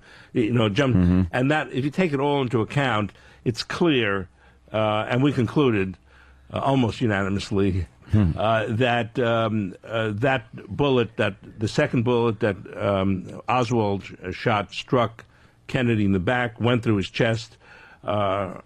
Went through his neck, and into Connolly's chest and into his thigh. Wow. That's the so-called magic bullet. The whole autopsy thing, where it was so, dirty, and it seemed like it wasn't, was that just business as usual back then, or? Yes, that was business as Wow. usual. Except it was in one thing, and this is one of the things that when hospital pathologists do work, and do autopsy, and people die of cancer and heart disease, people they've operated upon, they'll have the chairman of the surgery department and the residents and interns there to learn from it and to give information about how what went wrong in the operation, for example. Here, when the president is killed, you can't. When medical examiners do autopsies, you can't have interested people in the autopsy room. The autopsy room belongs to the pathologist in charge of doing the autopsy. And what was happening in the Kennedy autopsy is that there were admirals and cabinet members in the autopsy room who shouldn't have been there, and giving him orders. And we asked him. I interviewed this Dr. Humes, who in Washington. We interviewed him. I said, "Had you ever done an autopsy on a gunshot victim before?" No. Did you tell this to the people asked you to do the autopsy? You should get a medical examiner, not a hospital pathologist. And he said, look, when all these generals and admirals are there, we don't say anything. Wow. They tell us to do something, we do it. Wasn't he military too, Doctor? Wasn't he military and kind of more subject to orders than somebody else would have been? Yes, he was a commander. Wow, yeah. Yeah, and he was stationed at the hospital. And he just so happened, they took the body illegally from Dallas, where they had an excellent forensic pathologist who'd done hundreds of gunshot wound and rifle wound autopsies, and brought it up to illegally to, because it was at that time a state crime, to Washington, D.C., where the doctors who did the autopsy had no experience doing the gunshot wound cases. Why did they do that? Did they ever say why they did that? They say they did it because the Secret Service felt that this might be a conspiracy and they'll be after Jackie Kennedy. They're going to shoot other people. We had to get and there was a confrontation. The medical examiner in Dallas stood at the emergency room door in the hospital and said, "You can't take the body out of here. This is a state of Texas, Dallas County case. It's illegal to move the body." And the Secret Service there, and they had the Dallas police in the emergency room, had a brief confrontation, and there was a concern of some people that they were going to draw guns and start shooting. But even though there was this objection, the decision was made to overrule the medical examiner in Dallas and to move the body down to Washington, which was a big mistake. And I think a lot of there'll always be questions, but a lot of the questions that have risen about autopsy misfindings, because the autopsy report has a lot of incorrect information, would have been avoided if a proper forensic pathologist had done the autopsy, as was present in Dallas. What about the brain? They lost his brain. Is that true? Yeah. The brain. See, one of the things that medical examiners have to do is look at the brain. There was a gunshot wound to the brain. So instead of examining the brain right away, Dr. Humes put it in formaldehyde to test it, to examine it, a few weeks after it was hardened, and then it disappeared. Wow. That's in my further investigations later on, it sounded, what I was able to conclude was, because we interviewed lots of people about where's the brain, and we were able to determine, and we interviewed the grave diggers. Did anybody come and put the brain in? It's like old Catholic and old Jewish tradition is when the body's buried, it should be, all the pieces should be put in so God can fix it. And what happened here is the grave digger said nobody ever came, but then we found out that there was a midnight vigil when the body was removed from the temporary grave to the eternal light where it is now. It is now around midnight, where a number of people, including Bobby Kennedy, came. No grave diggers were there, and he put the material into the casket next to the casket, and that's where the brain probably is, next to the casket in Arlington Cemetery. And wait, so they would never allow the body to be exhumed, right? Is that what it was? Well, that would have been an issue. See, we considered that, and I had to discuss with other people there whether we should ask for the body to be exhumed, which the family wouldn't have wanted. They made it clear they didn't want an exhumation. And there was an issue. What if we thought it was necessary? They go to court. And we decided independently that, look, if the family doesn't want it, and since we have all the information we need to explain the bullet trajectories and the cause of death, that we shouldn't press for it, and we didn't press for an exhumation. Should see if the Eric Nagel brain is also deep in that grave. It's one of our employees. And, yes. He's hoping you could do an autopsy on him. Yeah. He's been found. What we're getting at.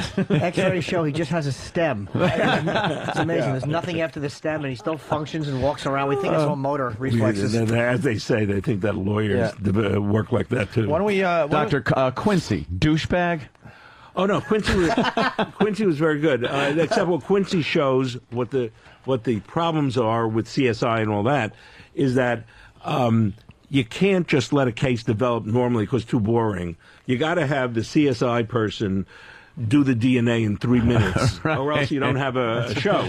Yeah. So there's a lot of information given these programs that isn't quite true, like Quincy. Well, Quincy, it seemed Quincy was always out there, and people were shooting at Quincy sometimes. Yeah, that's the kind of doesn't happen. With Quincy and with CSI, the one person does everything. He does the autopsy, goes to the scene, he interviews people, all of which doesn't happen. A young girl was murdered, doctor. I disagree. You sit around, I go out and find who did did it. Whole Quincy impression. Yeah, very good. Very good. Very good. You got But very the thing good. about it is, I think the public, this is the problem I have with Quincy and other shows. Yeah. The public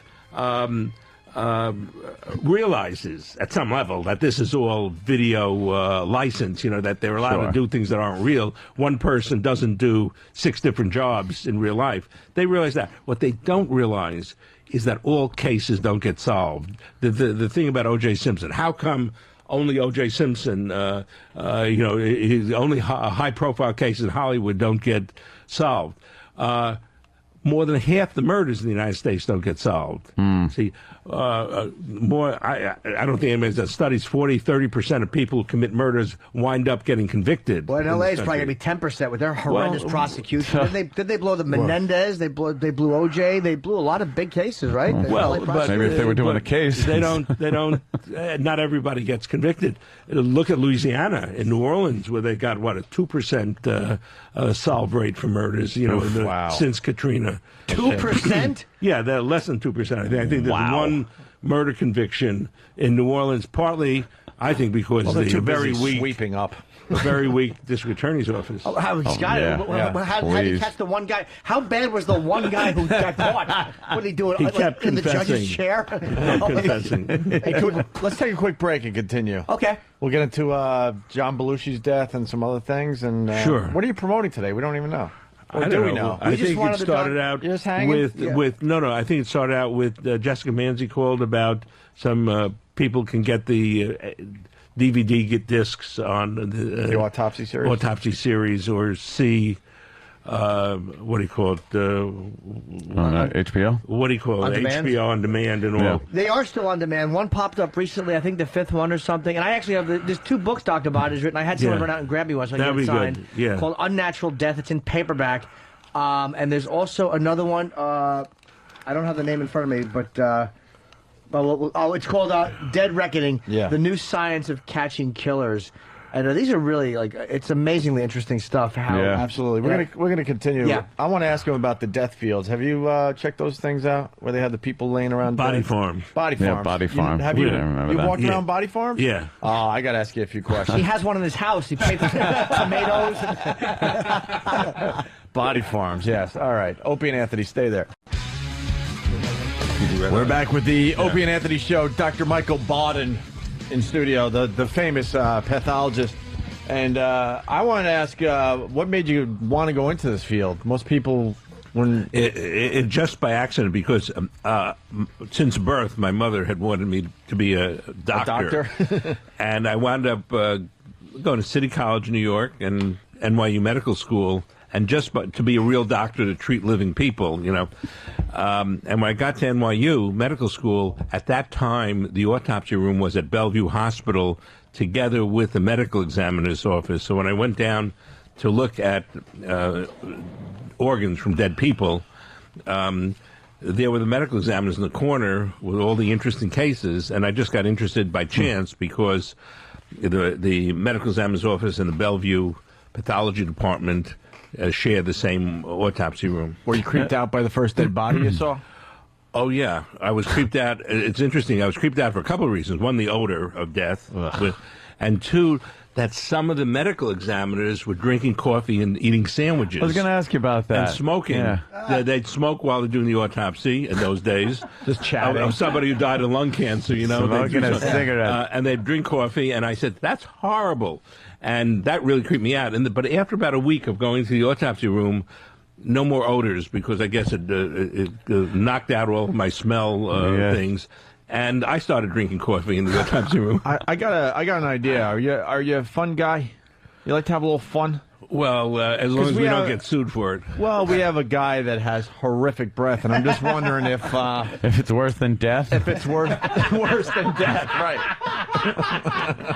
Well, the autopsy room has a very unique kind of smell because you're smelling gases coming out of the intestines of people who are being autopsied. Plus, there's a background of formaldehyde, because you use formaldehyde in the autopsy room to put organ tissues to look at them under the microscope.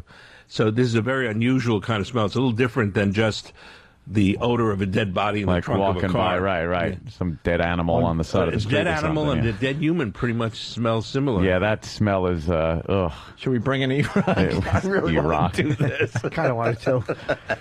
But if it's worse than death. He's in a bad mood today, though. Do you put anything under your nose, like? Like Silence of the Lambs with Yeah, Vicks yeah. Vapor. No, it's the most amazing thing. Up until Silence of the Lambs, nobody used Vicks Vapor Rub except occasional policemen.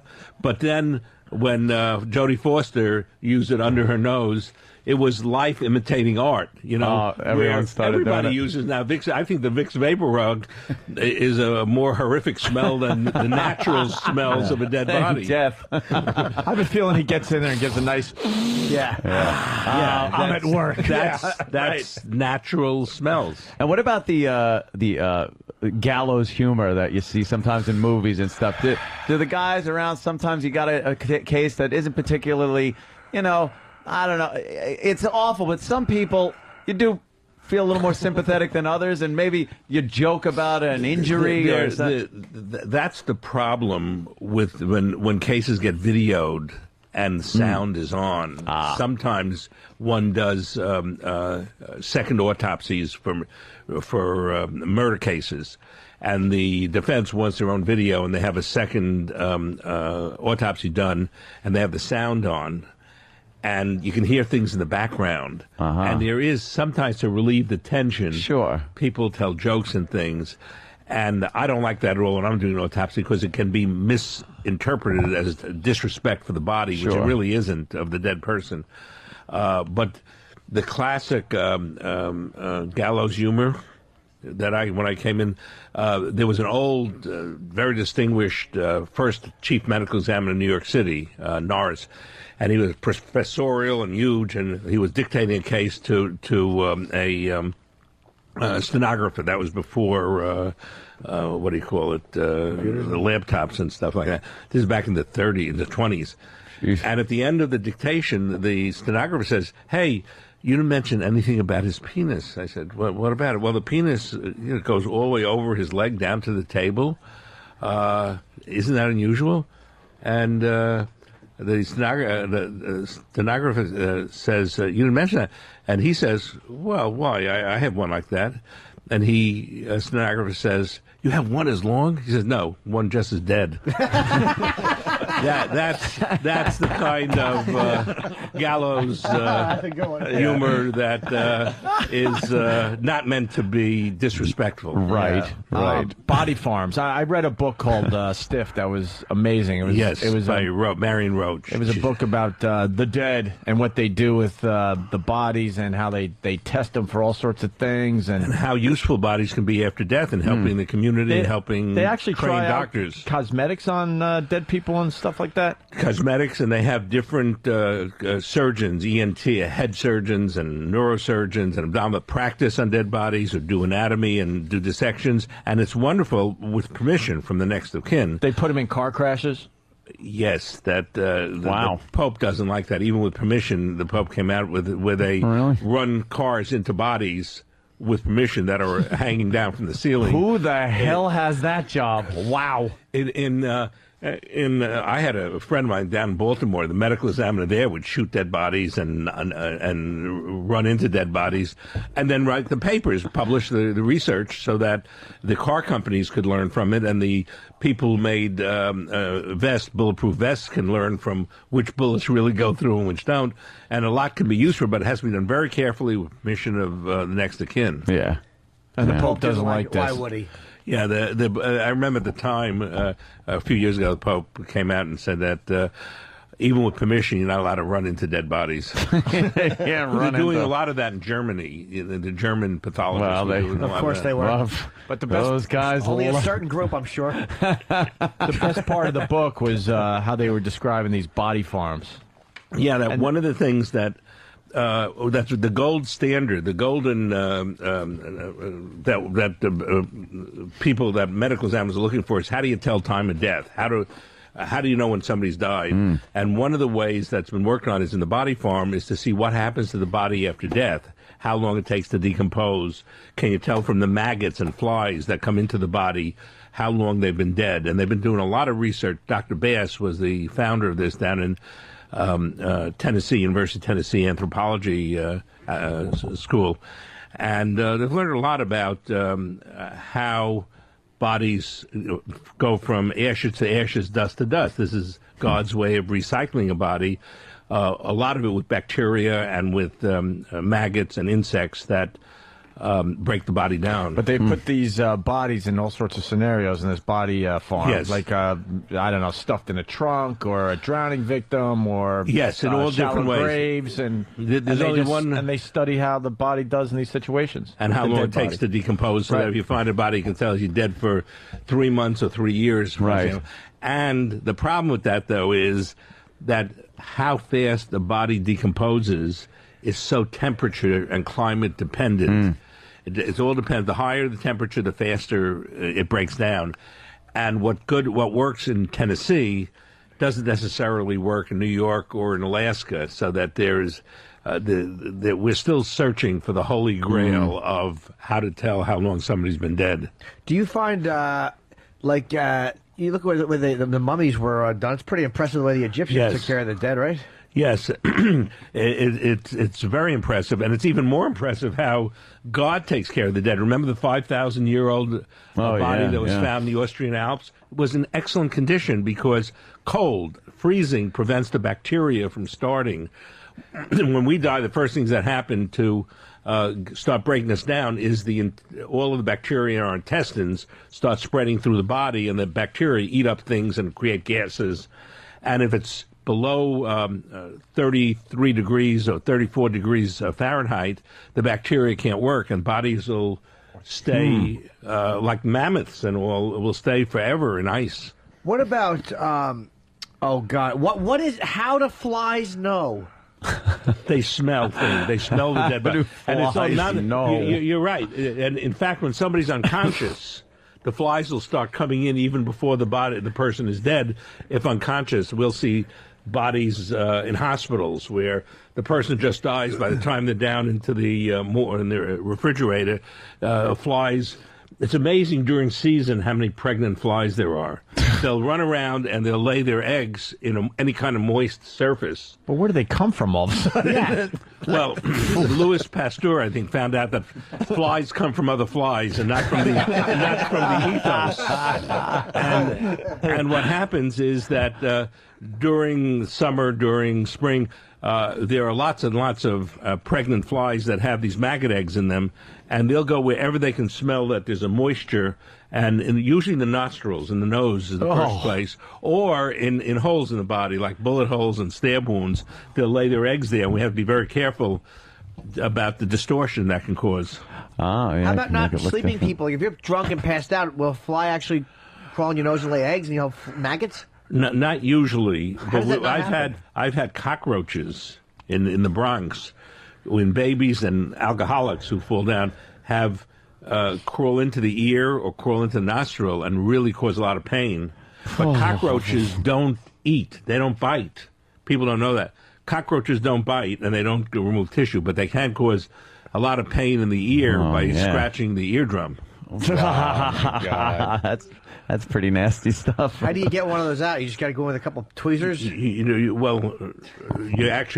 put water in and you irrigate with a little plunger and you wash it out. You wash the comes out like it's on a water slide. Yeah, laughing, smiling. Did you do Belushi's autopsy? I didn't do the autopsy, but I reviewed it and I testified in the grand jury and the trial. No, I saw the photographs. He was in L.A., right? He died in Marymount Hotel, right? In the Marymount Hotel in Los Angeles, Chateau. And it turned out with a lot of heroin and cocaine in his body. And the district prosecutor called me to come in the case because I'd written a lot of papers about heroin and cocaine from New York City, and it looked like he had been on a cocaine high, and the heroin was given by the girlfriend, not the girlfriend, but the gal whom he paid to make the injections. in order to bring him down from the high. It wasn't really a cannonball, kind of thing. It was the heroin used to counteract the cocaine. That's what killed him. And I had an interview with his doctors and all that. He hated needles. And that's why he hired a person to inject the cocaine. And there were a number of people there. De Niro and Robin Williams were with him the night before. And they testified in the grand jury at the same time I testified that he didn't like needles. That's why he paid Catherine Smith, I think it was, to do the injections. And she was the one who was brought up on the charges that even though he asked her to do it, that's not an excuse. Was she convicted? Yeah, she had gone to Canada. And I had to send testimony to Canada to get her extradited back to Los Angeles. And then she was convicted, and she had to spend a manslaughter or something. And she spent about 10 years in jail or something. She did 10 years for that? I'm not sure. She may have gotten 10 years and spent 5 years. Wow. But she's back in Canada, as last I heard. What was your greatest case? Well, I think the one that was most important to me was the John F. Kennedy case, and I think we got it all right, because there's still a controversy after 50 always. Yeah, all right. You autopsy, interesting, with the Flight 800, TWA Flight 800. Yeah. It's everybody's nightmare, because, correct me if I'm wrong about any of this, the plane goes up 13,000 feet, explosion blows off the cockpit in first class cabin. And the plane continued to ascend for, I think, another 3,000 or 4,000 feet. Something like that, yeah. Because the wing engines were unaffected. Yeah, and the weight difference. Now you tip the nose up because the cockpit's gone. And they were alive. When they hit the ground. When they hit the water, yeah. Oh, I don't remember where I heard this. Obviously, I'm going to guess it was some kind of an impact death, but wasn't it drowning? Or they said that was it technically drowning? Yeah, the problem is when you hit water like that, it's like hitting concrete, really. And they had a lot of injuries, although a few people had inhaled water, which would make it drowning, but they probably were unconscious and had severe injuries at the time. So even once we're dead, brain dead, we can still be breathing for a little bit. And when you inhale water, that's technically drowning. Okay. But the question about the cases that have me the biggest concern, the two groups of cases, that is, one is when I get involved with people who I think are really innocent. They're innocent people that get convicted on bad medical examiner work. Those are the cases that are most disturbing, because people are in jail for 15, 20 years, and you find out that it wasn't a murder at all, that they made a mistake, and the eyewitnesses were wrong and stuff like that, and they get out, and the prosecutor says, well, it shows you the system works, because the guy gets out after 15 years. Well, and the other case that's most difficult for medical examiners around the country, deaths during police restraint. They're the ones that are the hardest, because invariably there are people saying that he died because he got too excited and he died, and the friends who are the witnesses from the non-police witnesses say no, he was saying I can't breathe, but they still were sitting on him and he couldn't breathe, and he died of not breathing. Those are the cases that become the most difficult, and I think the most important for us to solve correctly, because once we start trying to make sure the police don't get blamed, as often happens, is we're really becoming partial rather than impartial scientists. Was there, just to go back to Flight 800 for a minute, were there any people that had burn injuries on them that would have been sustained before they died from being in a place with an open wound to the front of the plane? A lot. It was very confusing at first when we went up to see. There were about 230 people on the flight, including everybody, all of whom died. The first 100 were floating. The other 130 were not. And it was exact number, 100 came out, and they had a lot of scald burns on their body, which was very puzzling at first, but later turned out to be because they'd been lying in the jet fuel. They had full jet fuel tanks. Yeah. And the jet fuel is very irritating to the skin even after death. So there were a lot of burns on the exposed portion of the bodies, not on the clothed portions, but they all happened after the death, while they were floating, before they were brought in to the morgue. Did any of them live? I know this is maybe there's no way to tell, but maybe you know something about what happens to the body. Did any of them live all the way down, or will your brain, because of the pressure, not work? No. When somebody's falling down, you don't lose consciousness. Usually, people jump off the Empire State Building, they get in trouble when they land. They're still conscious. Here.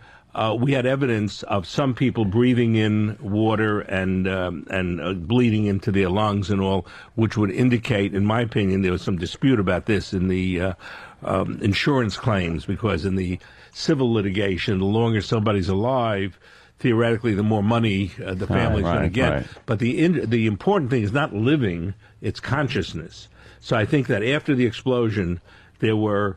Most of the people who died lived long enough to get into the water and then breathed a bit and had injuries, internal bleeding to indicate they were still alive and the heart was pumping. But it's a bigger issue to say how long were they conscious. My experience with people who have fallen and survive, in stories that they tell afterwards, who jumped out of a building and then survived, is that, they knew when they were hitting the ground. So I think that many of them would have been conscious, and you'd have that much conscious pain and suffering, a few seconds, which could mean a lot in a civil action. Oh, sure. But falling 13,000 feet, I just wasn't sure if the cabin pressure, cabin pressure was gone because of the pole. Right. I just wondered if that type of fall. But I guess people skydive. Is not that bad. People skydive and it's not fall like you're over 35, that. Yeah, and also the skydivers know, the interesting about falling objects, bodies, even with the astronauts who fell, hundreds of thousands of feet miles up, the terminal velocity only goes to about 120 miles an hour on impact because of the atmosphere that prevents that whole thing up. And that's why in the astronaut deaths, the bodies were in good enough condition to identify all the astronauts. They don't smash into smithereens, as was said in the World Trade Center. 40% of the World Trade Center bodies were never identified, partly because no autopsies were done on those that remained. But the excuse given was that they smashed into smithereens or something. Bodies don't smash into smithereens. They stay remarkable. The skin stays intact, even though there's a lot of damage internal. Your guts may shoot out your ass and your mouth, right? But I mean, they say that's what happens if you jump naked. Somebody jumped naked, I think, on the Empire State Building. It was like a real passive-aggressive thing.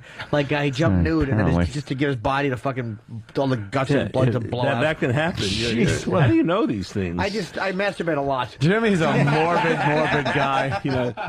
If you take this and give this the FBI behavioral unit, I think they may think we have a serial killer. They're not the only ones. He studies serial killers. But no, I read about stuff like that. I think it's interesting. I say he studies it myself, but he says he reads about it. It's a little hobby. But he knows more about serial killers than anyone knows all their names and everything. Yeah, it's unbelievable. But it was interesting to I was under the illusion that those Flight 800 people had probably passed out before hitting the ground, but terminal velocity, oof. It's amazing how the body stays intact, and because nobody's ever done a study on this, having a person talking to a microphone while he's falling down. But I think the evidence is that most people falling from heights, such as the Empire State Building and even airplanes, are still conscious when they hit the ground. Even at Pan Am, that explosion over Lockerbie, which was full 30-something thousand feet, when they dropped, right? Yeah, there was one about 10,000 when I first started out as a medical student, where two airplanes crashed over Brooklyn, and a kid survived who fell into a snowbank. It was during the winter, and he was able to remember things that happened on the way down. But then he died. Oh, wow. It was about 10,000 feet up. I think he survived the ending? He survived for he survived for a few weeks, but then he died. He had enough internal injuries. What's the baby mummification case about? Someone wants us to ask you about baby mummification. Ask about the baby mummification case. No? I'm not quite clear on that, although babies can mummify after they're dead. We've had some situations where the parents don't tell anybody the baby died. And over time, in warm climates, what's interesting on the desert, and then when we die, the bacteria from the gut starts going in to decompose the body and bloat it up. But also, there's a drying out in hot climate. So, if the drying is faster than the ability of the of the bacteria develop. The bacteria need water to develop fluid. If they dry out very quickly, the body has a leathery mummification and can stay for hundreds of years in that condition. Wow. Yeah, they just recently found, like, I think the hand of a passenger from a plane that crashed in the 30s, and they were able to identify this guy. Was it thumbs up? By fingerprints and DNA. Yeah, it's amazing now. Story. They were able to develop some fingerprints from. It was a merchant marine in an airplane and it crashed in a mountain in Canada, and it was because it was in this cold. After 60, 70 years, they're still able to get a fingerprint. Off his hand. It's the most amazing thing. Yeah. You're absolutely right. Yeah, it was something. Just read that one. All right. Let's say hi to Brian in Kentucky. Brian. Oh, hey, Glover. So I'm pretty rural. I hope I don't get cut off. I wonder what the doctor thinks of that cryogenics. Is that just bullshit, or is that a legitimate science, or what's his opinion? It's bullshit. but it's interesting, and it's interesting. Kentucky has a great medical examiner system. In different states, half the United States is still the old coroner system, which we inherited from England in colonial days, in which any citizen can get elected coroner as long as he's voting age. Kentucky has a very excellent medical examiner system. It's interesting also that the coroners in the United States are entirely different than coroners in England and Canada, because they upgraded the coroners. So coroners today have to be doctors or lawyers or very well trained in England and Canada and Australia. But in the United States, coroners still are the way they were in the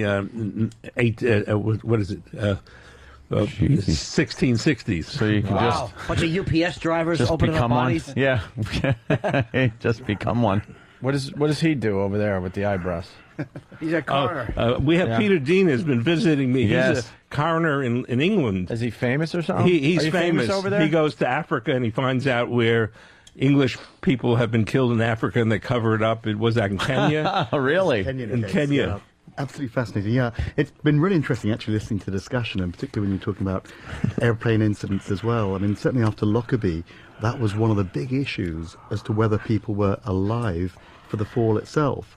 And what they actually looked at was little things called fat emboli in the bodies when they were recovered, and found that maybe 70% of them had these little fat emboli, which suggested that they still had active circulations and therefore were still alive during the fall itself. Yeah, that's interesting, as Peter says, because our bones have fat in the bone marrow, and if you're alive and the bones break, some of that fat gets into the bloodstream, and the heart has to be pumping to get pumped around. So that's good evidence that they were alive. It still doesn't tell you if they were conscious, right?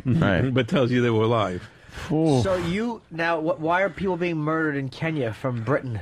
What happens is with the system that we have in the United Kingdom, if a body comes back from abroad to your jurisdiction, if it was an unnatural death, you still have to investigate that death. So English coroners get involved, therefore, in investigating deaths that actually happened abroad. As long as the body comes back to your area, you still have responsibility for investigating the circumstances. Well, how are they being killed? A variety of means, really. Not all criminal cases. A lot of them may be unnatural death for other reasons, accidents abroad. Like Diana and Dodi. Indeed, yeah. They were killed in...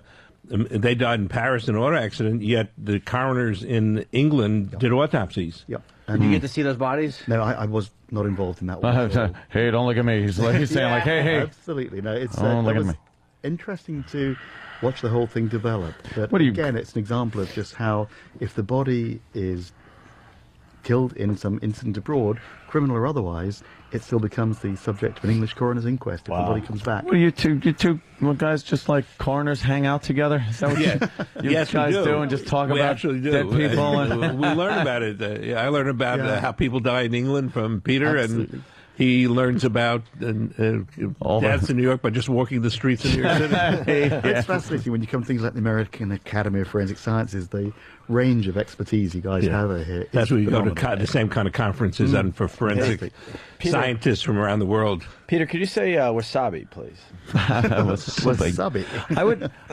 You said you're going back on what was it, Queen Mary 2. Queen Mary I'm 2. joining the ship tomorrow. To give a seminar?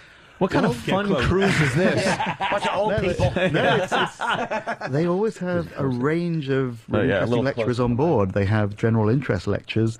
Sometimes there'll be lectures themed to destinations. Now, this one's a transatlantic cruise, and they have different lecturers on board.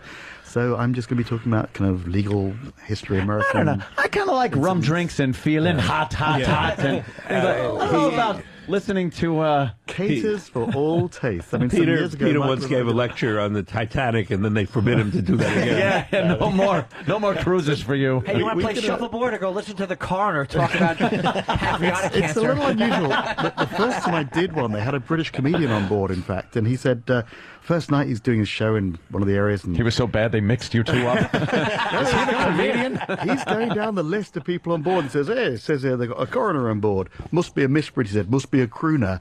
So for the rest of the cruise, I think they just thought there was some crooner on you're board. the crooner. But it's interesting they have different lectures. You know, Michael and I think we did a Halloween murder mystery crossing On once. Queen on Elizabeth Q, That too. It was very interesting. fascinating. They themed the whole They thing. take it a little which is- far, though, and actually do an autopsy on the poor person. These two would be a ball at a keg party. I was just going to say, you around guys the have keg. you guys are either really fun or you have the worst parties. Like it's a bunch of people with black coffee and black balloons, and the shades are all drawn, or they're just maniacs and they really let loose and have a good time. What do you talk about? Like you're a married guy. We say keep drinking and smoking because it's good for business. What do you talk about in your personal life? I can't picture Dr. Biden and his wife just discussing music or what do you want to eat. It's just My wife is a former prosecutor in New Jersey and now does civil work. And we talk. We're writing books now about a novel. We have a series going now. The first one was Remain Silent. The next coming out in January is Skeleton Justice, about a male medical examiner, a female prosecutor, and how they get intertangled with each other and have disputes and non-disputes. Not married yet. Eventually, I think in book 4 they'll get married. Are there little passive-aggressive things about the relationship kind of coming out? And Absolutely. When he's right? Oh, absolutely. It's. I hadn't appreciated how possessive my wife was of her words. I'll change words, and she'll get very angry with it, and that's brought out. It's amazing we're still married. Well, like, how do you change the words? Do you make it better, or does she think that you're dumbing it down? Like she'll write something really eloquent, and you'll just kind of put like, "The man fell." That reads better. Well, I think it's just the opposite. I try to put into Shakespeare. I put into iambic pentameter, Punch it up a bit, and yes. to try and make it more literary. And she may think that misses the point. Does she yell at you? Yeah. Yeah. From time to time. Like a prosecutor But she can. doesn't yell at me when Peter's around, though. She's very good when company's around. Absolute diplomacy. But if she wants to ask questions about that, like, will she sit you down, like, you're in trouble, when she'll start, like, Michael, and then just start kind of going over. Yes. Do you And she remember? starts saying, what about this hair that was on your shirt? Let's discuss a hair and how much evidence it potentially has. Oh, that's got to be great, though. You can know everything about science. You could probably just cheat and then explain everything away. Let me tell you something which I have learned. A good cross-examiner can do very well, no matter even if she doesn't know anything about science. She knows the kind of questions to ask. Trip you up. Cross-examination is an art in itself. What happened with Dennis? Was it Dennis Fung was his name, I think, right? Yeah, Dr. Barry Scheck.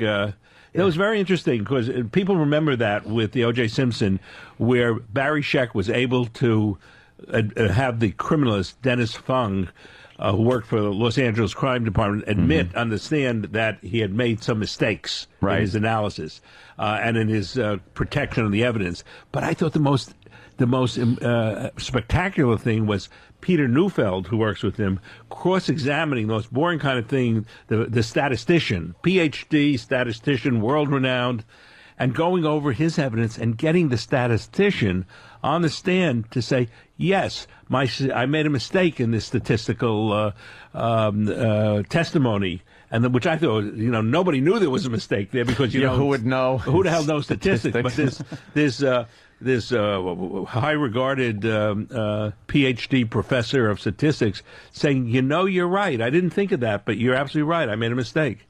That blew my mind. Wow. That's why OJ walks around. We got to go backwards. He plays a little bit. golf. Yeah, plays golf. On instant feedback, Stephen S. from Bayshore, he writes, has the good doctor ever told his wife during an argument that she better watch it because he can make it look just like a heart attack? if I ever told my wife that, I would not be around very long. No. But and Stephen S. also has one for the English coroner. He writes, the Queen's not looking well. Is Peter wringing his hands together in joyous expectation over cutting into that royal clump? I think the royal family has wonderful genes, and she'll have gone for a long time yet. But also, there's one coroner assigned to the royal family, right? I would assume. Well, that's really since Henry VIII's time. They've had a coroner appointed as the royal coroner. The She Queen's had a coroner. cold. The head's gone. Absolutely. Well, Henry VIII decided that there should be a coroner appointed to prevent malicious bloodshed within the royal palaces. I reckon he could look after all the non-malicious bloodshed himself. I would assume he was probably, at the beck and call of whoever's in charge if something was a little fishy. Yeah, I mean, historically, it's interesting to look back at that stuff, the way it all days. developed. Yeah. Absolutely. But you see, the thing I would love to do is they didn't have a royal obstetrician who made sure the baby came from the right person. One of the two things that I would love to do is one to exhume William Shakespeare and do certain things there which are interesting, and the second thing is to do DNA. DNA on all the kings and queens. In where are they buried? All in Westminster Abbey. Go Westminster Abbey and do DNA to see. Who really belongs and who doesn't belong in the lineage. Boy, would that shake things up. Yeah, I bet there's a couple of gaps in there. I would imagine so. What would you like to do with Shakespeare? What would you like to find out? Shakespeare, what's interesting in Shakespeare, he died around 1620. And in those days, when you died, people who gave eulogies, like Ben Jonson and other giants of the would give their eulogy and then have it written on rag paper. Rag paper stays much longer than wood paper, and they put it into the casket. And it would be wonderful to see if any of these eulogies are still intact, because the body is buried inside the church in Stratford in Stratford, and whatever's in that casket might still be in good condition. There's a logo. There's written on the casket something about anybody who disinters me. That break his bones or something like that. They were always afraid in those days that people would be disinterred and things robbed from them. So there's an interesting 4-line, allegedly written by Shakespeare, about people not disturbing his body after death. So you want to get the boys together and do some grave robbing? Grave investigation. Grave investigation. What about, you said you did Billy Martin's death. Yeah, Billy Martin was interesting because he died after leaving a bar around Christmas time in Binghamton, New York, with a driver, and they went off, they skidded off, it was snow, and Billy Martin is dead in the passenger seat, and the driver is drunk in the driver's seat and brought to the hospital. And it always occurs when two people die in a car crash, whether as with Billy Martin or a fire. Often there are fires, and one lives and one dies. After talking to a lawyer, the person who's alive remembers that he wasn't the driver, and the issue came up as to who the driver was. And I was able to investigate the car and go over things, and the hair in the driver's side. Which didn't belong to Billy Martin. It belonged to the other guy. But when I went in to get the hair sample from this guy who said he was in the passenger seat, I got a court order to get the hair sample. He's in the hospital. He's talked to his lawyers, and he's sure that he was in the passenger seat. And while taking the hair, when I pulled it out a little bit, his ill-fitting robe sort of separated that he was in the hospital, and there's this huge impact of the steering column on his chest. And the problem with that is it doesn't appear in the records because it didn't break anything, so they didn't have to treated. They didn't get paid by Blue Cross for doing anything, so they don't even mention it. But in looking at him, there was the steering wheel impact against his chest, which clearly showed that he was the driver. Did he go to jail for that too? Pardon me? He went to jail? It was, he didn't go to jail, but this came up really in a civil lawsuit. In a civil lawsuit, because he was suing, they were suing each other. Billy Martin's people were suing him. He was suing Billy Martin's. I don't remember if he went to jail or not. He may have gone to jail for a little bit. There was a criminal trial. You're right. He did go to jail, but for a short period of time. And what about, it said here, Phil Spector's murder trial for the defense? Yeah. What do they have? I was called in there because, which is coming up again. The Phil Spector case is coming up again. And I'm still on a gag order, so I can't really talk too much about it. Well. But the issue is that the weapon, there was a gunshot of the mouth. The gun was inside the mouth, and she dies of a gunshot wound. And one of the things I testified in open court is that 99.9% of the time, when there's a gunshot wound in the mouth, it's self-inflicted. You don't kill people by putting guns in the mouth because they keep their jaws shut. Right. And just the way it works out is it's self-inflicted, and that was part of the testimony, was that the issue was whether he held the gun or she held the gun at the time it went off. Whose hand was on? It's like Chicago. Whose hand was on the gun? You know. Was there powder burns on her hand at all, or powder? There was a lot of powder in her hands, none on his. Oh, all right. Huh. Yeah, wow. Which is the usual way we tell things. But in Los Angeles, the prosecutor, there was so much publicity about it. They brought a murder. I know they wouldn't settle for anything else except murder one. But idiots. That's so interesting how L.A. just like does Terrible that because Robert Blake. The Robert Blake case. The Robert Blake case also. I got involved with that a bit because he was in jail for quite a while because of there's no bail because it was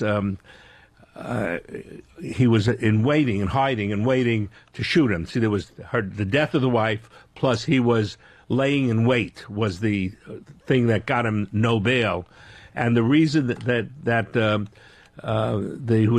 they said he was laying in wait because the gunshot wound was going from the jaw up into the head, an upward angle. So the police thought that meant she was sitting up and he was below the window and shot her. That was the reason there was no bail.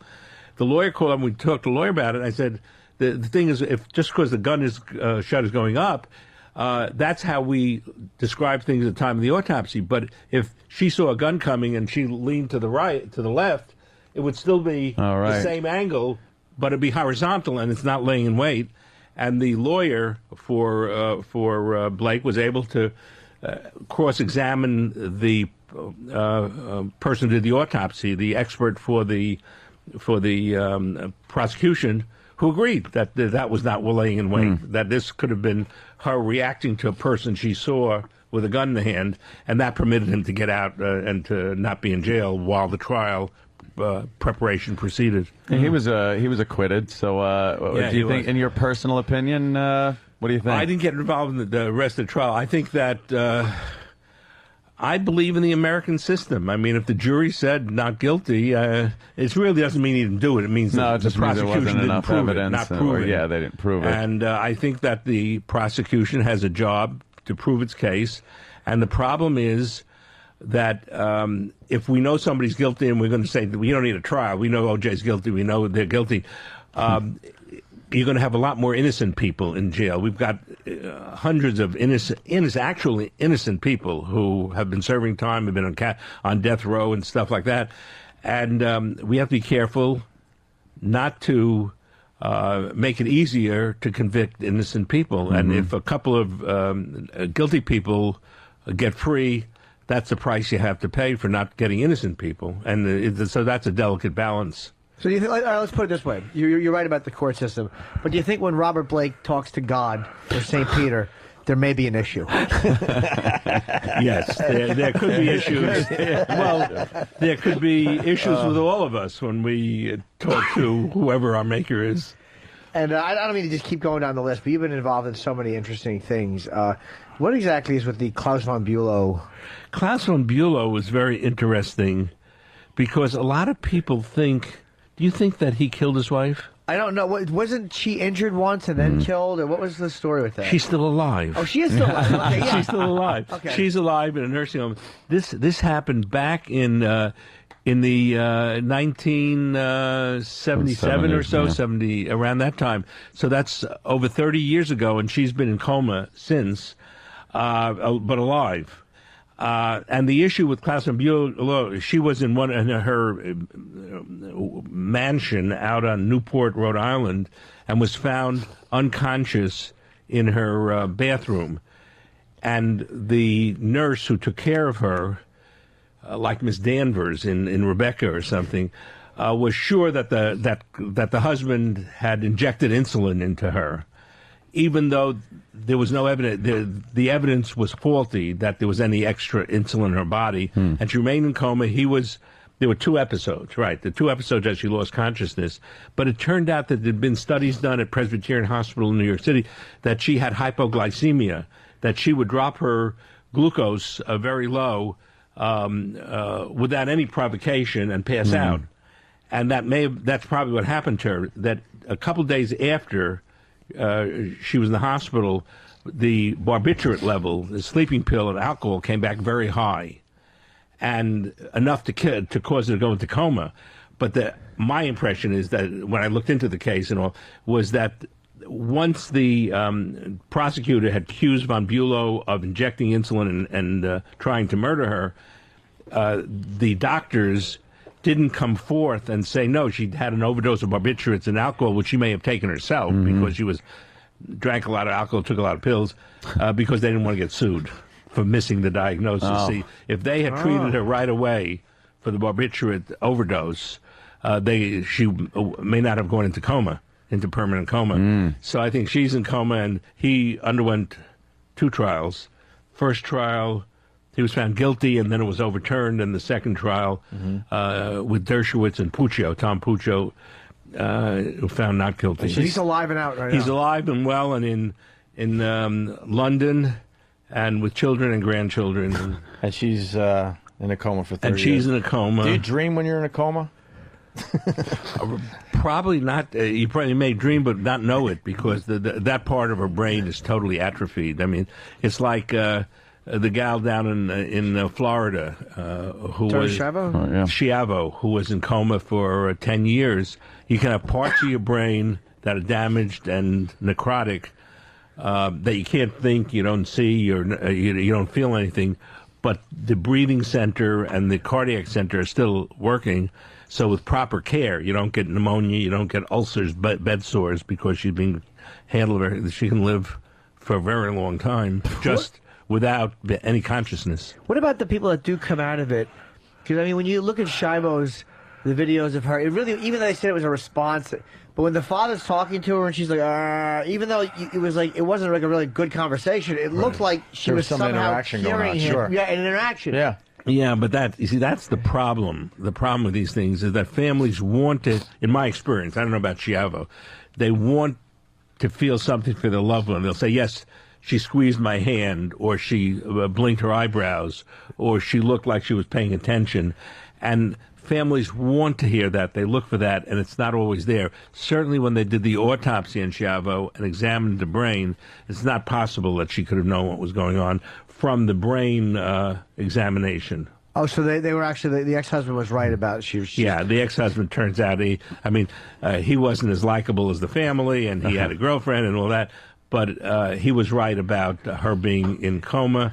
And in fact, in the first couple of years, the doctors who treated her, there's something to do with high potassium and all, paid out money, because of medical malpractice about Schiavo. And now what they were saying 10 years later is that really it wasn't the medical malpractice, it was the fact that he beat her up. Yeah. Oh, wow. And that turned out not to be true. Wow. So, about Sonny von Bülow. I know very little about comas, but isn't it like a type 1 or type 2 or something like that? Whatever type you're in, you kind of look like you might come out of it someday, but you never will. Is she beyond ever coming out of it? Because people wake called the nagel. Yeah. Yes, but they're in the nagel. Yeah. Sonny von Bülow will never come out of it. occasionally people come out depending on what part of the brain is damaged. And it's amazing today, with all the CAT scans and MRIs and all, one can get a much better idea of which parts of the brain are damaged than was possible, 20, 30 years ago. But it turns out that with Sonny Von Bulow, she'll never come out of it. Schiavo would never come out of it. Some people are marginal. Why won't they just put her to like kill her? I mean, or just unplug the machines or 31 years? That becomes a discussion you need to have with God. Yeah, that Little becomes moral question there. a moral issue, and also the issue is she's got enough money to.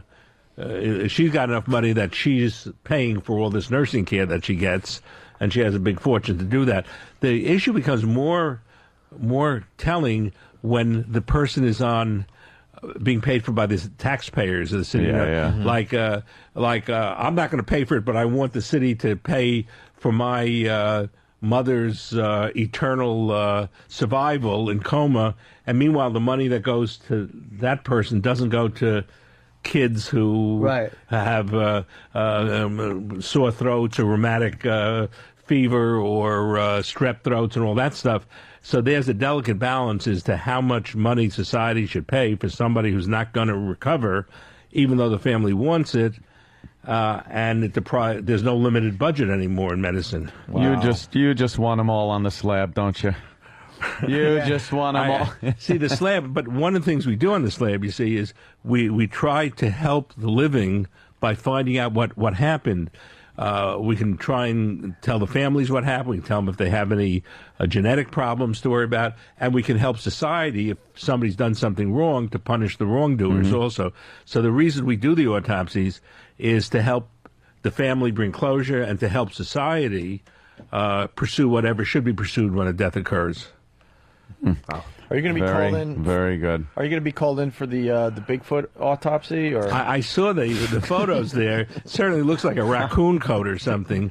But I think I've been involved before with Bigfoot stuff because people. Have you really? Yeah, people used to bring in a piece material of hair or something. Hair and blood spots that they saw in the woods.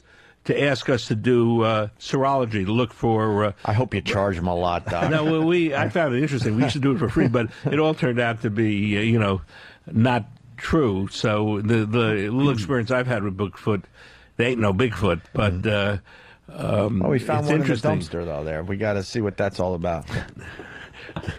They have something that looked like, in the newspapers, like some kind of old raccoon coat or something. Yeah, it looked like an old raccoon coat. They threw some pig guts 23 in there. skidoo. Well, but it's interesting that there have been some very well-known hoaxes on the. We had the Piltdown man in the United States. Piltdown was London. Was England, right? English case. Piltdown was the English case in the 1910s. Some people at an excavation site in England found skull and bones and a jawbone that looked like they came from the missing link, because it looked part human and part ape. And the professors in England all came down. They said, what a wonderful find is the missing link. And it turned out that somebody was playing a hoax. They believe it might have been Sir Arthur Conan Doyle because he had been in Africa, and it was really the jawbone of an ape and the skull of a human, and he had put them together. And all these professors thought it was real, so that the fact that it was a hoax didn't come out till 1942, where after all of the professors had died, because they were afraid to embarrass the professors by saying, and then it turned out that it was a hoax because somebody threw body parts into the pit to make it look like it was a new animal when it wasn't. All right, let's go to Alex in O-Town. Alex. Hey, what's up, guys? Alex. I had a question for the doc. I was going to ask him. You guys were just talking about basically the whole procedure with what happens, how much care you should give to somebody that's basically never going to come out of a coma. My girlfriend has had cancer 4 times already, and she's had to go through dialysis 3 separate times. And because of her having such a high risk of cancer, they're telling her that basically she can't get a kidney transplant because they don't consider it worth their time, I guess. I just want to know what your opinion is on something like that. Yeah, the problem with that kind of an issue, unfortunately for your girlfriend, is that there's a national kidney organ transplant organization that tries to provide the kidneys toward the people who are going to benefit the most.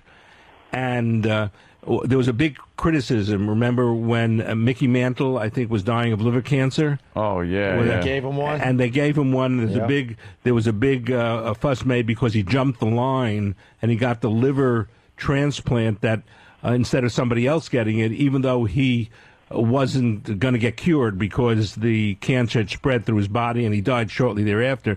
So they want to give the kidneys to those people who are going to live the longest as a result of the kidney transplants. And that has nothing to do with the medical examiners. That has to do with a consortium of kidney donor personnel. And the problem is that there's such a shortage of kidneys that are donated. And one of the things that the government is trying is to get more people to donate kidneys when they die. Don't you think, though, if you hit over 500 home runs, you deserve a kidney? I think there's a good issue there. Sure, right. Yeah, I think as a human being, I feel that way, but not as a doctor. All right. Thanks, guys. Thank you, Thank sir. you. We should let the good doctor go. Yes, so fascinating having you here, it's good Doctor. to see you Thank guys so much. and to see what comfortable surroundings they give you, and they give you all this reading material and all that. Anything we need. Terrific. Thank you very much. Thank you so much, Peter. Thank you very much yes, Peter, thank you for stopping in with Dr. Podden. Yeah. Thank you. Did you enjoy it Great job. there, Peter? Fascinating. Fascinating. Fascinating. What was your favorite part? Just always really good listening to Michael. What are we promoting, Michael? We should promote something after this hour and a half. My books. HBO.com. Okay. Well, we'll and have your a books, book, right? a bunch of books that I've written that you can get on Amazon. Two that are Dead Reckoning and I'm sorry. Dead Reckoning, The New Science of Catching Killers. Is the new novel that's come out, a series of novels of fiction that's coming out. The first one was Dead Reckoning. The next one coming out in January is Skeleton Justice. Wow, you got your with books my are wife. named after like heavy metal band albums. That's what they sound like, right? Yeah, I went to go see Skeleton Justice last night. Pick up Dead Reckoning. They kicked ass. Yeah. Get out of my way. All right, we're going to do Line of the Day and get the hell out of here. Sponsored by Carbonite.com. Carbonite backs up your computer hard drive so you never have to worry about losing any of your files. Check it out at Carbonite.com. Promo code XM. We go right to the first runner-up line of the day. That was what made me do it. Applesauce. Oh. And vomited blood and applesauce. Nice. Yeah, look at that nice brain medley. A little vomit thing. Get a picture of us on the table. Is that okay? You can say. It's like George Harrison's Q-tips. No, that's how they knew when he sneezed. When you see that on the left and right wall at the same time. Very good. We go to the next runner-up line of the day. Inhale feathers in their windpipe and lungs, and we can say, hey, there's something wrong with this. He's been suffering. Yeah. Go ahead, Jim. Attacked and murdered by a chicken or something. That's right. Nice. Me and Jim were fighting over that one. The doctor wants a photo. Oh, well. The doctor wants a... Jimmy, what's going on? Oh, yes. He wants a photo of everyone around the table. Us in action. Wait, you want a photo of us? Where's this going to be published? Where's this going to be published, Peter? Just for you? All right, The we'll British... we'll do it just for you. Oh, guys. Yeah. Just hang with the guys, right? Hang with us all, Travis? You guys swingers? Here's another runner-up line of the day. He saw an opportunity. Yes, I will carry you. Don't worry. Like bowling ball. Thanks so much. That's okay. All right. We'll pick that up, Doc. All right, yeah. You get a good picture there, Peter? Hope you don't do that with vital organs at your job. Yeah, he's dropping organs. I don't come to your job and knock hearts off the table. Doctor's just walking around knocking things off the table. Take care. All right, Pleasure. Peter. Yeah, it's good seeing you. Cheers. Nice to meet you. Cheers. I like that. Cheers. All right, there. Cheers. All right. Well, okay. Oh no, it's okay. Yeah, if you want. All right, there you go. Peter's all, no. Would you be nice to the doctors? Look, he's all confused. Don't Peter, do what are that. you doing? You got enough pictures. Peter likes taking pictures. Yeah. I can only imagine what the private collection looks like. Right, Doc? The Queen Mary. Yeah, the Queen Mary too. Hey, who collects dead tattoos? I do. That's true. Oh. Yeah. All right, get back here. Peter, keep snapping your pictures. Photos. Your photographs. Not the Wait, actual no, tattoo. real fast. We're still on the air. Oh. Because this came in, I didn't believe it. And you collect dead people tattoos? Yeah, one of the ways we identify decedents is by tattoos. They're very unique. And I got interested in tattoos a long time ago at the beginning, and I've taken thousands of photographs of tattoos of people in New York City who died. In New York City, and regions have different kinds of tattoos. We have a lot of criminal tattoos in New York City. Prison tats. People who get them in prison. How do you know that? Prison tattoos. Prison tats are different, sure. And in other places, like the people coming over from Cuba had Mariel boat tattoos, which were different, and the East Coast tattoos tend to be different also.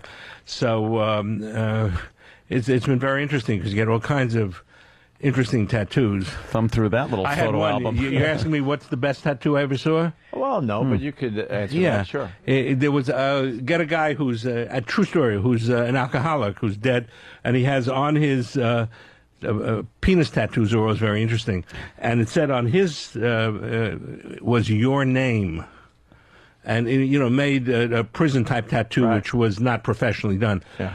And when the brother came in, I asked the brother why. Do you know that your brother had a tattoo on his penis? He said, sure. He said, what was the, what did it mean? Because often there's significance. He said, well, my brother was an alcoholic. He never had enough money to get drinks and alcohol, so he'd go into a bar. True story. Go into a bar, up to a guy he didn't know, and said, I'll bet you a drink that I have your name tattooed on my penis. And the guy would look at him and said, sure. And then he'd pull out his pecker and he'd get a free drink. Your name tattooed. Your name. That's a long way to go. How thirsty are you? Yeah. Where you will just put prison dye ink in your dick and show it to people. For a drink. Hey, can you tell if an executive producer is gay by his tattoos?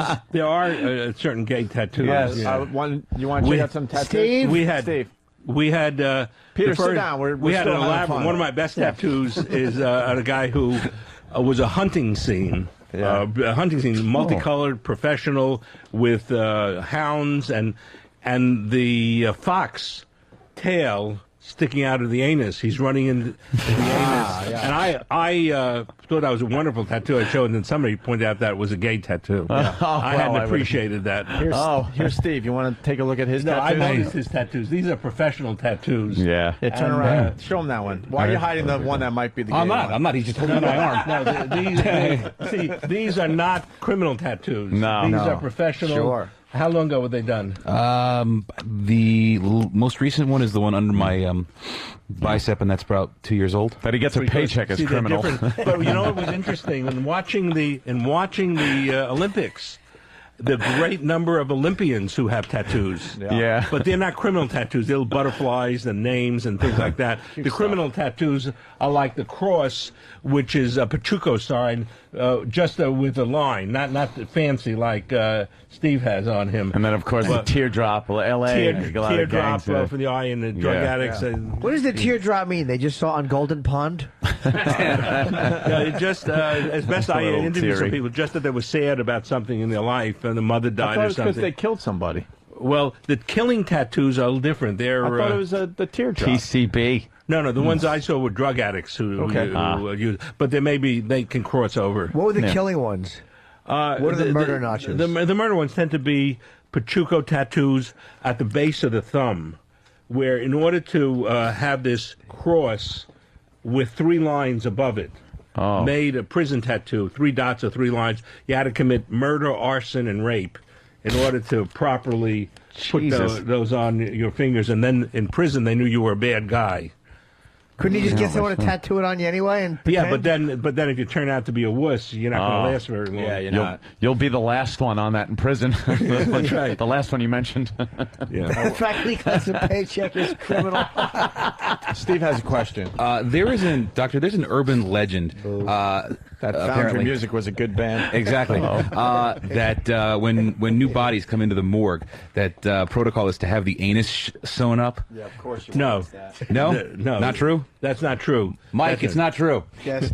Someone just suggested to you that you have yours, so nothing. No, what is, we do look at the anus because sometimes one can tell if there's been sexual activity in the anus by the shape of the anus, but That doesn't work usually either. Well, But if they they- don't get sewn up because No, why anything would that's you sew 'em inside up? you want it to Yeah. come out. If they can't tell by the anus, can they just look at the expression on the face? And if it's really sad, they're like, well, maybe. Looks like You can't tell anything from what the face looks like, even though in books they say, well, died happy, died not happy. It's because when we die, all the muscles relax.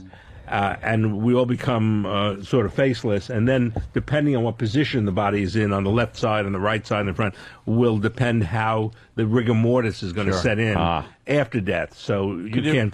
Can you do a public service and tell people not to watch their loved ones die? It's not romantic like you see in movies. That's the tough thing. Holy As yes. we talked about earlier, when I started out really in the business of treating living people. Sure. And I was an intern resident at Bellevue Hospital, and the worst thing was watching people die, cancer, heart disease, and you couldn't do anything about it. That's terrifying. That's awful, and the family, it's awful. But once they're dead, and this is what people don't understand about medical examiners, once they're dead, they're out of their pain. And what we do is much less upsetting, doing autopsies, trying to help the living, than watching people die. Right. How about the beheading videos? Did you see any of those? I saw Saddam Hussein, and I read about the guillotine. That's a quick way of doing away with somebody. But I mean the Al-Zarqawi in the Middle East when they were beheading people with butcher knives. That's awful. That's awful. It seemed like a really a painful way to go. Like the struggle Well, for it breath. depends how quickly it's done. If you can take a weapon like a guillotine and just strike Slice. off the head, that's much faster and probably less painful, actual physical pain, than being shot, in a firing squad or even getting lethal injection. No, this was actually they saw it through the head with just a big butcher knife, and you could hear the guy. No, that's terrible. Ugh. That's terrible because they saw it through the Horrible. neck. See, the neck part is about a third of is soft tissue of the neck, and the hard part is the spine, spinal column, and that's where it's hard to cut through. But if you have a person who knows what he's doing, he might. Could you still be conscious as they're trying to hack through the spine part of your neck? Yeah, you can still be conscious until they transect the spinal cord, which takes some doing because you got to cut through tough bone. Oh, we saw some awful I know it's awful. videos. It's an awful Yeah. situation. Well, Peter's depressed now. Let's stop. Oh, wow. Peter, you're Well, yeah, all he right? knows. We It were all was, having fun. Yeah, no kidding. Well, just Peter, you want more pictures? Cheer you up a little bit. All right. Peter, All right, Peter, it's really a thrill for him to take pictures of live people. All right, Peter. Thanks, guys. See you guys. Mike, Thanks very much All indeed. right. Enjoy your cruise. Thank you. Hopefully you'll find a floater. Drag someone in for you. A man could dream, right? There you go. That. All right, doctors. A big take man, care. Peter? All right. There you go. Very lovely to have them in. They're fun, right? Yeah. They're great guests. Oh, they're just a hoot. Fun-loving. That death is a hoot. Corners. What do we got? One more runner-up line of the day. Here it is. You guys, you don't watch TV. I didn't hear about it. You don't read papers. I'm sure I've handed over What? cash a few times. Ugly. Yeah, no.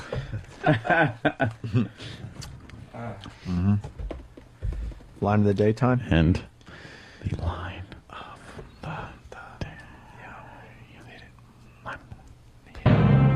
Here comes line of the day. Line of the day.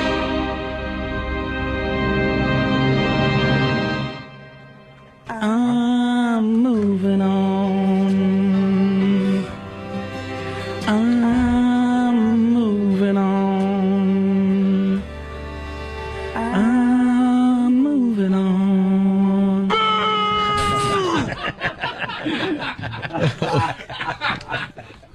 I don't know what's going on. I was doing something else. A sound effect wins line of the day. All right.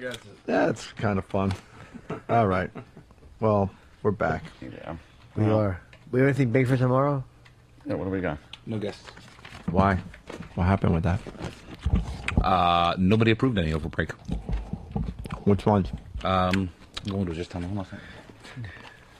I didn't know if they're available anymore. Rolling. Let's try to get him to improv. Mm-hmm. Second. Oh. What? His improv skills? Let's just do. Did anyone else think that Peter, the coroner, was here to do the autopsy on Dr. Michael Bachman? With all that heavy breathing he was doing. Oh, I think some people thought that was Jimmy. No, it was Jimmy's Dr. nose. Bach. Me trickling the food. Someone goes, Yeah. is he doing his interview from a treadmill? I couldn't do it. I think he needs the nose surgery Jimmy had. He was too cool and too interesting to blow up his spot like that. But Steve, who do you think we're going to be pitching? Hey, Roland, what do you got? I'll let Roland do that. Nothing. Wait, yes. Oh no, the Norm Macdonald. He's coming in a few weeks. You said. Is he? Yeah. I was thinking Norm would be fun. Oh, be all right. Okay. Good. Rainn Wilson wants to call. No. Okay. The Rocker, right? Yeah. He wants to call in because he's filming The Office. What about right Steve now. Coogan? What about the dude from The Office that was selling drugs? I want to talk to that guy. Well, yeah, we were pitched him, but he'll be back in New York in a month. Was he the black dude that worked with Patrice in the? Yep. Yeah. He wants to come in. He wants In to do the show. the But he was warehouse. arrested, right? Yeah, but he'll be Drugs? released before a month. Hmm. He'll be back in New York in like 2-3 weeks. How about Steve Coogan? Yeah, they're checking schedule because he's flying in. For What one about the day. guy from 4-Year-Old Virgin who's in trouble for what? Beating up his chick or something? Killed her? What do you do? Stab her? What? Oh. Yeah, he had a bit part. Yeah. Yeah, he went crazy, killed his girlfriend or something like that. Are we getting Michael Phelps? My friend is best friends with him. We're working on that because he's not doing any press. You have a friend that's best friends with him? Yeah. Come on. Yep. Come on. What's that about? Well, she knows him since childhood, so. Think we'll get him? He's coming in. Well, because he's not he's doing secret tour dates or whatever, but he's coming in sometimes. Does he bang broads? I would assume so. Yeah. Full guy. Yeah. Anyone else? There's David Tyree from the Giants. Steve, you didn't know who Phelps was when we brought him up before? Comment? What? I thought you said Felch. Yes, exactly. I think you said Phelps. Just repeats. No, I don't think I did. But now I did. You didn't know who Michael Phelps is? Did you watch the Olympics? No, I haven't been. Yeah, why would you as the executive producer? Yeah, Steve. I thought you liked somebody with a swimmer's build. Yes. That would be silly to watch the Olympics. Comment? The Olympics stink. You got to watch it for the show a little bit. Yeah, you watch the highlights. It's on right now. They got Watch the some highlights. thing going on. He doesn't even watch the highlights. That's what I'm getting at. You turn on the Watch news, some you highlights, go. Steve. We got another Here's week some of highlights. Olympics. Got some highlights. Hey, Fez. Michael Fez. Phelps. On Fez, 12-3. All right, should we go? Yes. I gotta make a tinky. Are they new to 3 or are they on vacation? They're off this week. They're off this week? They're off? No. On it? Kidding. I had no idea. I saw him tape a secret show, though. Wasn't that for today? No. No, that was for the secret Are they show. maybe going on mass today or some shit? Oh. Yeah, Richard Lewis. Oh, Richard Lewis is on mass? Richard Lewis. Yuck. He'll probably be interesting on mass, though, because he's such a fucking whack job. Yuck. I bet He's on Curb Your Yuck. Enthusiasm now, so. I bet he's a good Yuck. interview. You like him? I don't like Richard Lewis. Never Why? did. But have you met him? I didn't need to. He might be an interesting interview. I didn't want to meet him. Steve, what are you scrolling? I had a whole bunch of emails that didn't get sent because my mailbox was full, and I'm sending them. That happens. I gotta go home. Yeah, I could go. Yeah. All right. Okay. I'll push my mic away and say I'm done. Let's suck each other's dicks. Do I end it like Eric goes to break on CBS? Yeah, let's do that. Go! Go now! End the show now! It's over! Booyah! Booyah! Booyah! Booyah!